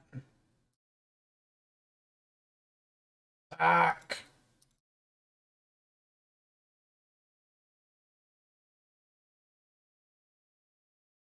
All right. Don't kill me.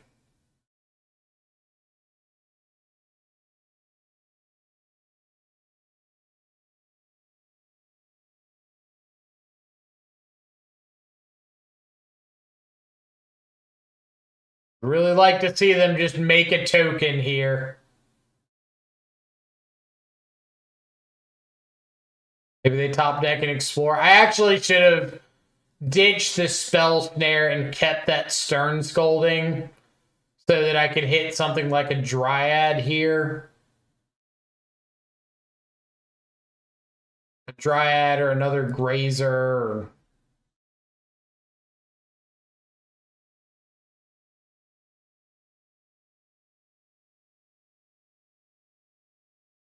I'm gonna feel like a genius if they happen to have a an explore.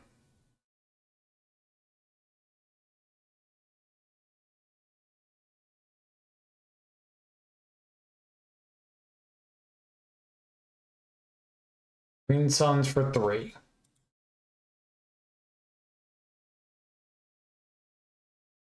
Okay. The last card in hand is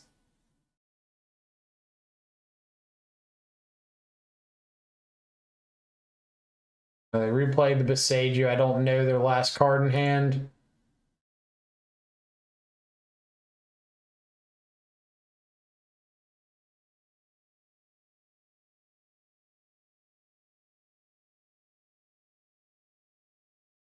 Does casting Frog here matter?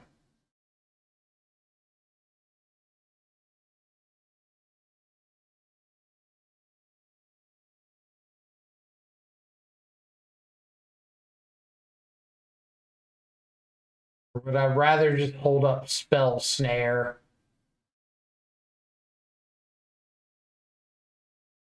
I guess Frog's a little bit better. If they kill me through Snare. It doesn't really matter.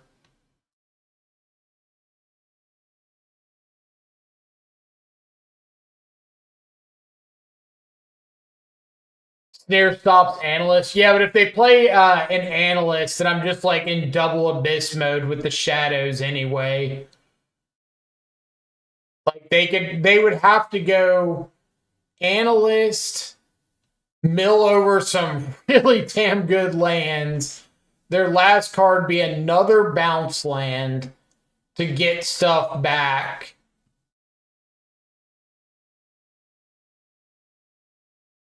It'd have to be a really specific series of hits there for an analyst to mess me up.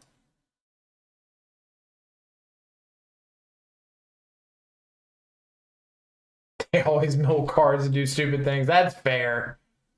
I can't argue with that.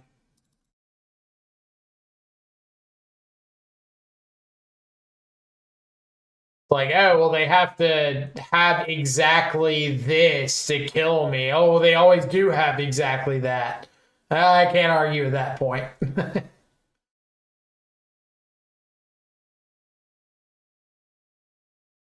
Do something like this. I don't even know if I want all 4 consigns. That's a lot of consigns. I'll keep a scolding in.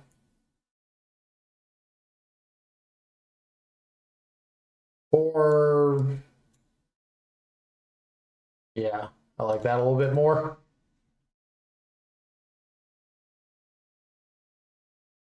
Maybe hot take, but I like stern scolding. I don't mind stern scolding, but typically I've got enough ways of answering analyst that I'm not so worried about it comboing off.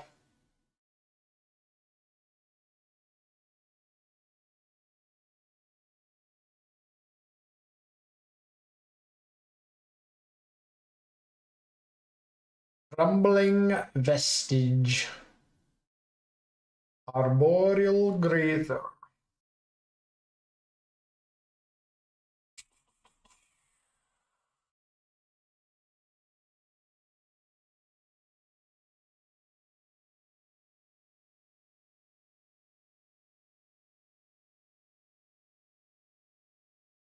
See what our Thoughtseize can hit. Amulet, Spelunking, Green Sun Zenith. Their hand is not particularly good.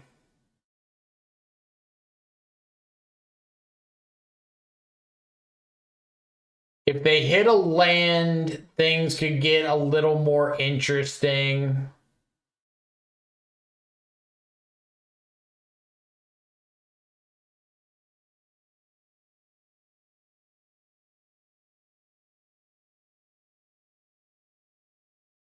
I think I actually want to take the Green Suns.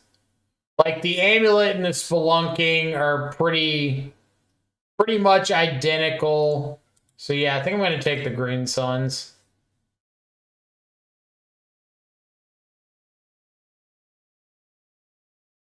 You still have to find like lands and threats.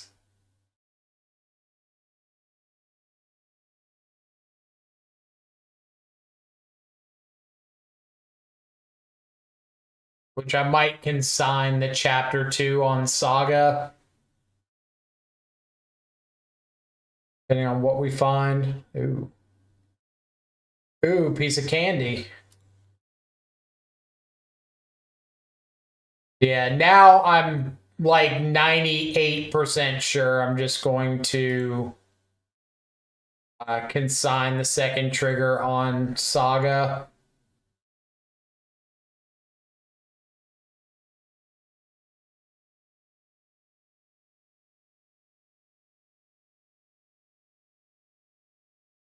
Am I?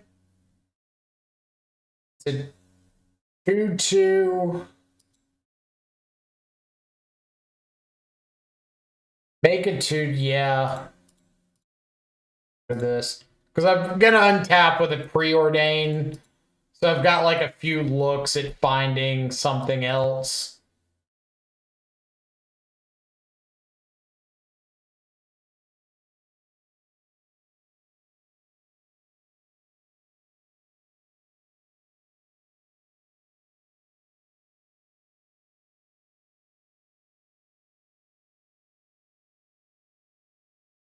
Looks like something else. take you.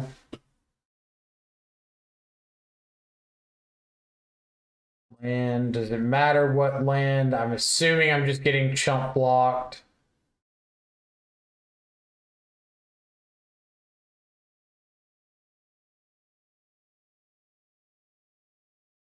I'm just saying consign so they can get so they can't get second amulet. I don't think I care about second amulet when like they don't currently have a bounce land, and even if they do get a bounce land, they don't have a payoff. I think I'm more interested in stopping them from getting 2 chump blockers here. Like, I didn't know I was going to find the Murktide, so.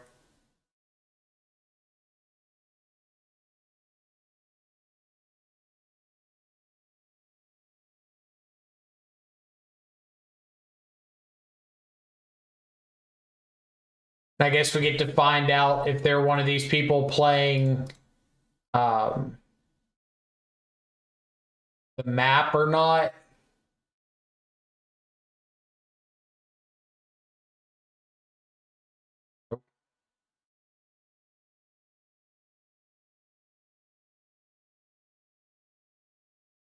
Spelunking. Found the growth chamber.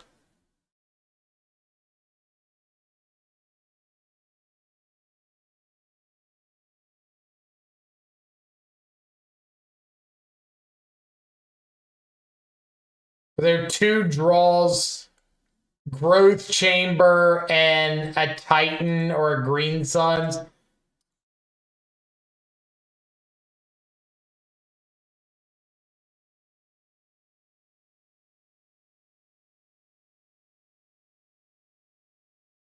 Lumra.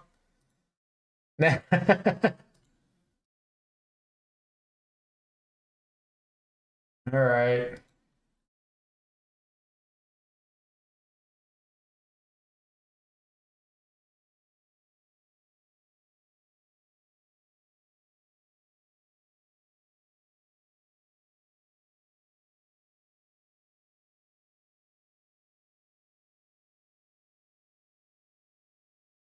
Well, I wasn't really doing a whole lot into a Lumra, so I guess that's that.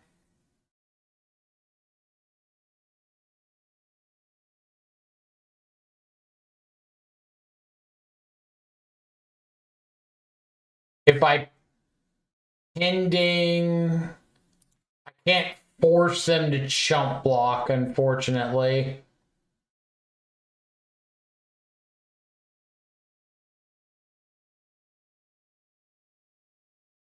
They pick up. They've got the growth chamber in hand as their last card.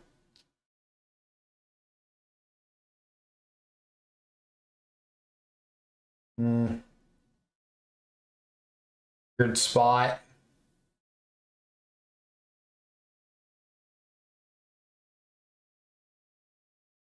Only triggers when it enters, right?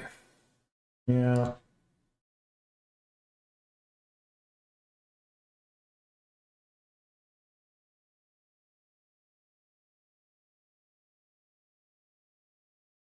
And it has vigilance. Does it get vigilance? So is this just pending the grazer?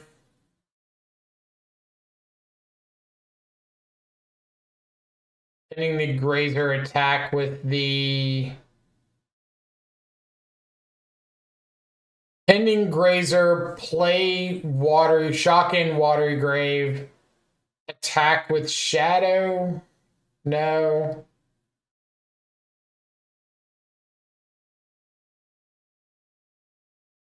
Just be attack with Murktide, but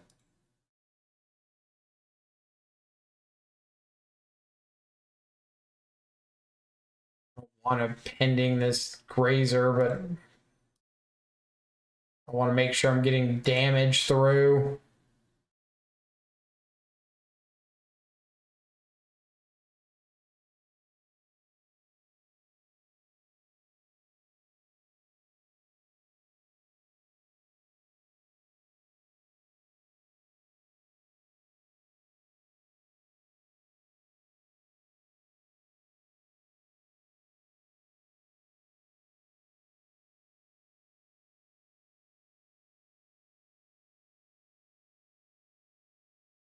Has Ketra done anything this league? Not yet, but I mean, the only 2 matches we played, or only 3 matches we played so far, have been like combo decks. Eldrazi round 2, Amulet here round 3, Mono Black Necro Dominance round 1. So not a lot of times that we really needed to have Ketra.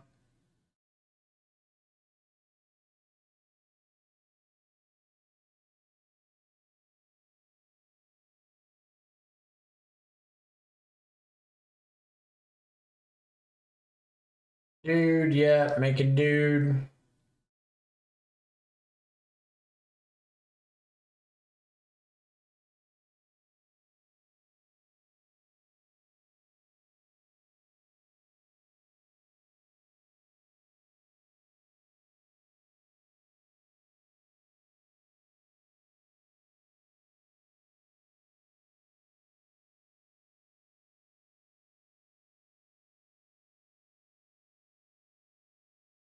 Another pending.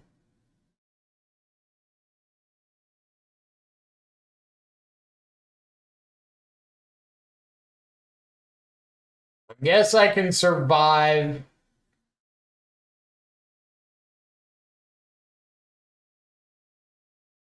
I can't attack.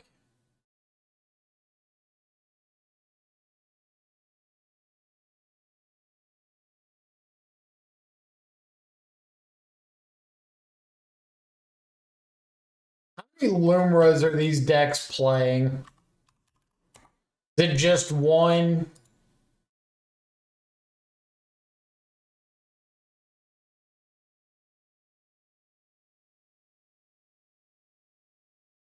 Is this going to be a situation where like it's just one in some builds, but not all of them play it?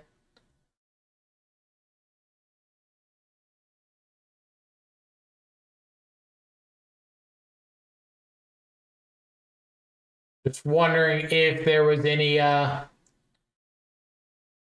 reason to consider playing around Lumra, because I had the option when they had that turn to surgical the Green Suns or surgical the Sagas, and I chose the Green Suns.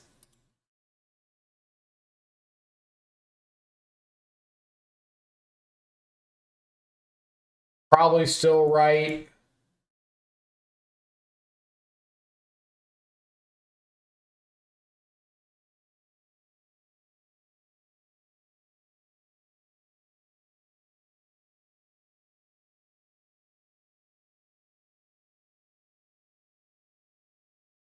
Find a Titan.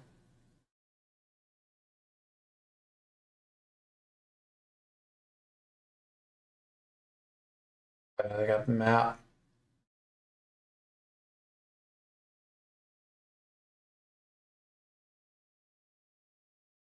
Odawara.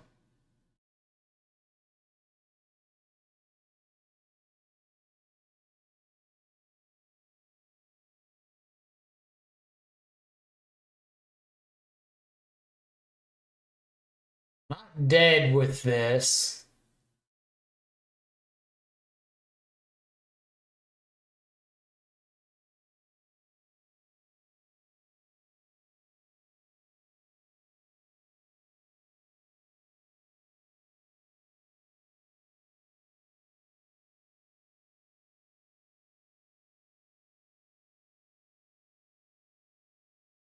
Now I'm dead. What's that the bird, the Haven whatever that you cycle and give something flying? Where's that when we need it?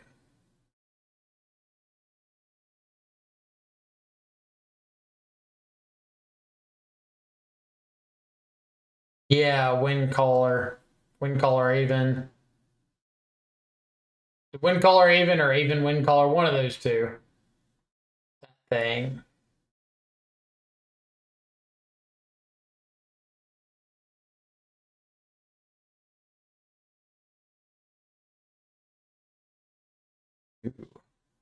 Pretty good hand. Turn 1, Thought Seeds. Turn 2, Force. Maybe Frog Force. Just have a wonder in your graveyard. Everything class. Just have a wonder, forehead. What are you doing?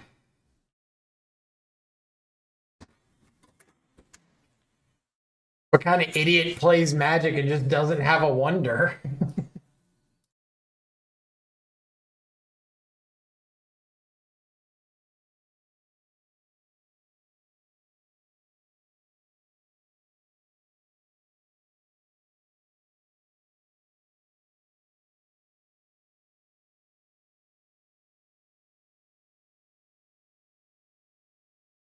All right, so this time I think I am going to have to let the Green Suns resolve, or they're just going straight for the Saga. Okay.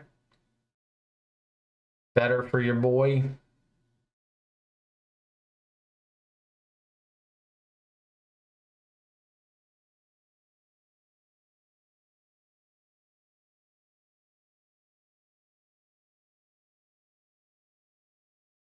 Saga down.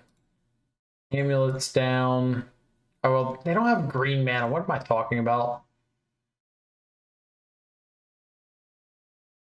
Over here, like, I hope they don't go Green Suns on one.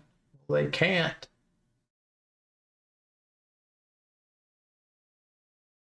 May or may not be 2 Wonder in your deck. Hurt you.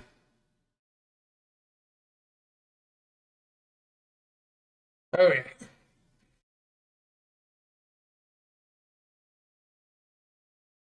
So we're going to ditch the Preordain, attack in with the Frog, ditch whatever we draw, play the Murktide.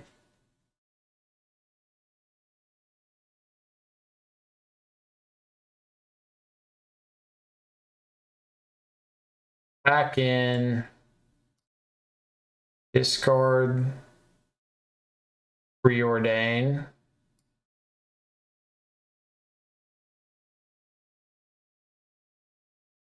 Discard, Force. Rock in our Watery Grave, play our Murktide Regent. Pass.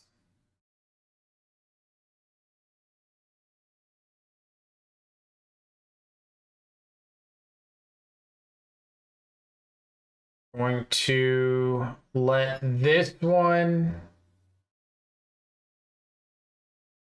resolves. This one, however, will not be resolving.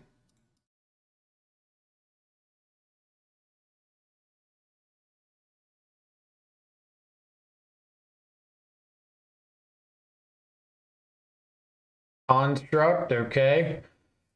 Now if I discard both of these, this is 5 and 6, 7, 8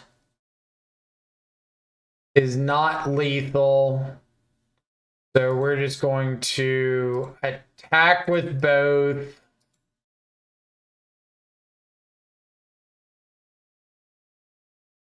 See if they want to block, which I assume they do. Pass the turn. Not playing out the shadow because I'm not tapping off of the force of negation.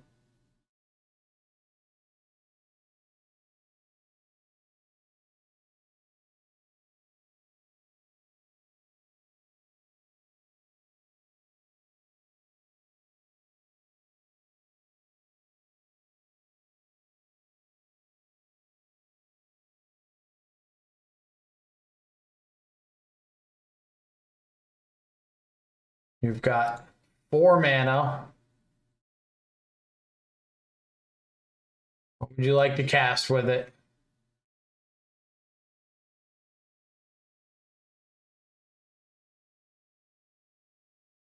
Green Suns for 1. So just get an Arboreal Grazer. So we'll try to fight over this. Fighting resolves.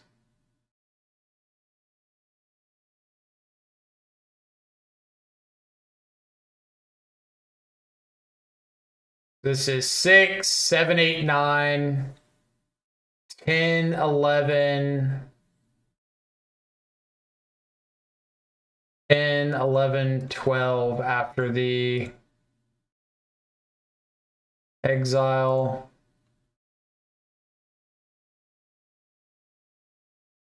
Sweet.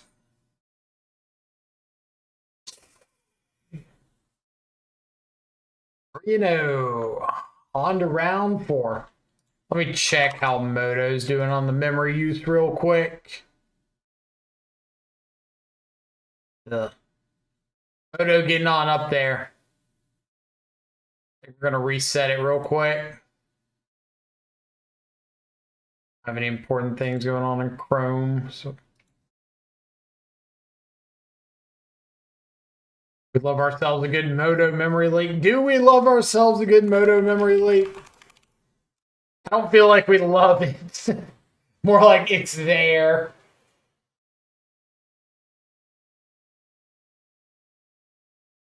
Shadow actually good, or this just worse? Blue-black Frog Tide?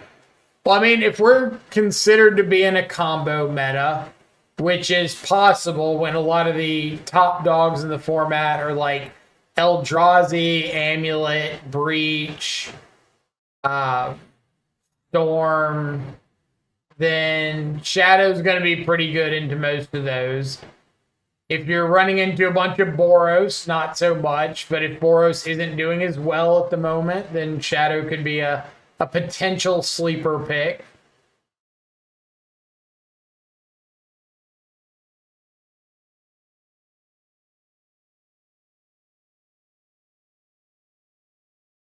Is it actually good, or is it just worse Frog Tide? I don't know if I'd say it's worse Frog Tide. It's just like operating on a different axis from Frog Tide.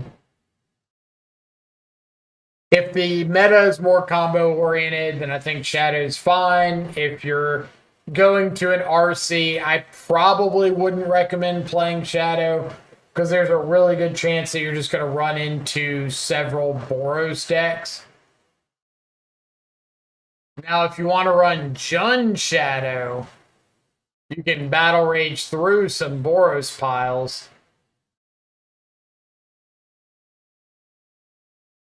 That's always pretty fun. Speaking from experience. I remember we played a league with OG Shadow, like towards the end of last year with Gurmag Anglers and Shadows and Battle Rages, and we beat Boros multiple times by just like having Battle Rage and spot removal. Have you tried that new vehicle, Shadow? Yes, with an asterisk. I did play a league with Jund Shadow that's over on YouTube with The Last Ride. I cast The Last Ride at least once, but I don't think it ever mattered in any of the games. I think that like the one time I did cast it, we either never ended up needing to crew it or crewing it wasn't optimal because I think I played against Orzhov Blink multiple times and I didn't want to get blown out by Solitude. So I played it, but it never mattered. So I don't want to speak one way or the other on whether or not it's like worth it. But I do completely believe that it's better in like a Jund Shadow shell where your threat base is higher and you're more concerned about going all in on Shadow. I don't think it's as good in a Dimir Shadow or Dimir shell where you've got the lower threat base, you really don't want to be trading like a frog tap or a Murktide tap to crew it. And you're not as all in on Shadow. Like, Shadow's already the worst threat in these decks. And so you really don't want to be adding more copies of your worst threat instead of something else.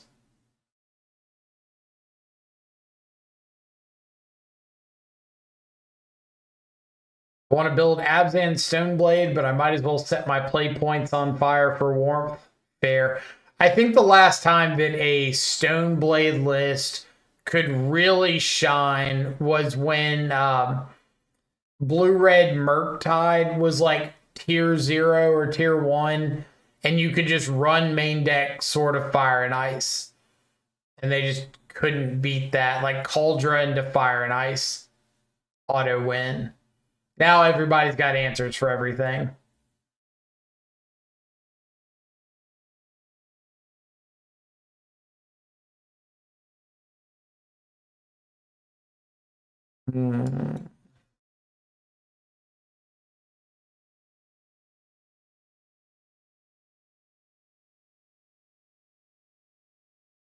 Not great. It's not terrible.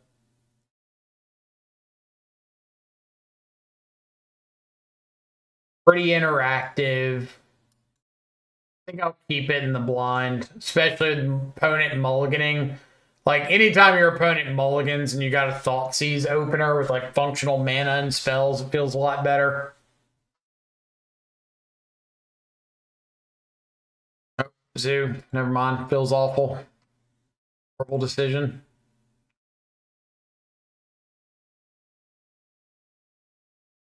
Enters tapped unless you control a mountain, but it doesn't see itself until it's already in play. That's funny. Okay, so I want to Thoughtseize to try to cut off Scion.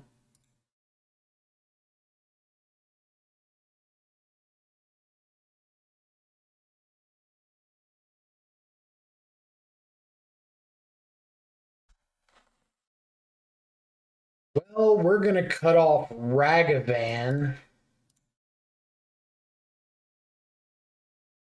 Opponent's hand is what some in the business might refer to as kind of the cheeks.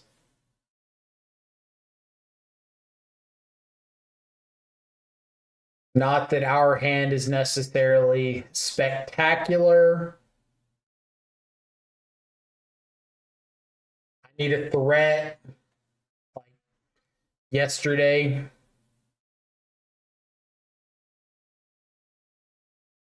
They've got 11 points of burn rolled up.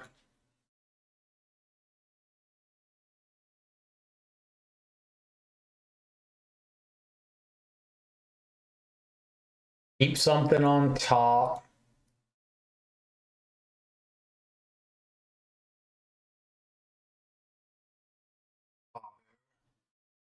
So I could push the Kavu. I could snare the Kavu.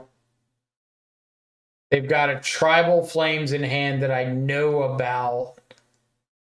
So I'm a little more interested in pushing the Kavu. It's also a lot better if I happen to top deck a Frog pretty quickly. Because then I'll be able to like Frog plus hold up Snare.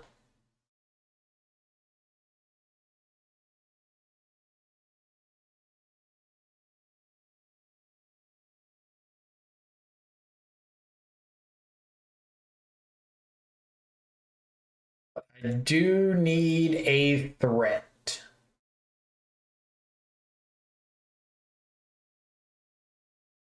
And this counter spell can basically go towards nothing that's not Scion of Draco.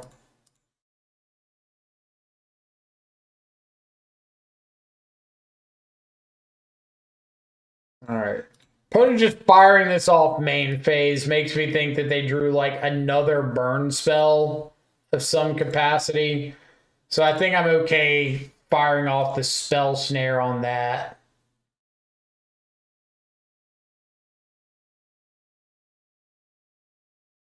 Like, they could just be trying to be mana efficient, but I don't really want to assume. Scion. To which we say Bion. Give me a creature. Okay. It's not the greatest, but it does have power and toughness.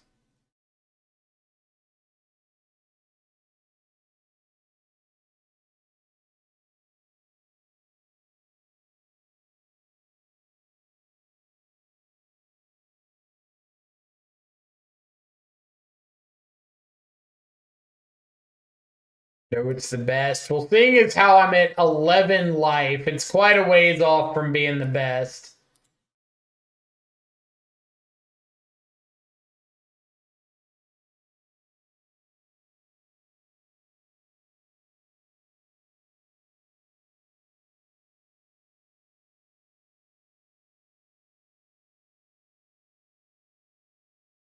That's a pretty good one.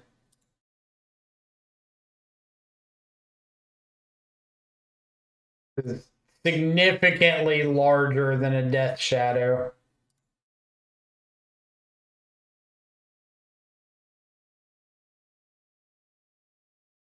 Significantly larger and in charger.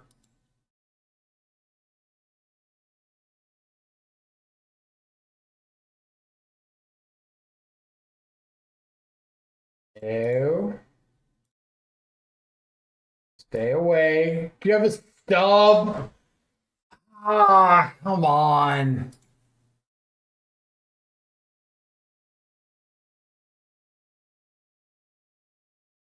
Hmm.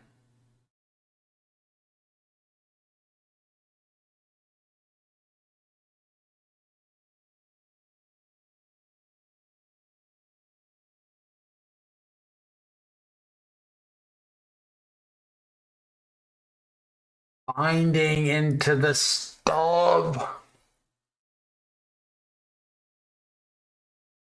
How I can flage down one of my shadows.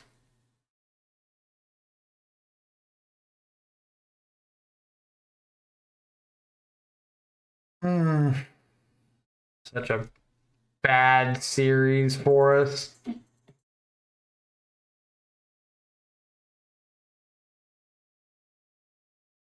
The Dan, thank you so much for the Twitch Prime sub. Greatly appreciate it. Welcome to the subscribers. Enjoy access to all of our sweet custom Death Shadow emotes. Bam.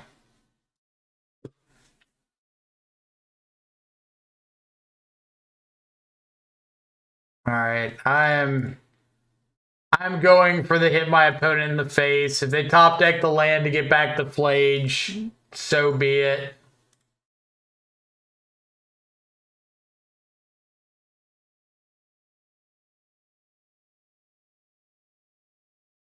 Yep.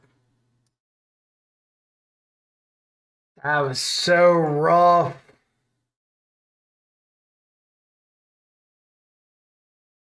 Man.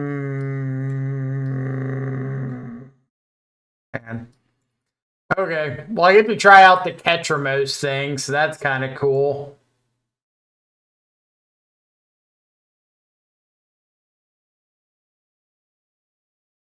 Like a matchup. I don't know if I'm going to drop all the shadows. Maybe I am. Maybe I'm just dropping Shadow and Wraith.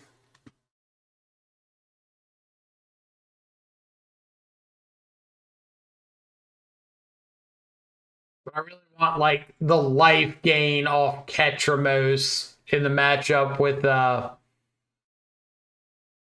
Tribal Flames and Flage. Let's try like this.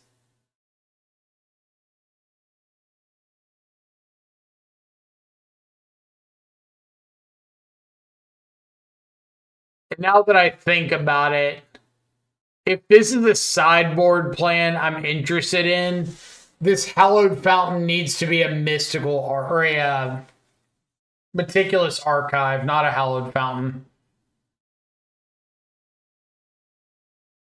100%. Oh, actually, I probably want spell bomb.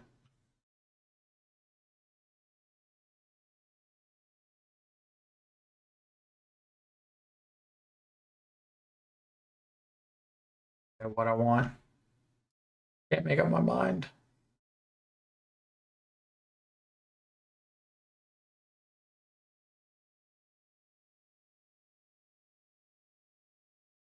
Mulliganing to 5. Clearly, it didn't matter last game, so.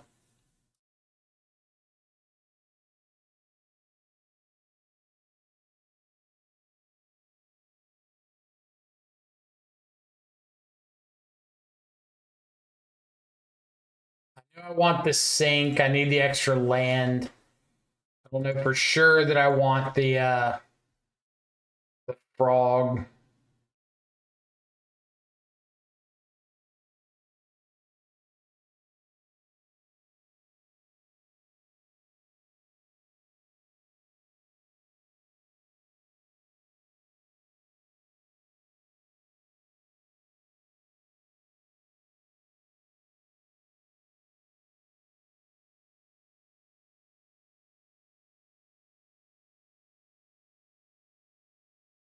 If this is a... All right. This is Ragavan. This is pretty rough. The hand I chose to keep. Let's preordain. Look for a black source. Do not hit.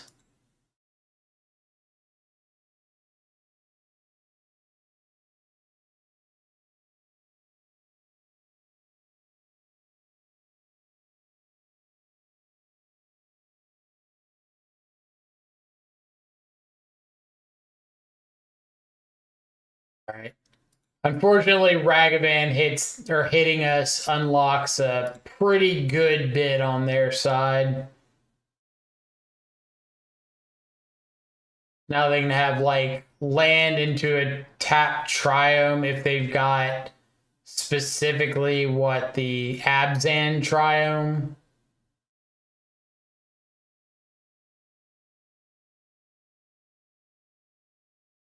We found our black source.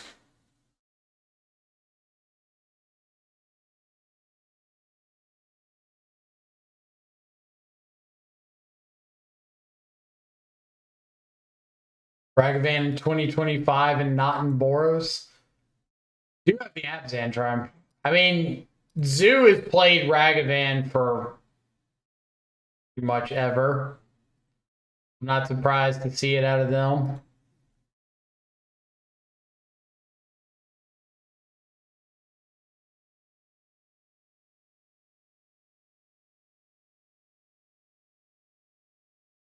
Swamp, save a little bit of life here.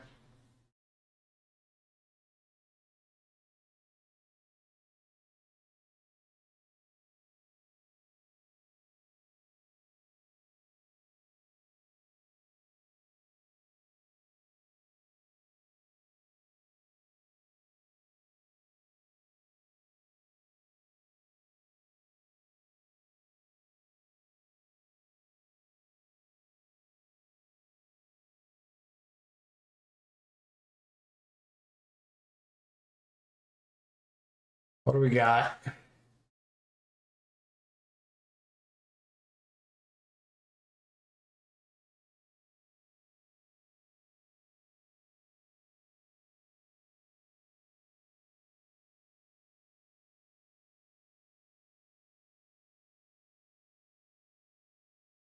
I could counterspell into spell bomb. Seems like something I'm not that interested in doing.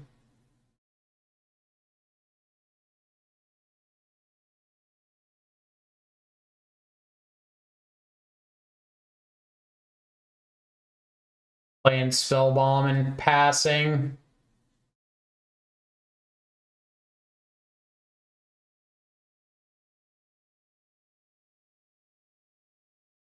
Don't think I want to play out the frog and risk them having like an end to turn leyline binding here.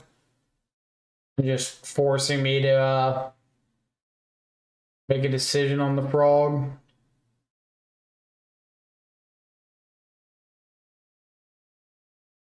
Now, if they crack this fetch, I do have to respond with Spellbomb. But let them resolve the fetch, then I don't get priority back and they get to Flage.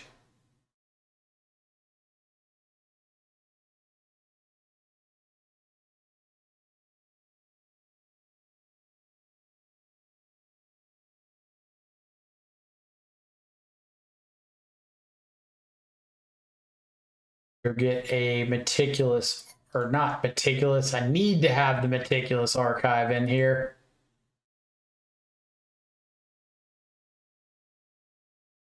Okay. Play frog. See what opponent decides to do about frog.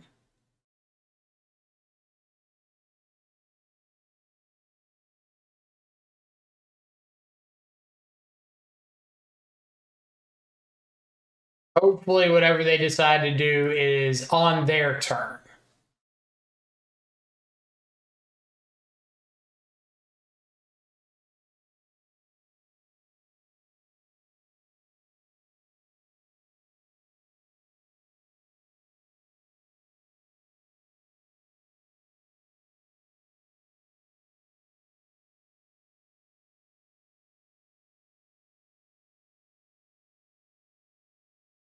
I could ditch 3 and stubborn denial. And that would protect me from them having another soft stub. But it looks really, really bad if they have just got another copy of Leyline Binding.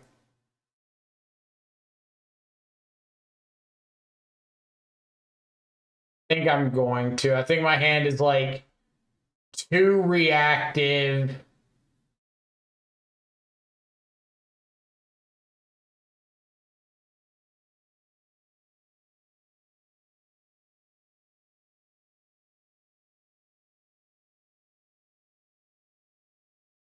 This also protects Frog from a Flage on their side or a Tribal Flames.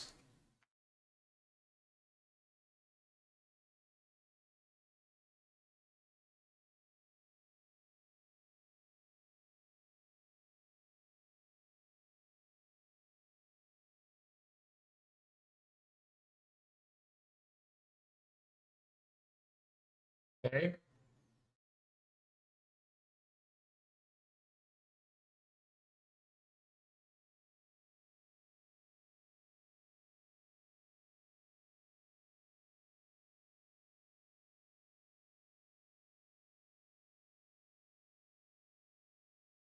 All right.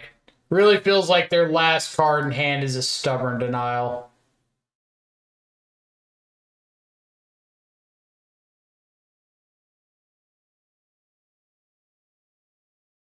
That's the gut reading that I'm getting currently.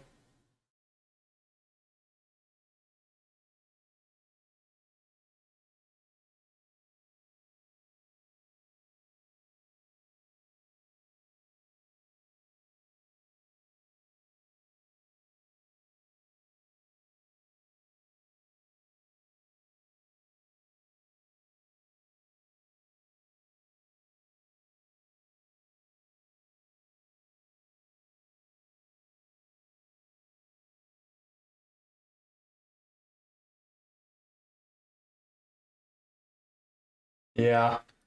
I'm going to shock in. If their last card is indeed a Stubborn Denial, this shock could be kind of costly, but it would have to be like something I want to counter. They have stub. Hit me to 5. I hit for frog, draw dead, and they draw into like a Ragavan or a Tribal Flames or a Flage. Otherwise, if I get to attack in and force to chump on this Scion next turn, then I get to just have counterspell after that.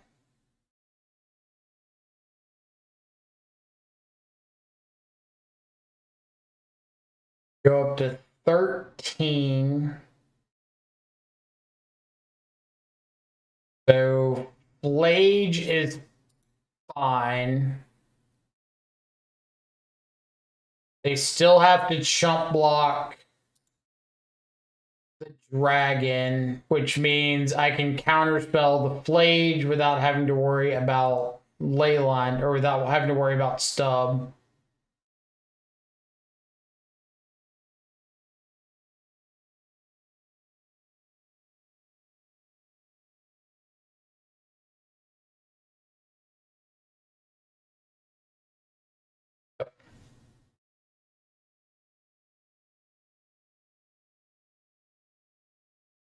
Go.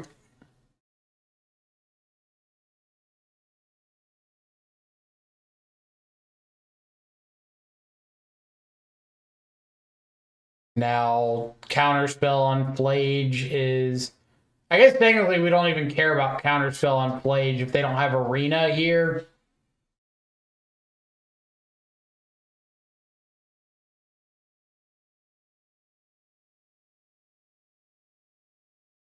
Maybe I'm just supposed to let the Flage go.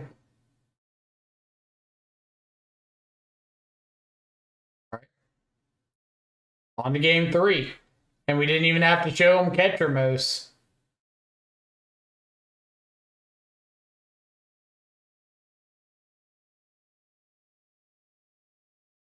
I do want Thoughtseize a lot more on the draw because it's one of my few answers to a turn 2 Scion.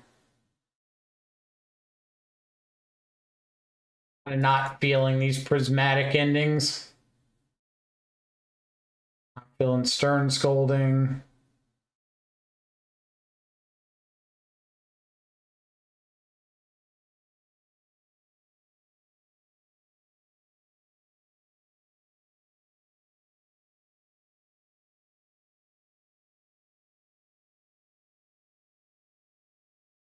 Opponent mulliganed. I'm going to keep...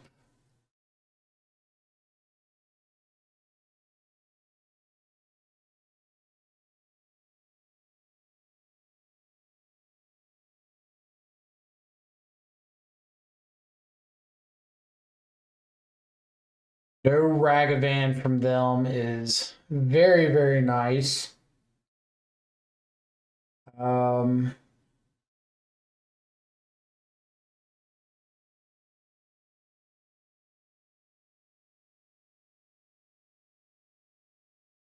Okay, please have a Kavu.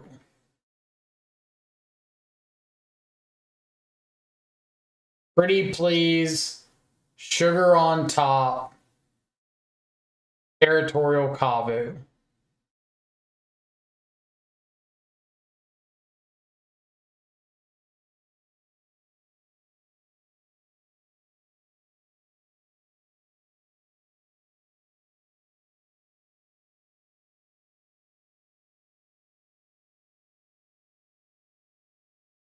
Not a territorial Kavu.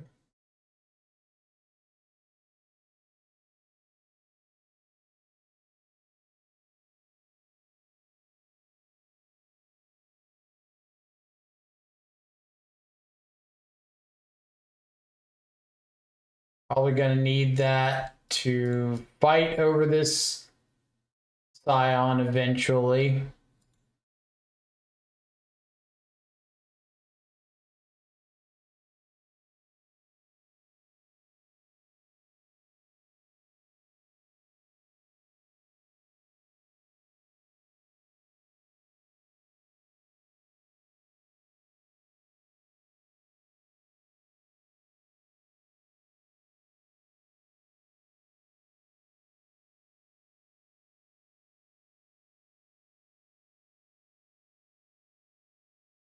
I'm going to play out the spell bomb here.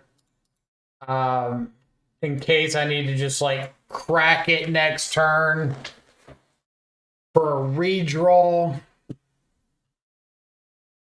Hate that I'm taking so much damage off of this Scion.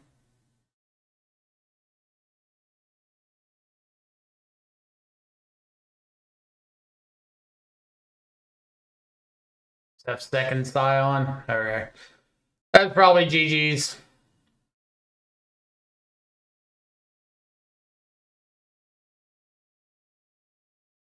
Let's say I shock in the Hallowed Fountain to play the Ketramose. And they have nothing. Where do I go from there? They crack their fetch. I can exile 3 on their side with Spell Bomb. I could shock in again and play the Murktide, which would leave 6 in exile if they don't add another. I'd be at 11. I'd just be dead to like a Flay GTB.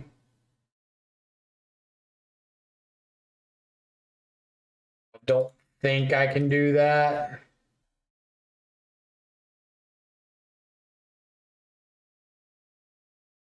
But if they go for cracking this Arid Mesa,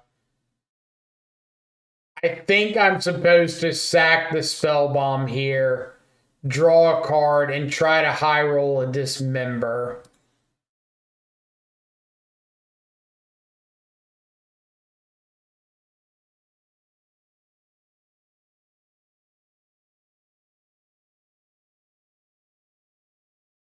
I said I do have 1 Dismember in the deck. But I just don't think there's like anything I can do outside of mulliganing aggressively for a way to stop a turn 2 Scion on the draw. And I doubt I'm doing much of anything against double Scion on the draw.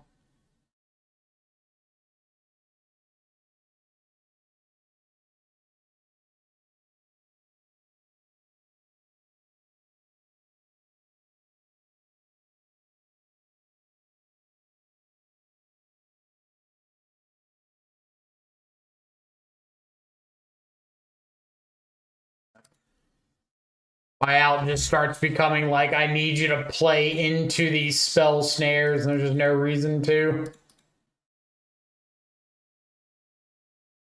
All right. Zoo on the draw. Let's rebound for round number 5.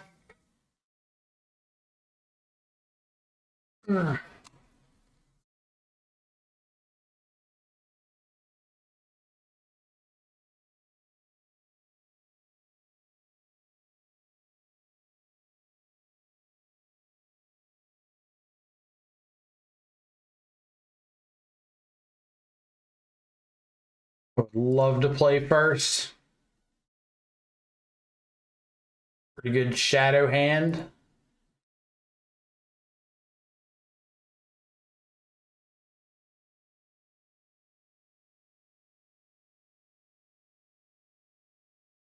What do we think our opponent is on?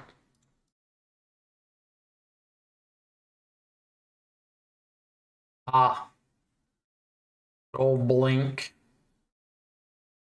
They've got a push, an ephemerate, trawler, a witch enchanter. So we're going after this Bale Merc. And hopefully we can do something to get this Murktide down pretty quickly before the trawler becomes a problem.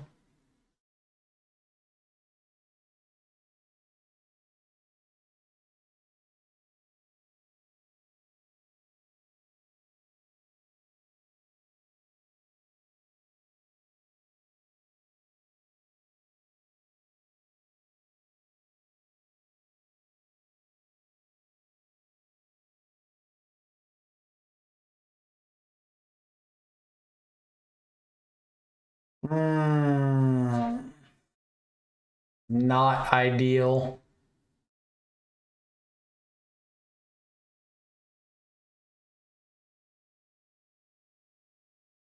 Now it's like if they just trawler me on 3, I'm never casting a Murktide.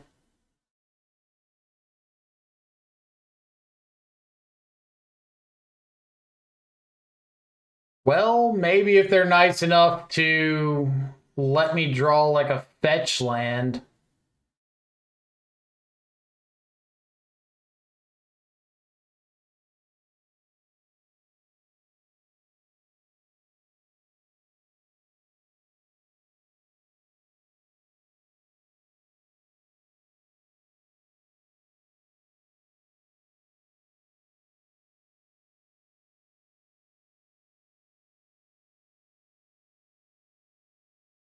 Fetch land, Thought Thieves.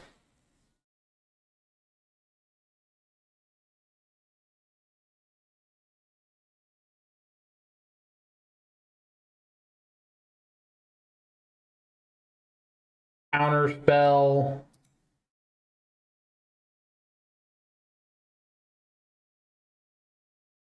Not that one. All right, so we have to let them hit us with a trawler or hit our yard with a trawler. Follow up with a frog. For that.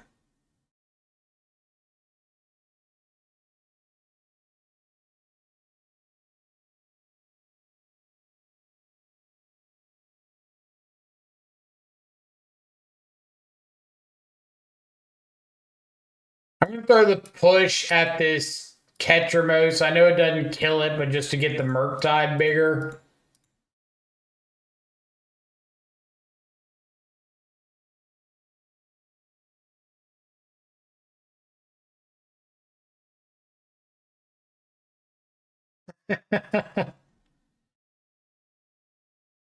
And it said Death Shadow. What is this? 2015?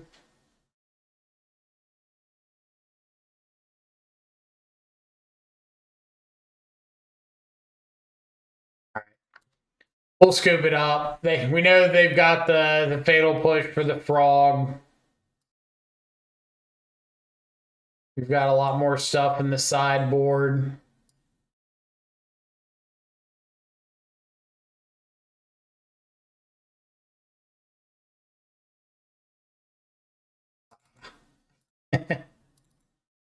Here's our shadow plan.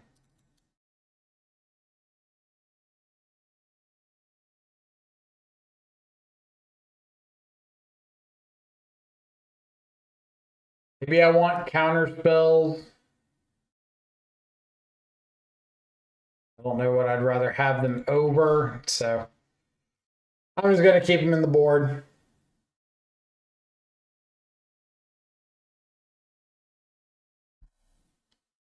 If they bring in the 3-mana Kayas, why do you not want me to have a good time here?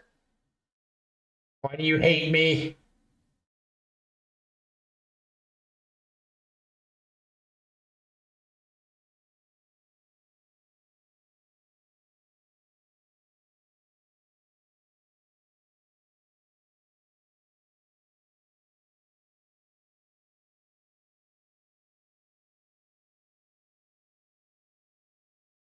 Counterspell better than spell snares. Sometimes it depends on the vial situation.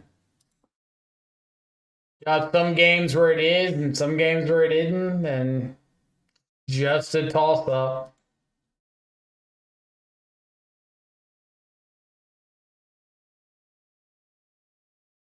All right, let's see if I can find a Thought Seize.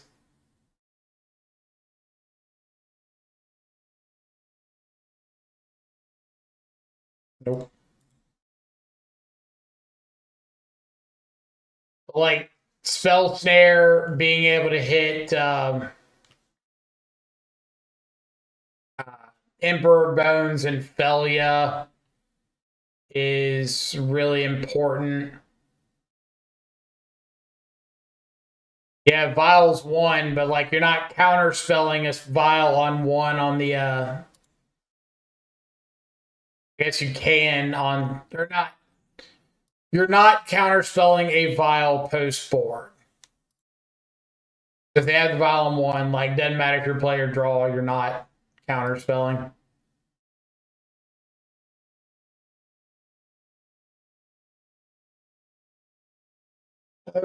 Okay, well, we're doing a really good job of finding lands I don't need.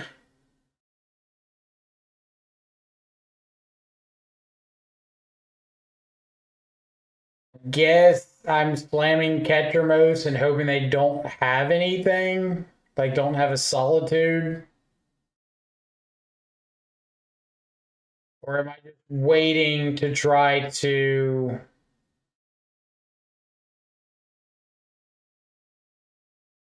play Ketramose and Frog on 3 or on 5?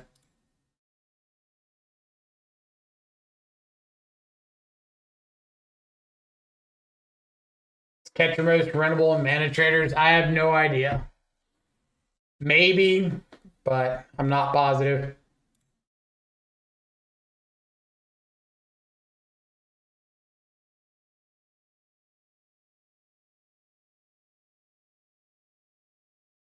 And they got the Solitude. Dang it.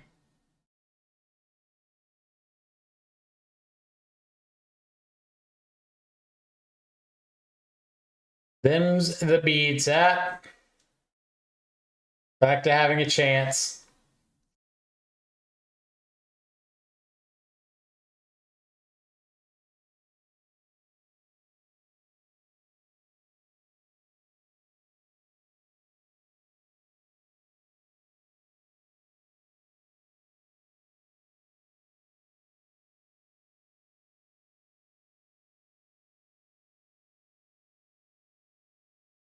Get back to Solitude.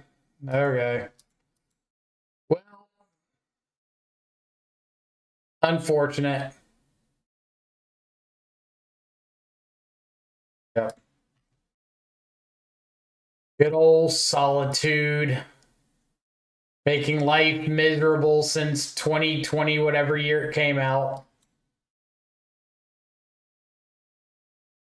All right, Esper.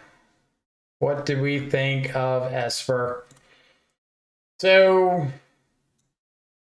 the sideboard Ketramose plan didn't end up doing, I guess. No, we played against Mono Black like round 1 or whatever, right? And Ketramose looked really good into that. Or was that last league? I don't even remember. I can't remember if that was this league or that league. Rosie, GG's. Now we're playing Shadow in the main and just like seeing if in the removal heavy matchups or Solitude matchups we could board into Ketramose and see if it did anything. Not really high expectations, just pushing the Ketramose limits. Name of site, Magic the Gathering Online. Here we are in 2025 when destroy a creature isn't enough.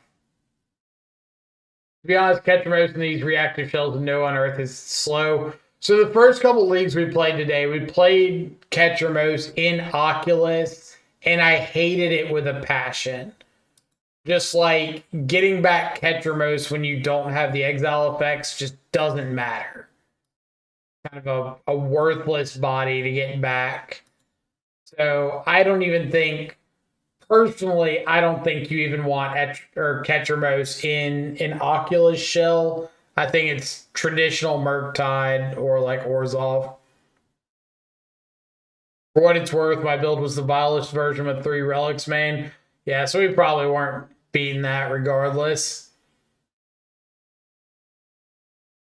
You played Dono decks? If so, how much? There is a link down below in the channel description or in the in the channel description that's got the Dono link. What was I gonna say? Yeah, the vialless version with 3 relics feels a lot better for something like a dedicated frog-tide shell. Does not feel as good for Shadow trying to pivot into a suboptimal plan. So I'm not too surprised picking up the L on that one. Where is... But I will say, Elite, if you're considering a donation, you're welcome to drop the link in chat. I probably will not get to it today, but I'm happy to do a donation league on a future stream. But I believe we're going to call it here, and I'm going to send everybody over to Kevin, who's playing. All I see is a Shriek Maw, and that scares me. So I'm kind of curious to see what he's got going on. But as always, appreciate all y'all hanging out. Definitely appreciate the new followers, the new subscribers. Y'all make it really fun to come out here and jam some bad modern decks or some good ones, but at least try stuff out. I'm going to drop a couple links in chat to Twitter, Blue Sky, YouTube if you want to see some of the leagues like today and other ones, especially some of the recent Ketramose builds. The Discord if you want to come hang out over there in the Control Freak server and talk everything Shadow, non-Shadow, Ketramose, non-Ketramose. Love to have you over there. And then, yeah, I guess that's it for the links. So, as always, hope everybody has a fantastic rest of your day. Go enjoy some good food, good company. I will catch y'all back live later. Adios for now.